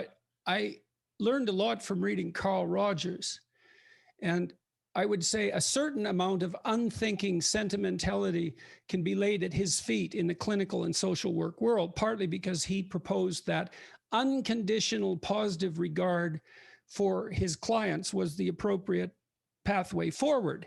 And his critics pointed out that if you watched Carl Rogers in action, what he was practicing involved careful discrimination. But what he meant was something like, accept that the person is of fundamental value and has the capacity to move towards the light, let's say, and work in that vein. But what I would tell my clients, and this was a consequence of my realization that judgment was not only necessary, but crucially important to forward movement, was that I'm not offering you unconditional positive regard. I'm on the side of the part of you that wants things to be better. And I'm going to help you discriminate between the part of you that doesn't want things to be better, that might even want them to be actively worse for all sorts of reasons that all people are prey to, and the part of you that is striving to make everything better. And we'll discuss what better means, and we'll negotiate the strategies, but let's make it clear, this enterprise is to get rid of what is undesirable and to foster what is desirable, and to critically distinguish between those two, which is absolutely vital. You can throw your hands up and say, I'm not going to be judgmental, but all that means you're not distinguishing between what's good and what isn't. Well, I think what I tried to get at was with patients was our, if you like, our existential equality. That I made choices, but they made choices too. And of course, there are conditions where that is not so, and you have to make the distinction between those cases where people really do not have any capability. I mean, there are such cases, of course. But in the prison, for example, one thing that made me a little bit optimistic was that I never said anything in my articles that I didn't actually say to the patients. And the patients understood on the whole. I mean, there were a few in the prison who I think were not reachable by this kind of argumentation. But for example, in the prison, I said I would not allow the prisoners to swear in front of me. And I had no means of stopping them, of course, and if they continued, I couldn't refuse to treat them on the grounds that they had sworn in front of me, but I did actually stop them. And I mean... So why do you think they stopped? Well, I provided an argument. I don't know whether one is allowed to use bad language on your podcast. You can, anything you have to say that you think is necessary, you're free to say. Okay. Well, a patient in the prison would come in and say, I've got this fucking headache. So I would say, well, before we go any further, can you tell me the difference between a headache and a fucking headache? Tell me the difference. And he would say, well, that's how I speak. And I say, yes, that's what I'm complaining of. And he said, well, why shouldn't I? Why shouldn't I speak like this? Because that's me, you know. And I said, well, supposing at the end of this consultation, I say to you, now, here's some fucking pills. Take 2 of the fuckers every 4 fucking hours. And if they don't fucking work, fucking come back and I'll give you some other fuckers. You find this a bit strange, wouldn't you? So he said, yes. So I said, well, we're equal. I don't talk to you like that, and you don't talk to me like that. And they just stopped. And you meant that? What? That you meant that? Oh, I meant that, yes. Yeah, right. Well, and you're complimenting. You're complimenting your client instantly. You're saying, look, we're engaged in a serious enterprise here, and I actually care about it. And maybe we should attend to the words we're using. You too, or we're just playing. And I actually care about you getting better. So how about we watch our language? I'll do it, you do it, and you can do it. And so, yes, people are going to agree to that. Listen, I used to have a good laugh sometimes. I remember the law was that every prisoner had to be examined medically within 24 hours of being received into the prison. And in practice, it was usually within 2 hours of being received in the prison.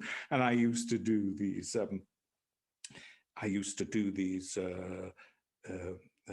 examinations, and one prisoner said he wanted his medicine, and I didn't think he should have what he alleged he was taking. I had no idea whether he was taking it or not. And I said, I see no medical indication for him. And he started screaming. He said, you murderer. He said, you're a murderer. You're not a doctor, you're a murderer. And of course, this was a Victorian prison with ironwork and everything. So it was echoing all through this enormous building. and anyway, in the end, I said, well, that's enough. You have to go now. And so he went, and screaming still. And then the next day I saw him. And he came up to me and he apologized. And he said, I was bang out of order. That was his expression. I was bang out of order. I'm sorry, doctor. I said, oh, never mind. I said, I've been called far worse than that. And then I said, and actually, you had a wonderful effect on the other prisoners whom I was examining, because they were like lambs when they came in. And I said, you couldn't come and do it again this evening, could you? Come in and call me a murderer. So we had a good laugh. But on the other hand, of course, what I was saying is that you can control yourself. It's not... Well, that's a compliment. It's a compliment. And it might be the first time that some of these people had been complimented in that way. Well, yes. I mean, I unfortunately, I think that services have been set up to make them the victims of their own lives and behavior. So that's how they presented themselves. And I remember another prisoner who came in and said, now he'd been in prison several times for burglary, and such are the British police that really... You have to want to be caught, to be caught by the British police for burglary. But anyway, he said to me, Doctor, do you think my burgling got anything? Do you think it's my childhood that caused me to burgle? Do you think it's got something to do with my childhood? So I said, absolutely nothing whatever. And he said, what? Because he expected me to say, it must be. And then I said, so why do I do it? I said, well, it's quite simple. You're lazy and stupid, and you're not prepared to work for what it is that you want. And he laughed. Instead of being very angry, he laughed. And because he knew that what he was saying was nonsense. And then after that, we could talk about his childhood, because it was true that his childhood was a bad one. And most of the prisoners have a very bad childhood. Many of them had very bad childhood. That was all true. But it's not true that everyone who has a bad childhood is a burglar. Right, just as it's not true that everyone who's sexually molested grows up to be a molester, even though many molesters were molested. Yes, yeah. Right. So there were lots of other cases like that. I remember a chap came to me. I mean, prisoners were said to be of low intelligence on average. Lower than average intelligence. All I can say is that I never found them incapable of understanding what I was saying. Now, maybe what I'm saying isn't very intelligent, so it's easy for unintelligent people to understand it. But nevertheless, I found that they could actually follow quite complicated arguments. I'll give you an example. There isn't a clear relationship between IQ and antisocial behavior. Partly it's complicated too, because many prisoners have histories of head trauma, often from violence and from child abuse and damage from alcoholism and so on. But I know the literature on antisocial behavior. We looked at predictors for years, and even neuropsychological tests that assess prefrontal function, for example, which is hypothetically the seat of inhibition or higher order cognition. The predictive power of cognitive ability in relationship to criminality is really quite low. And yes. IQ is completely uncorrelated with conscientiousness, which is a personality factor, and with agreeableness. So it's not obvious that criminals are stupid. Yeah, no, I personally never found that. And for example, there was a chap came to me and said, you have to give me something, because if you don't give me something, I'm going to go and attack a child sex offender in the prison. They were kept apart because they would be immediately attacked. But anyway, he said, I'm going to kill one if I get hold of one, if you don't do something. And I said, well, let's think about this. He said, well, why do you feel like that? And he said, well, because they interfere with kiddies, with children. And so I took a bit of a a risk. I said, do you have any children? And he said, yes, 3. I said, how many mothers? And he said, well, 3. I said, and these mothers, do they have boyfriends?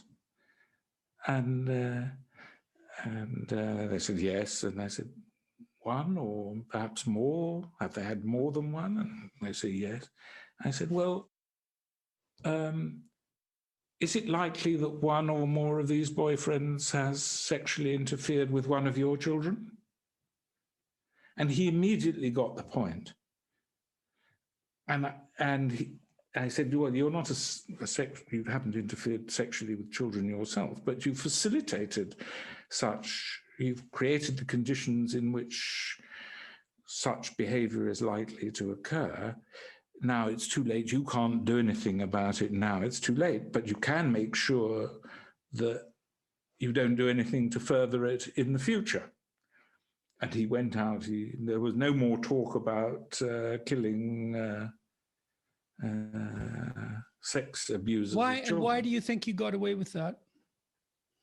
Got away with? Well, you said you took a risk, right? So you I took a risk. I took a risk. I mean, it was a risk that I didn't know that he had children. I didn't know what. I had a fair idea because it was so common amongst prisoners. Sure. And outside prison. But it's also a risk. I mean, the risk you took, he asked you to do something because he was going to become murderous. And so that's a pretty salient, immediate, and credible threat, given that a violent criminal uttered it in a prison. Yes. And your response wasn't, I better prescribe him a sedative, at least to cover myself up, let's say, if anything does happen. Your response was, well, let's call this guy out for his rather self-evident moral flaws, blind ignorance of which is facilitating an unearned sense of homicidal moral superiority. And let's assume that that's going to be curative. That's a risk. Yeah, it's a risk. And I must say that when I had quite a few patients who said similar things. And I didn't give in to what was, in essence, moral blackmail. But of course, it did always occur to me that maybe one day one of these people who was threatening something like that might actually commit the act. And then someone might blame me. I mean, yes, definitely. That never happened. That never happened. But I was fairly clear that their responsibility was not to behave like that, and he didn't, in my opinion, as far as I could tell, suffer from anything which would have excused him. Right, some organic impulse control disorder, some prefrontal damage, or I mean, those things do occur. A certain percentage of violent criminals have rage that's induced by epilepsy, and that can be triggered by drinking. And I mean, there are organic syndromes that mimic virtually every moral failing. Yeah, if he had a psychosis, for example, I mean, if he had a psychosis, I wouldn't have said what I said. My sense in reading your books is, so there is this censoriousness, or that's something you could be criticized about for. And I'm sure, and you can tell me about that, I'm sure you have been criticized for that. And you know, you've written provocative tracts like The Toxic Cult of Sentimentality, which is a real dagger in some sense. I mean, because people, let's not call it sentimentality for a moment, let's call it empathy or sympathy. And you make a case that I think, and correct me if I'm wrong, that excessive empathy, unthinking sympathy can produce catastrophic consequences because it's not tempered by judgment. And then I look at the personality literature. You know, we have 2 moral personality traits, roughly speaking.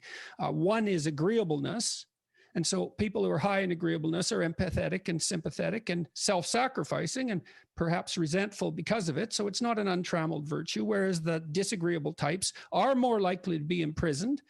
So that's a predictor of antisocial behavior, but they're implacable and stubborn and hard to push around. And so people vary on that distribution. I think agreeableness is the empathy dimension is a trait that's particularly good for fostering the care of infants, because infants, immediate empathy with an infant under 6 to 9 months is almost invariably the right response. If the infant is crying or in distress, your job isn't to question or judge, it's to alleviate the source of the trouble. And it's very hard to take care of infants, and it's no wonder that there's a moral virtue that's essentially devoted to the care of true dependence. But we have conscientiousness too. And conscientiousness is the best predictor of long-term life success apart from IQ. And conscientious people are good at keep formulating and keeping contracts, long-term contracts. It's sort of a cold virtue, and they are judgmental.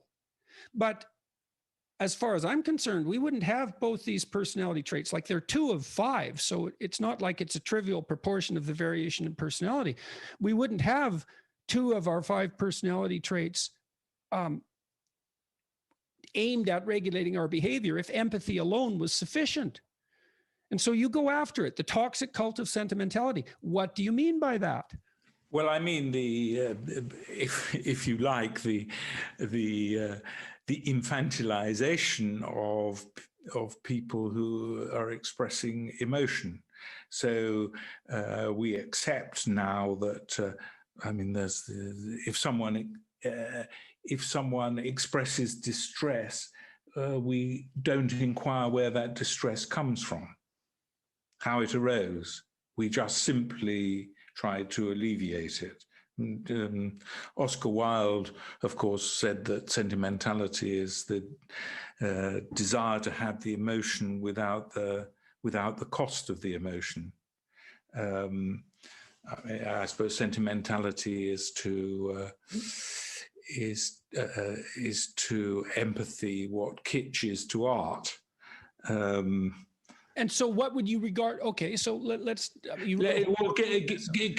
give you I start the book with an example, which I read in my local newspaper, which was of a man who bought a chicken in a supermarket and roasted it, and then gave it to they were eating their dinner, and the little girl finds that there are chicken's feet in it and screams with horror.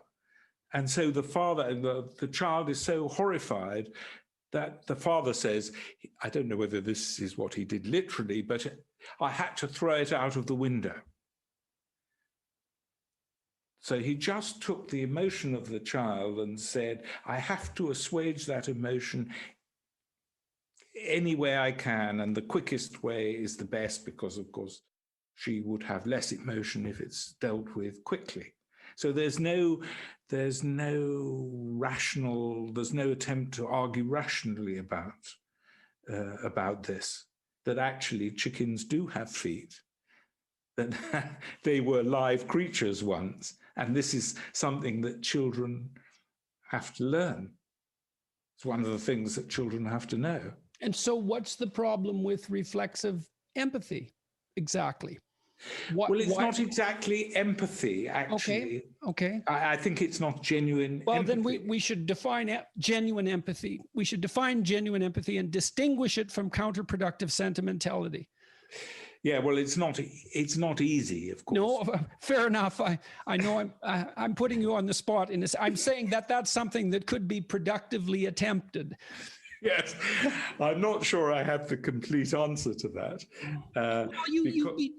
You're hitting at it from all sorts of different directions, though. Like one of the things that emerges from your book, and I saw you as someone who wanted genuinely to be of help to the people that you were seeing, and tortured by this constant immersion that you had in absolute bloody nightmarish catastrophe, like to a degree that I don't really understand how you managed. Outraged by what you saw, outraged by the thoughtless contribution of skeptical and critical intellectuals to this suffering, which is swept under the table in some sense, or attributed only to, you know, the power-hungry depredations of capitalism or something like that. And so you're outraged by that, and you're trying to use your capacity for judgment to help your clients, your patients, distinguish between those things that they're doing that clearly hurt them and those things that help them, and also to attribute to them the capacity to do that, which, like, I was talking to my wife today. We were talking about a woman she's dealing with who is having a hard time disciplining her 1.5-year-old. And, you know, I mentioned to her that one of the things I've seen among especially my seriously affected clinical clients is that they actually have no idea that they could change their behavior in a manner that would improve the future. That as a concept, that's not part of the subculture that they're embedded in. And that's so counterproductive and unhelpful. Just hinting at that's helpful. We also, of course, give them incentives not to think like that. Because if in fact you have a situation in which changing their behavior will not improve certainly their economic situation very much, which is actually the situation of many of my patients, that takes away one of the possible incentives for changing behavior. And why is it that finding gainful employment, for example, isn't going to produce a material change in circumstances? How is it that this is at the level of detail? Because many people, if they go to work, they lose benefits. They have to start paying for things which were previously paid for them. So they end up going to work for X number of hours and being very slightly better off in monetary terms, which doesn't seem to them to be worth it. And I can understand that. So you're asking them to do low-level job, get up maybe at 6 o'clock in the morning. And furthermore, of course, it's not good for their children because often they are single parents. So they've got no support at home other than whatever it is that the state provides them. And they have to manage their children and going to work when it's very difficult for them. Right, for no economic incentive. Well, I mean, they're little marginally better off. Mm-hmm. Well, maybe they have to buy clothes. It's expensive to work to enter the workforce. It's not trivial. They have to arrange transportation. That's also an expense. And then you said childcare. That's a devastating expense because most people who would work on the margins don't make enough money to afford childcare at all, let alone childcare of any quality. Yeah. And so it also means that this unwillingness to pass judgment, let's say, on the part of helpers, also means that we abdicate our responsibility to design social welfare systems that would reward productive behavior because we don't want to make the judgments about what behaviors are productive and what aren't, at least partly because we don't want to make mistakes and throw people out that are deserving, but we can't differentiate. But then because we won't make those judgments, we produce systems that counterproductively reward the kinds of behaviors that produce the problems we want to solve. They treat everybody as helpless. And it's a kind of learned helplessness, actually. And if you look at, I mean, it's very interesting to see the success, the economic success of certain groups of poor immigrants. For example, the Sikhs in Britain, and I'm sure, and certainly in Canada. They may come with nothing, but within a very short time, they've succeeded. They've risen up the social scale, the social and economic scale. Now, you see that with first-generation Asian immigrants in North America. So I looked into that in detail because it's a very interesting phenomenon. I was interested in the relationship between IQ and conscientiousness, IQ and personality in predicting long-term life outcomes. And by and large, people with higher IQs do substantially better. So if you had to pick one attribute to ensure your success at birth, it would be high intelligence. It's better to be born 3 standard deviations above the mean in IQ than 3 standard deviations above the mean in wealth in terms of your position at 40, so 40 years later. So IQ is very powerful. Conscientiousness is also powerful, but only about 1/3 as much, but it's still powerful enough so that Asian immigrants, their children, perform on average as well as native-born Caucasians who have a 15 IQ point advantage, which is roughly the difference between a college student and a high school student. And so there's something in the Asian culture, and what it is quite clear, actually. It's an incredibly intense work ethic and respect for achievement, disciplined achievement in the economic realm. That's hammered in right from now. That disappears after about 2 generations. Yes, but presumably also there's the maintenance of the family structure, so that I mean, you don't, certainly where I was anyway, you didn't get this this complete breakdown.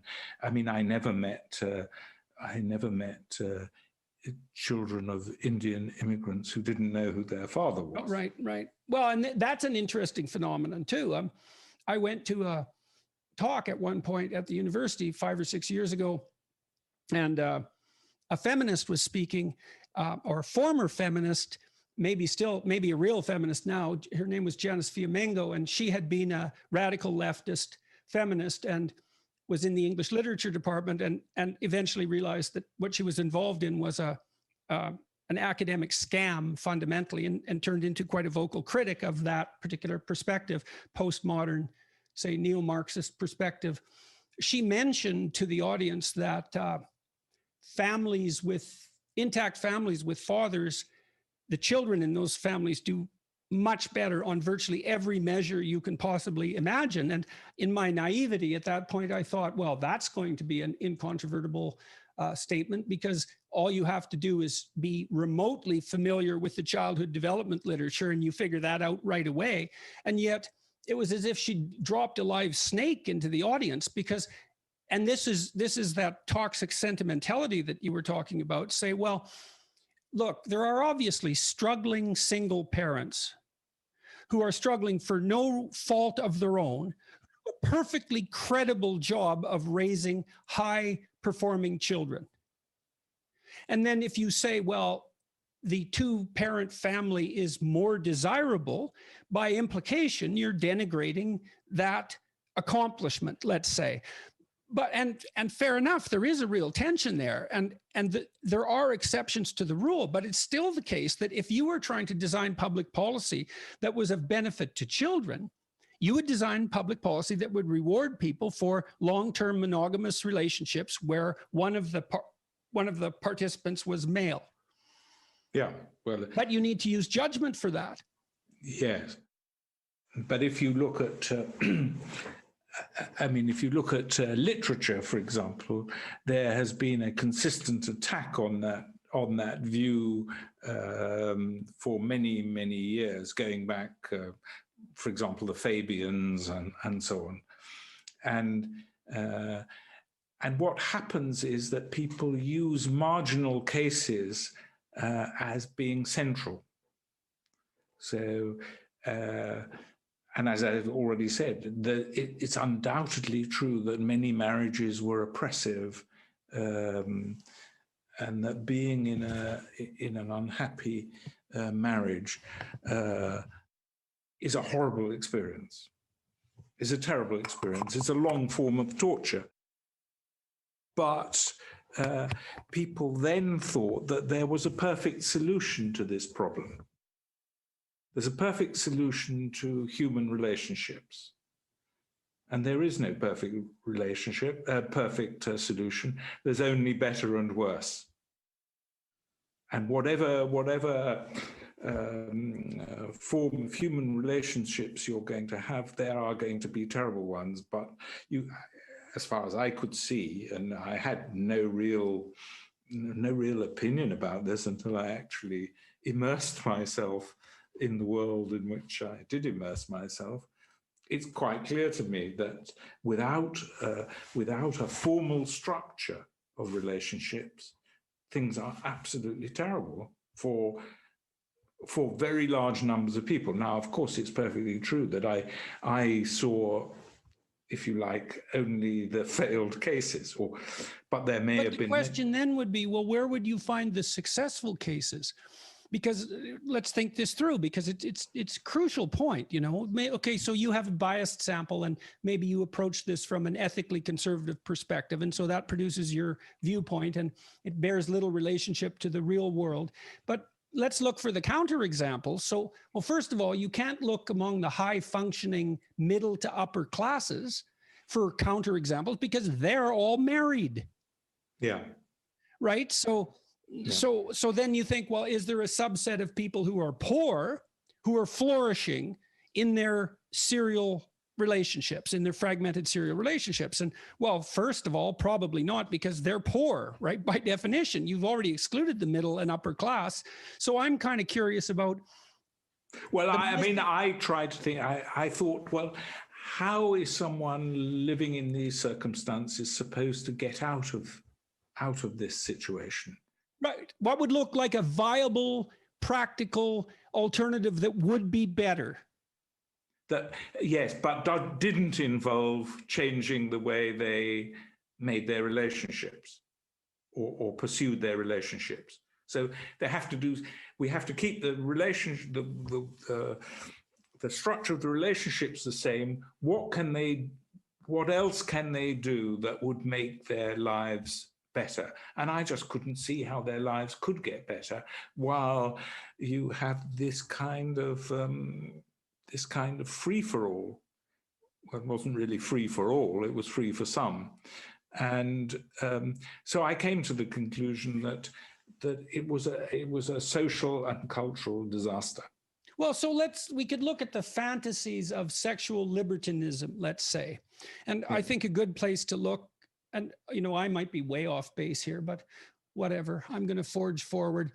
Let's look at Playboy, because Playboy was the first mass market magazine that sort of introduced the idea of sophisticated sexual freedom into the mass audience. Right. And that quickly degenerated into Penthouse and Hustler, and then to this bloody online catastrophe where everything goes. And it's a cesspit of unimaginable proportions. But in any case, back to Playboy. Well, you know, you have two sophisticated people. The woman's in her early 20s.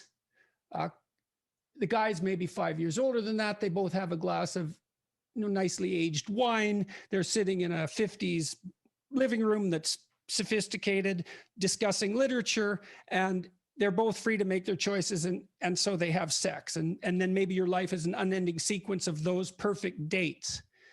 It's like, well, what are the preconditions for that? For that even to be possible? Well, you both have to be young.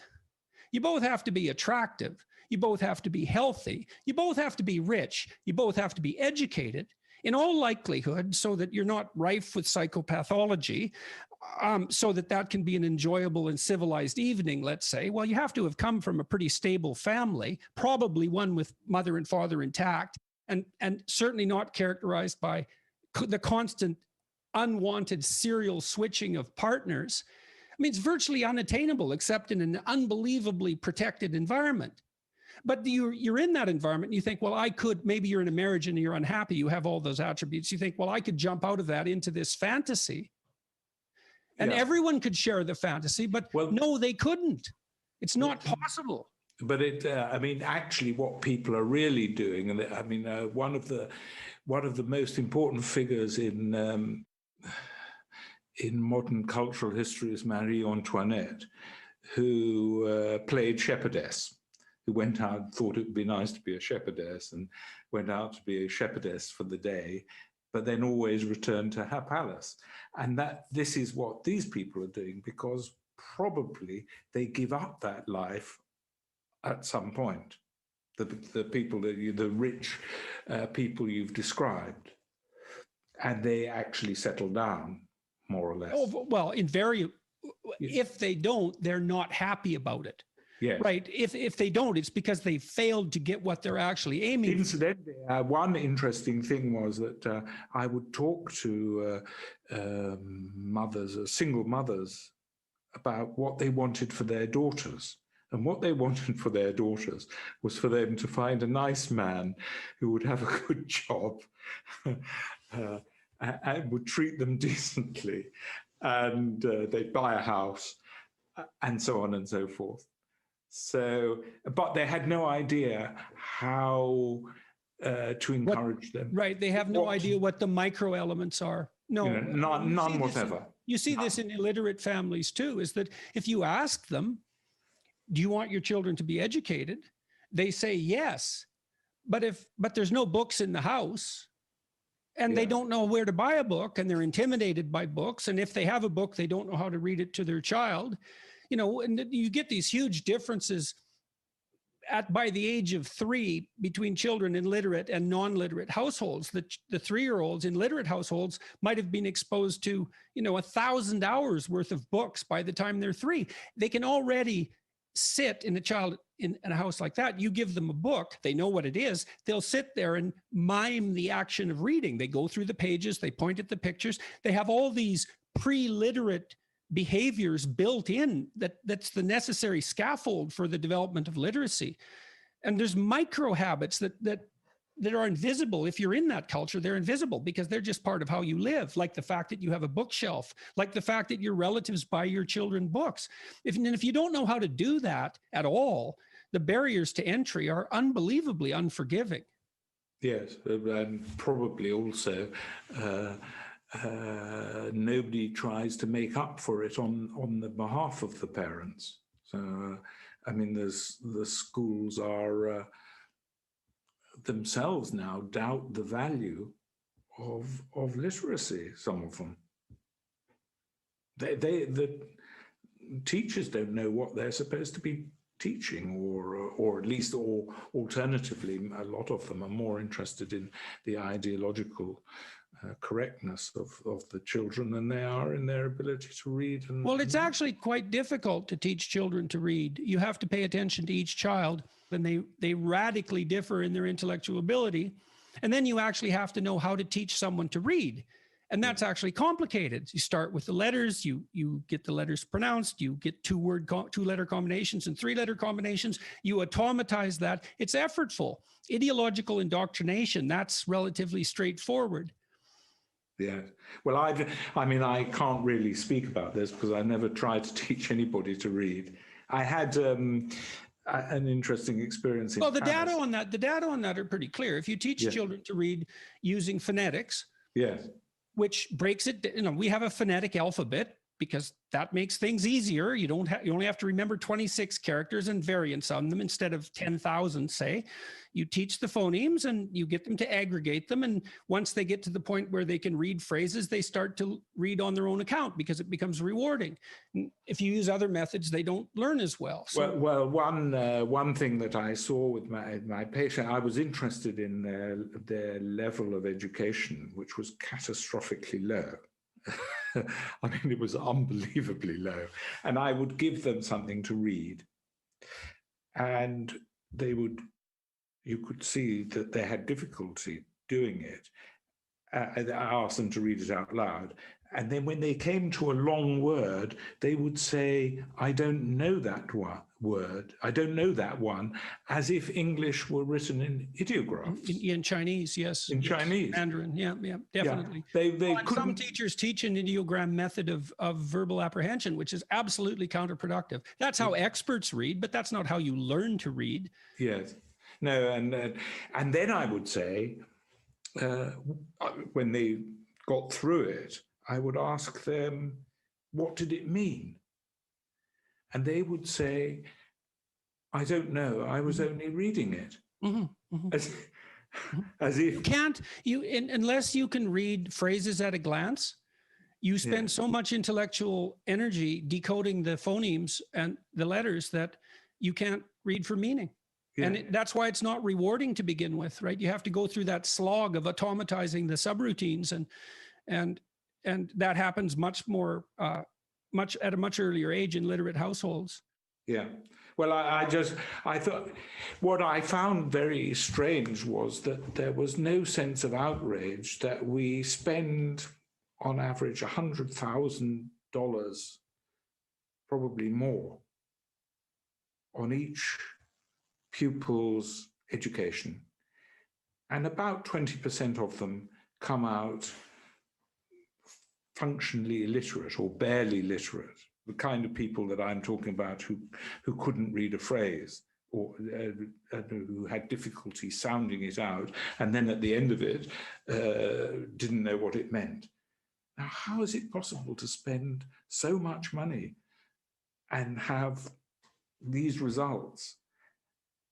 And this has a catastrophic effect on their lives. It's obvious that it must have, in any modern society, it must have a catastrophic effect on their lives. But nobody seemed to be interested or saw it as a disaster. You'd think the faculties of education would be interested, and you'd think that by now they would have, say assessed an immense variety of methods to teach children how to read, let's say, because I think pretty much everybody could agree that that would be good. You know, that they would have tried out 200 different educational techniques, subjected them to stringent analysis, and that we would see an increase in the efficiency of teaching children to read that would be in keeping with the increase in technological power that we've seen over the last 20 years. We should be teaching kids to read at a rate that's just beyond comprehension if the faculties of education were doing their jobs, which they're not. Quite the contrary. So yes, and I was thinking too, you know, one of the things I found really interesting working with people who were dispossessed was, you know, you might think, well, you don't want to impose these external norms on them. There's a form of colonialism that would be associated with that, or classism or something like that. And I suppose that's part of the non-judgmental stance, but you can always just ask the people themselves. And what you find right away is they want for themselves pretty much what the middle class person or the upper class person has. And I don't just mean material resources. They'd rather be educated than not educated, or at least they'd want that for their children. They'd rather have a relationship, if they could figure out how to conceive of it, that was stable and loving, all of these things that, you know, you could regard as arbitrary. A child would rather have a father and a mother that were around. So we could derive norms for the direction of our social policies that could be derived from the populations that we're hypothetically trying to serve. But we don't seem to do that either. We can't even agree that, all things considered, it would be better to reward the presence of two-parent families. Yeah. Yes. Well, I mean, all that I said in my books, I thought was common sense, actually. Everything was more or less common sense. It wasn't work of great reflection or anything like that. It just seemed to me everything was obvious, and yet, maybe it takes exposure to 20,000 cataclysmic failures to make what's obvious salient. You know, because the problem with what's obvious is that it's invisible. You know, I found this out many times. So if I'm called on in an interview, for example, to defend marriage, I think, well, I don't actually know how to defend something that until 10 years ago was taken as a self-evident good. It's not like I have, or any of us for that matter, have a massive array of arguments at hand to justify cultural norms. In the fact that they're norms means you don't have the arguments at hand. They're so self-evident that they're not buttressed by a differentiated description. Yeah. Well, you see, I used to write for a left-wing magazine as well as The Spectator, which is conservative, called The New Statesman. I mean, it's not far left. It's, moderately left. And I used to go for lunch there sometimes, and we would have a discussion. And I met a very distinguished BBC broadcaster in the days when the BBC actually was not terrible. And he said he'd read me, and then he said, I wanted to meet you because I wanted to ask you. I said, he said, do you make it up? Do you make it up? I make it up. So I said, well, I'm very flattered that you think I could make it up, but I don't make it up. On the contrary, I tone it down. And of course, I do disguise it so that people are not recognizable. But in essence, everything is true. And actually, things are much worse than I described. Well, the thing is, things in a bad situation, things are so bad that it's both inconceivable and incommunicable to the people that it's happening to and to anyone else. Like, I've been in families that were dysfunctional for multiple generations. And what I found was that in some situations, you'd dig and you'd get to a lie and you'd think, God, I finally got to the fundamental lie. And then you'd find that there was a lie underneath that was even bigger. And then if you dug through that, you'd find another catastrophe that was even more cataclysmic. And it just never came to an end. You can't communicate. What did you say in one of your books? I think it was, you quoted Tolstoy. Every unhappy family is unhappy in its own way. Yes. Right. So there's this specificity of misery that's complex beyond belief and densely layered. And so I know that reading your accounts, which are, hair raising and heart rending, that's nowhere near as bad as the actual situation. Yes. Yeah. Well, I used to go into the hospital thinking I'd heard everything. I've heard everything. They can't surprise me, but they always could surprise me.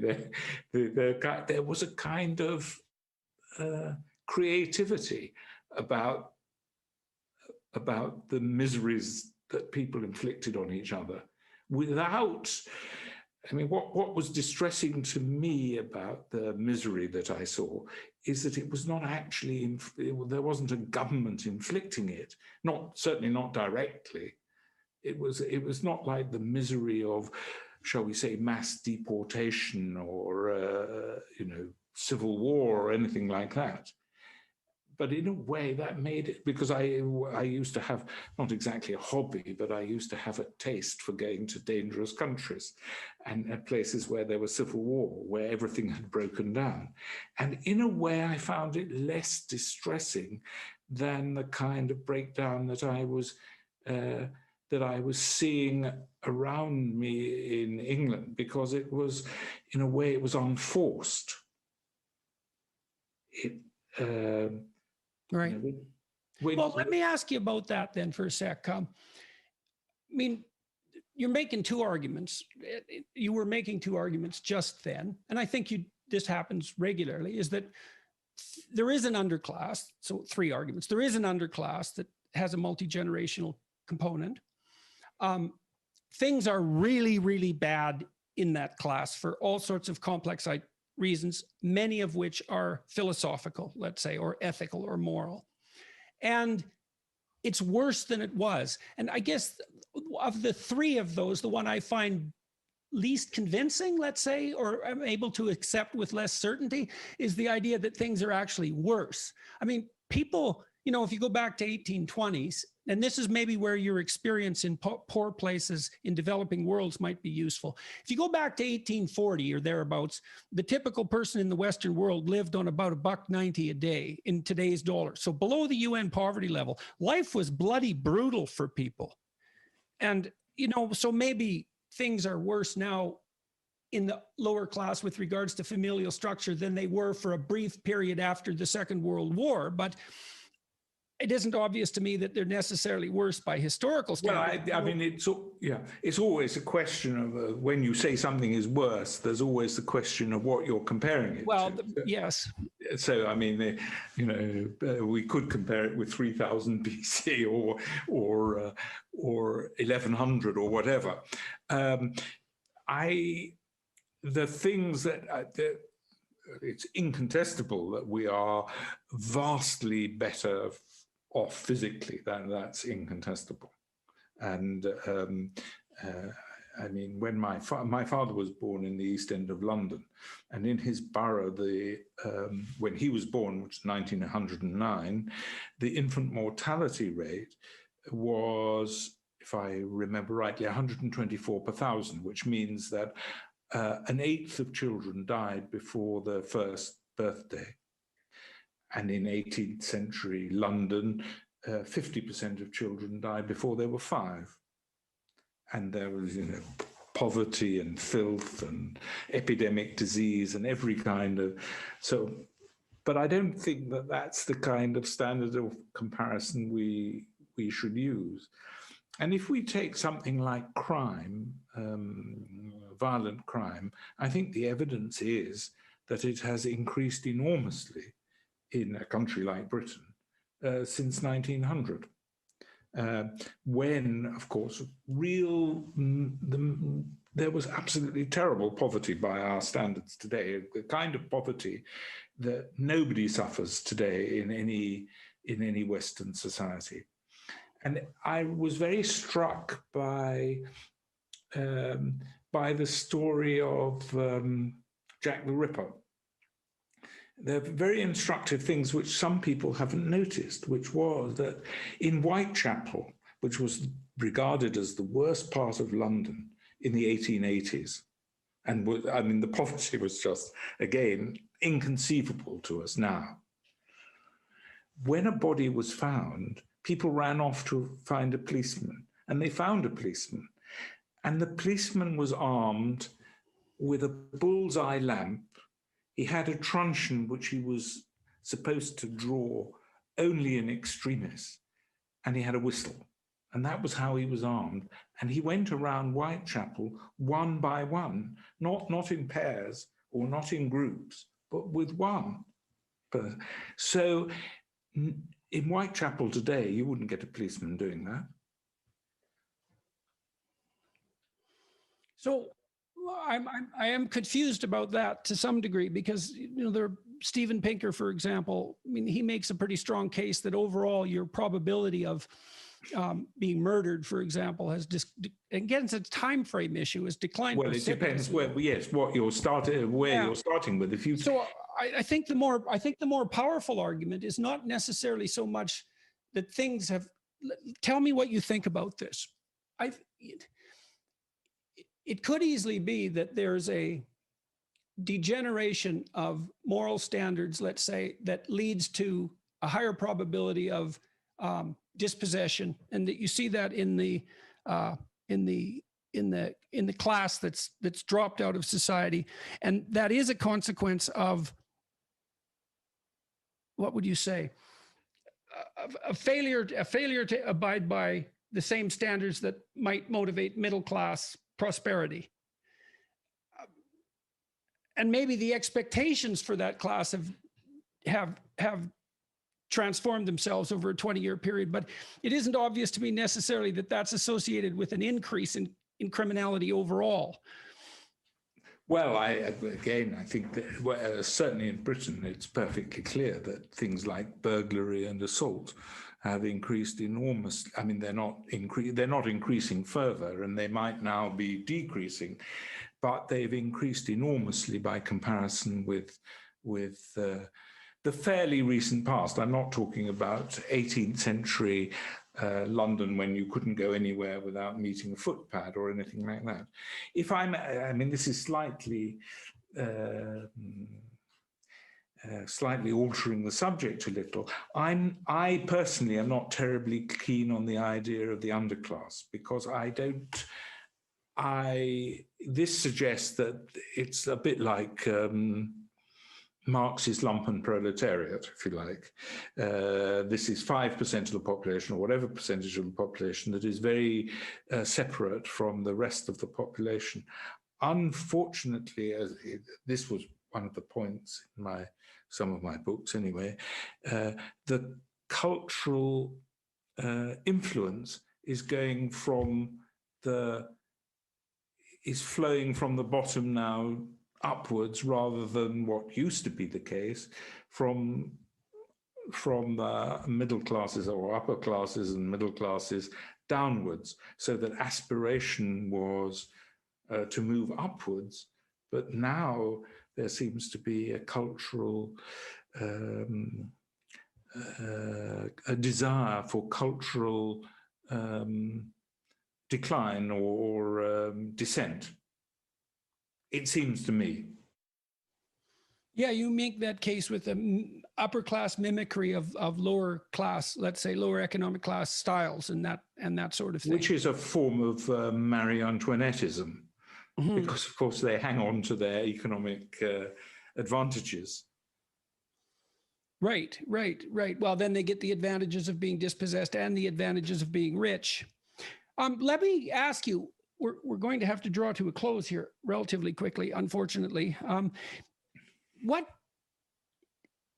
are there other people writing in the same vein as you? And that's one question. The other question is, what has been the consequence for you of your writing and your popularization of these ideas? I'd also like to know what sort of audience you're reaching. Your most successful book, let's say, if you consider success popularity, was Life at the Bottom, correct? That's 2001. Yes. And that one, I think it's fair to say that one brought you to wide public attention by writers' standards. Yeah. By nonfiction writer standards, let's say. What's been the consequence? What kind of criticisms have you faced, and how have you responded to them? What's been the consequence of that for you as well? Yeah, well, the first thing is I don't think many people are writing in my vein. There was a journalist, a left-wing journalist called Nick Davis, who wrote about this, and he admitted the phenomena. So he didn't deny the phenomena. His analysis of the causes of it was different. But Nick Davis? Nick Davis, yes. What did he write? Yeah, I've forgotten the title. Okay, I'll look it up. Yeah. I mean, and I didn't agree with his analysis of the causes, but he did admit that the phenomena were there, which and we are very reluctant to admit that the phenomena are there. And if they are admitted, they're regarded as amusing. There was a very interesting video made about the Tokkie. It was called the Tokkie family in Holland. And this was a sort of underclass family which was drinking and taking drugs, and it was making the lives of the neighbors terrible. And they were, I mean, I don't like to use the word degenerates, but that's the word that comes to mind. And finally, they managed something which is very difficult in Holland. They were evicted from where they were living.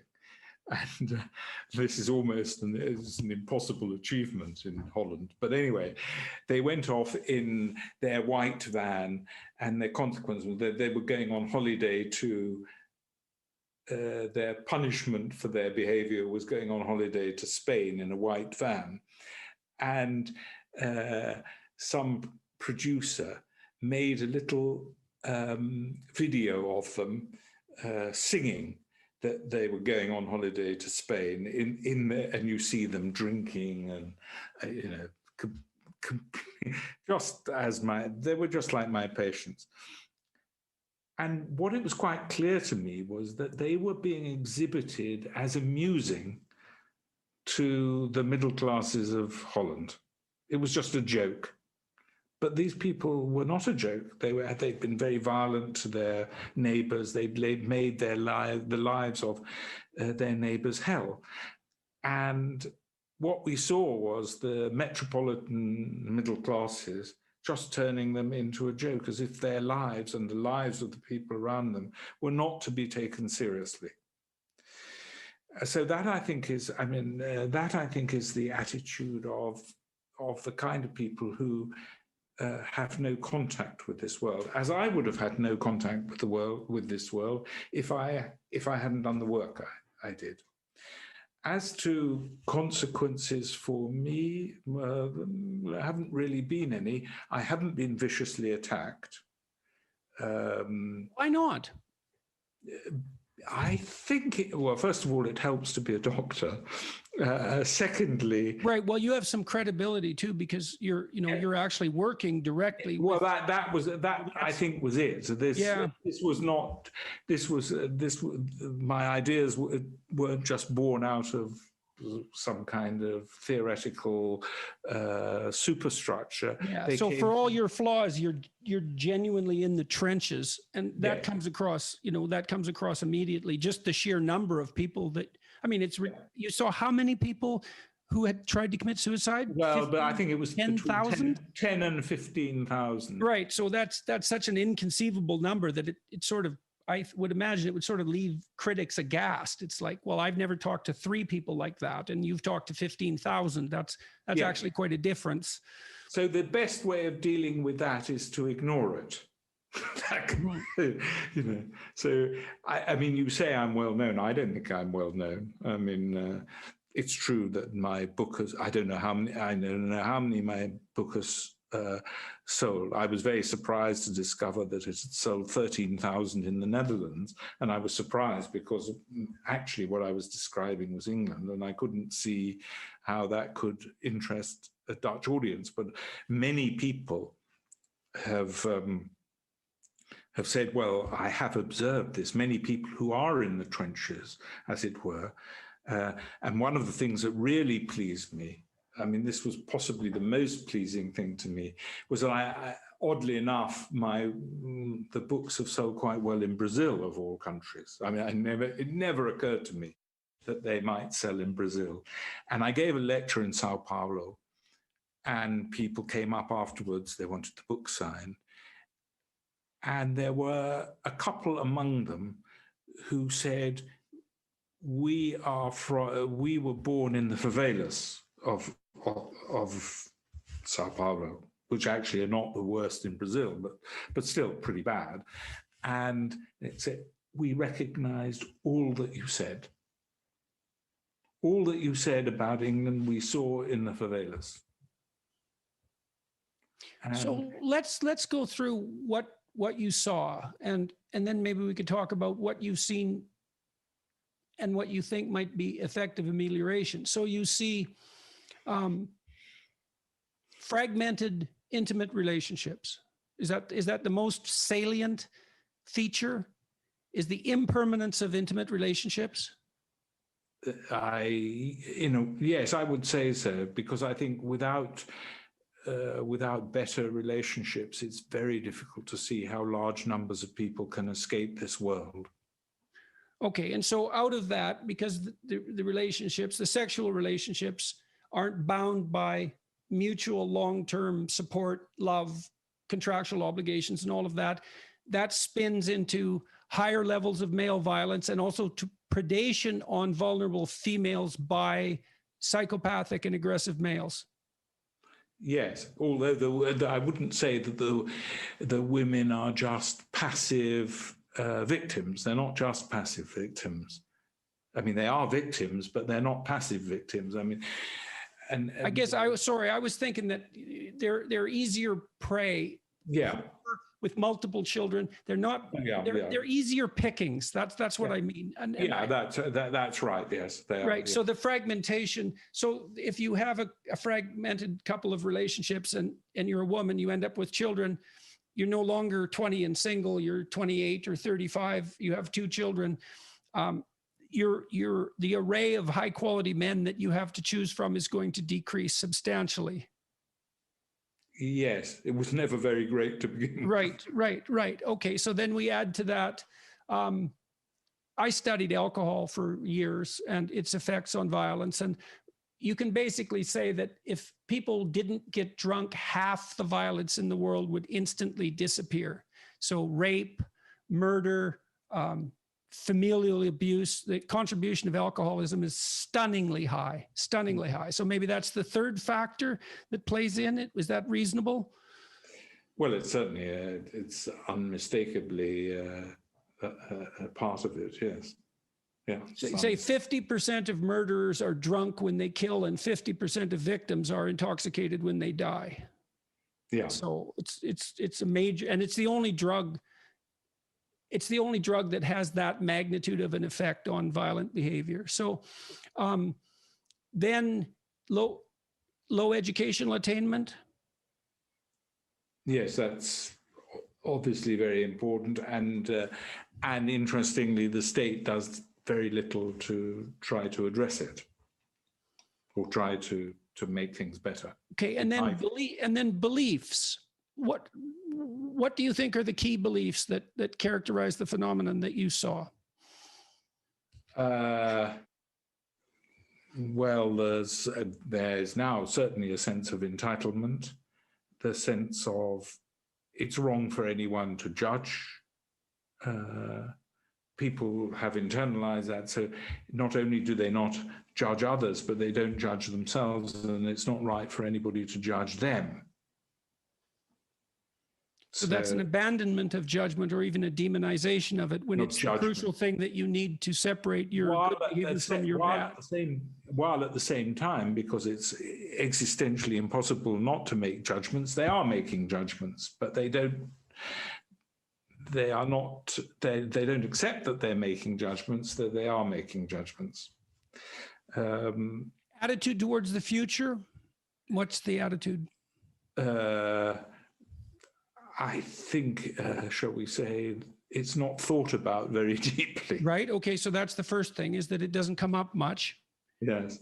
What I've noticed is that there's no implicit sense that the future is something that could be altered for the better by changes of behavior currently.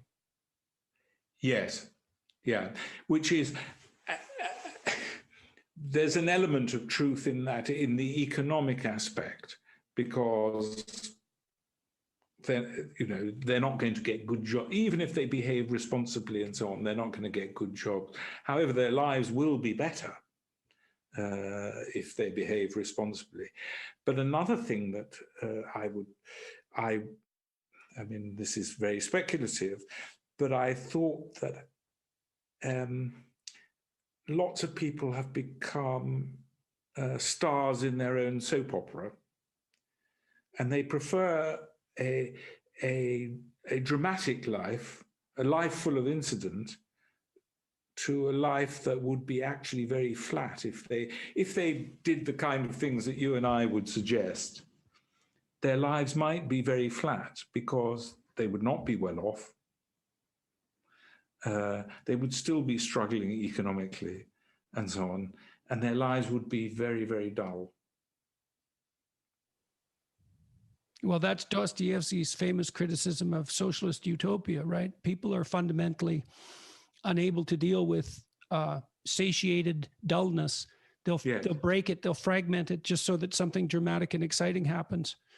And there's definitely truth in that. I think that's a testament to some degree to the adventurousness of the human spirit, even though it's something that can, well, manifest it in the ways that you described. Yeah, well, I think, I mean, not boring. Yes. Well, I mean, I've fled. I mean, I can't say that I haven't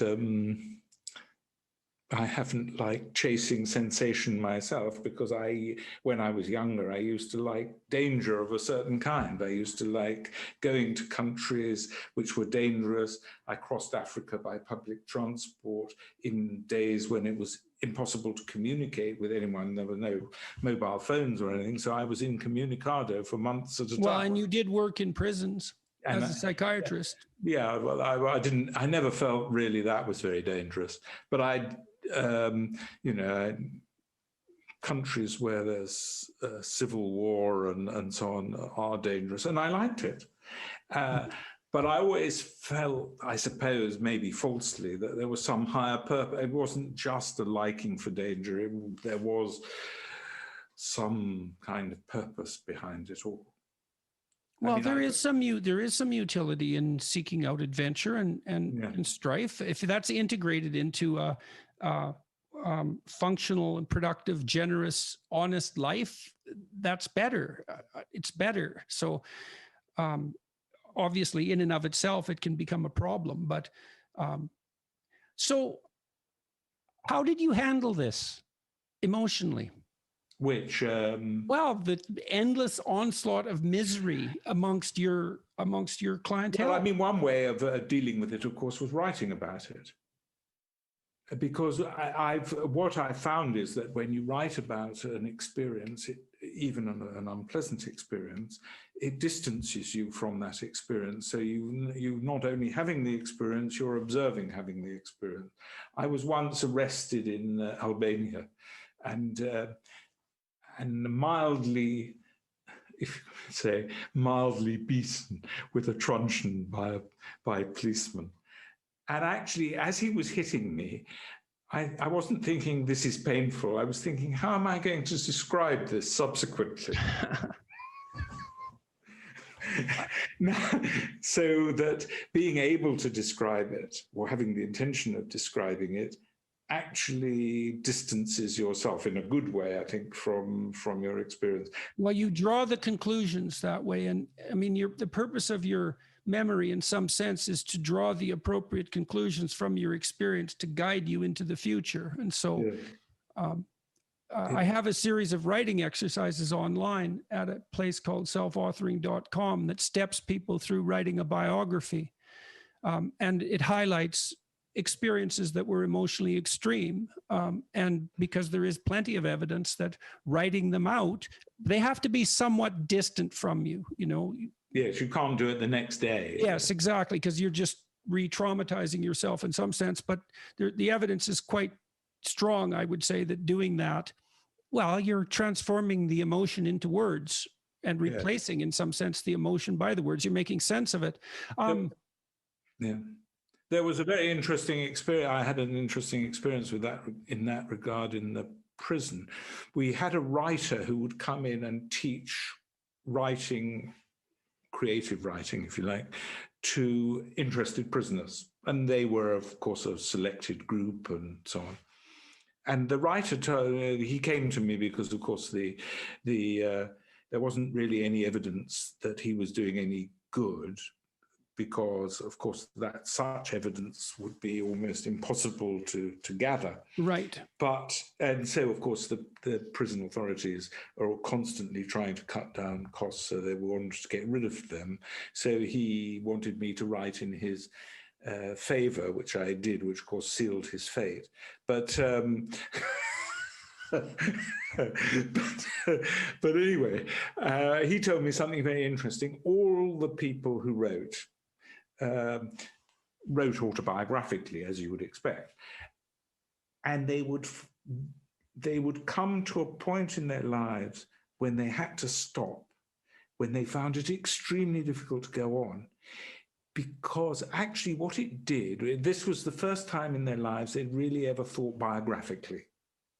Or perhaps even thought. Well, maybe. Well, I really mean that. It's like, you know, that people think they think, but what happens is thoughts appear in their head. That's way different than sitting down programmatically and voluntarily going over your life and trying to make sense of it. Anyway, they came to a point where they couldn't go on, at least for quite a long time. And that point was when they realized that all that they'd been telling themselves about their own behavior was actually false. And so I came to the conclusion that this actually, now whether it changed their behavior subsequently, I can't tell you. I don't know. And anyway... Well, you know, you probably need to marry that with a plan. Yeah. You know, like the problem is that if you realize that what you're doing is wrong, but it's habitual and you don't know what else to do, you're going to do what you know, because what else are you going to do? You don't know anything else. Yeah. I mean, one thing about the statistics in any rate in Britain are quite clear, that people stop coming into prison on new offences. I mean, overwhelmingly, not absolutely 100%, but overwhelmingly for offences like burglary and violence, they stop after the age of 39. Mm-hmm. And their rate of conviction goes down in the 30s. So there is a kind of spontaneous change. Mm-hmm. Now, whether this would accelerate, I mean, what you would want to do is accelerate that change so that they didn't have to reach the age of 39 before they stopped committing those crimes. And my guess was that this did actually have an effect, but I have no proof of that. I have no proof that this... And I don't know of any studies that look at autobiographical writing and recidivism. Well, it would be very difficult, because it would be very difficult. Very. Yeah. I mean, it would be difficult to find the control group and so on. So, but I mean, instinctively, I felt that this was a good thing to be doing. Well, insofar as thought is useful and verbal thought is high quality thought, you'd hope that it would be helpful. Okay, so how did your conclusions change your clinical practice for the better, let's say, in your opinion? And what about social policy suggestions? Well, the first was clinical practice. It made me very wary of medicalization of misery. That's the first thing. So that I spent far more time persuading people not to take medication than to take it. In fact, there's a kind of law in prison: if people want medicine, they don't need it, and if they won't take it, they do need it. So, but as far as social policy is concerned, I'm very, very wary of making, and perhaps this is very cowardly of me, very wary of making any suggestions, because if anyone were to take me seriously and the results were catastrophic, I would feel very bad. So, well, it's an unfair actually, I think also that actually what we need is a cultural change, and I'm not sure how much the government can bring about a cultural change. So I was trying to, in my way, trying to persuade people, particularly the intellect, maybe this is grandiose, but I was trying to persuade intellectuals that a lot of their world outlook was bad and was doing harm rather than good. And to be cognizant of that, to be cognizant of the fact that radicalism translated down the socioeconomic hierarchy is often devastating. Yes, yeah. So that the destruction of the family, which, you know, rich people perhaps can survive, is devastating for people who need solidarity, social solidarity, more than anybody else.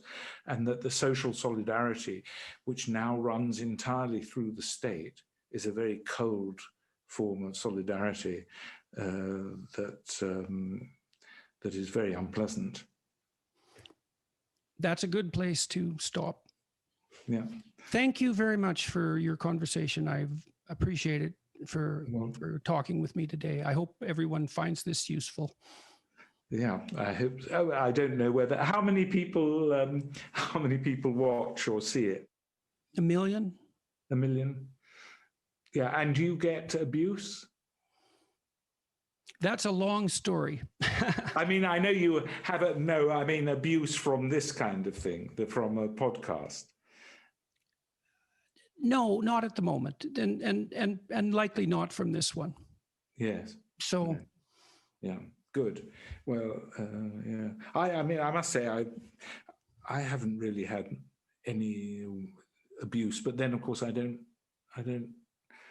look to see whether people are abusing me. So what the heart doesn't see, what the eye doesn't see, the heart can't grieve over. Much appreciated. Okay. Thank you very much. Thank you very much.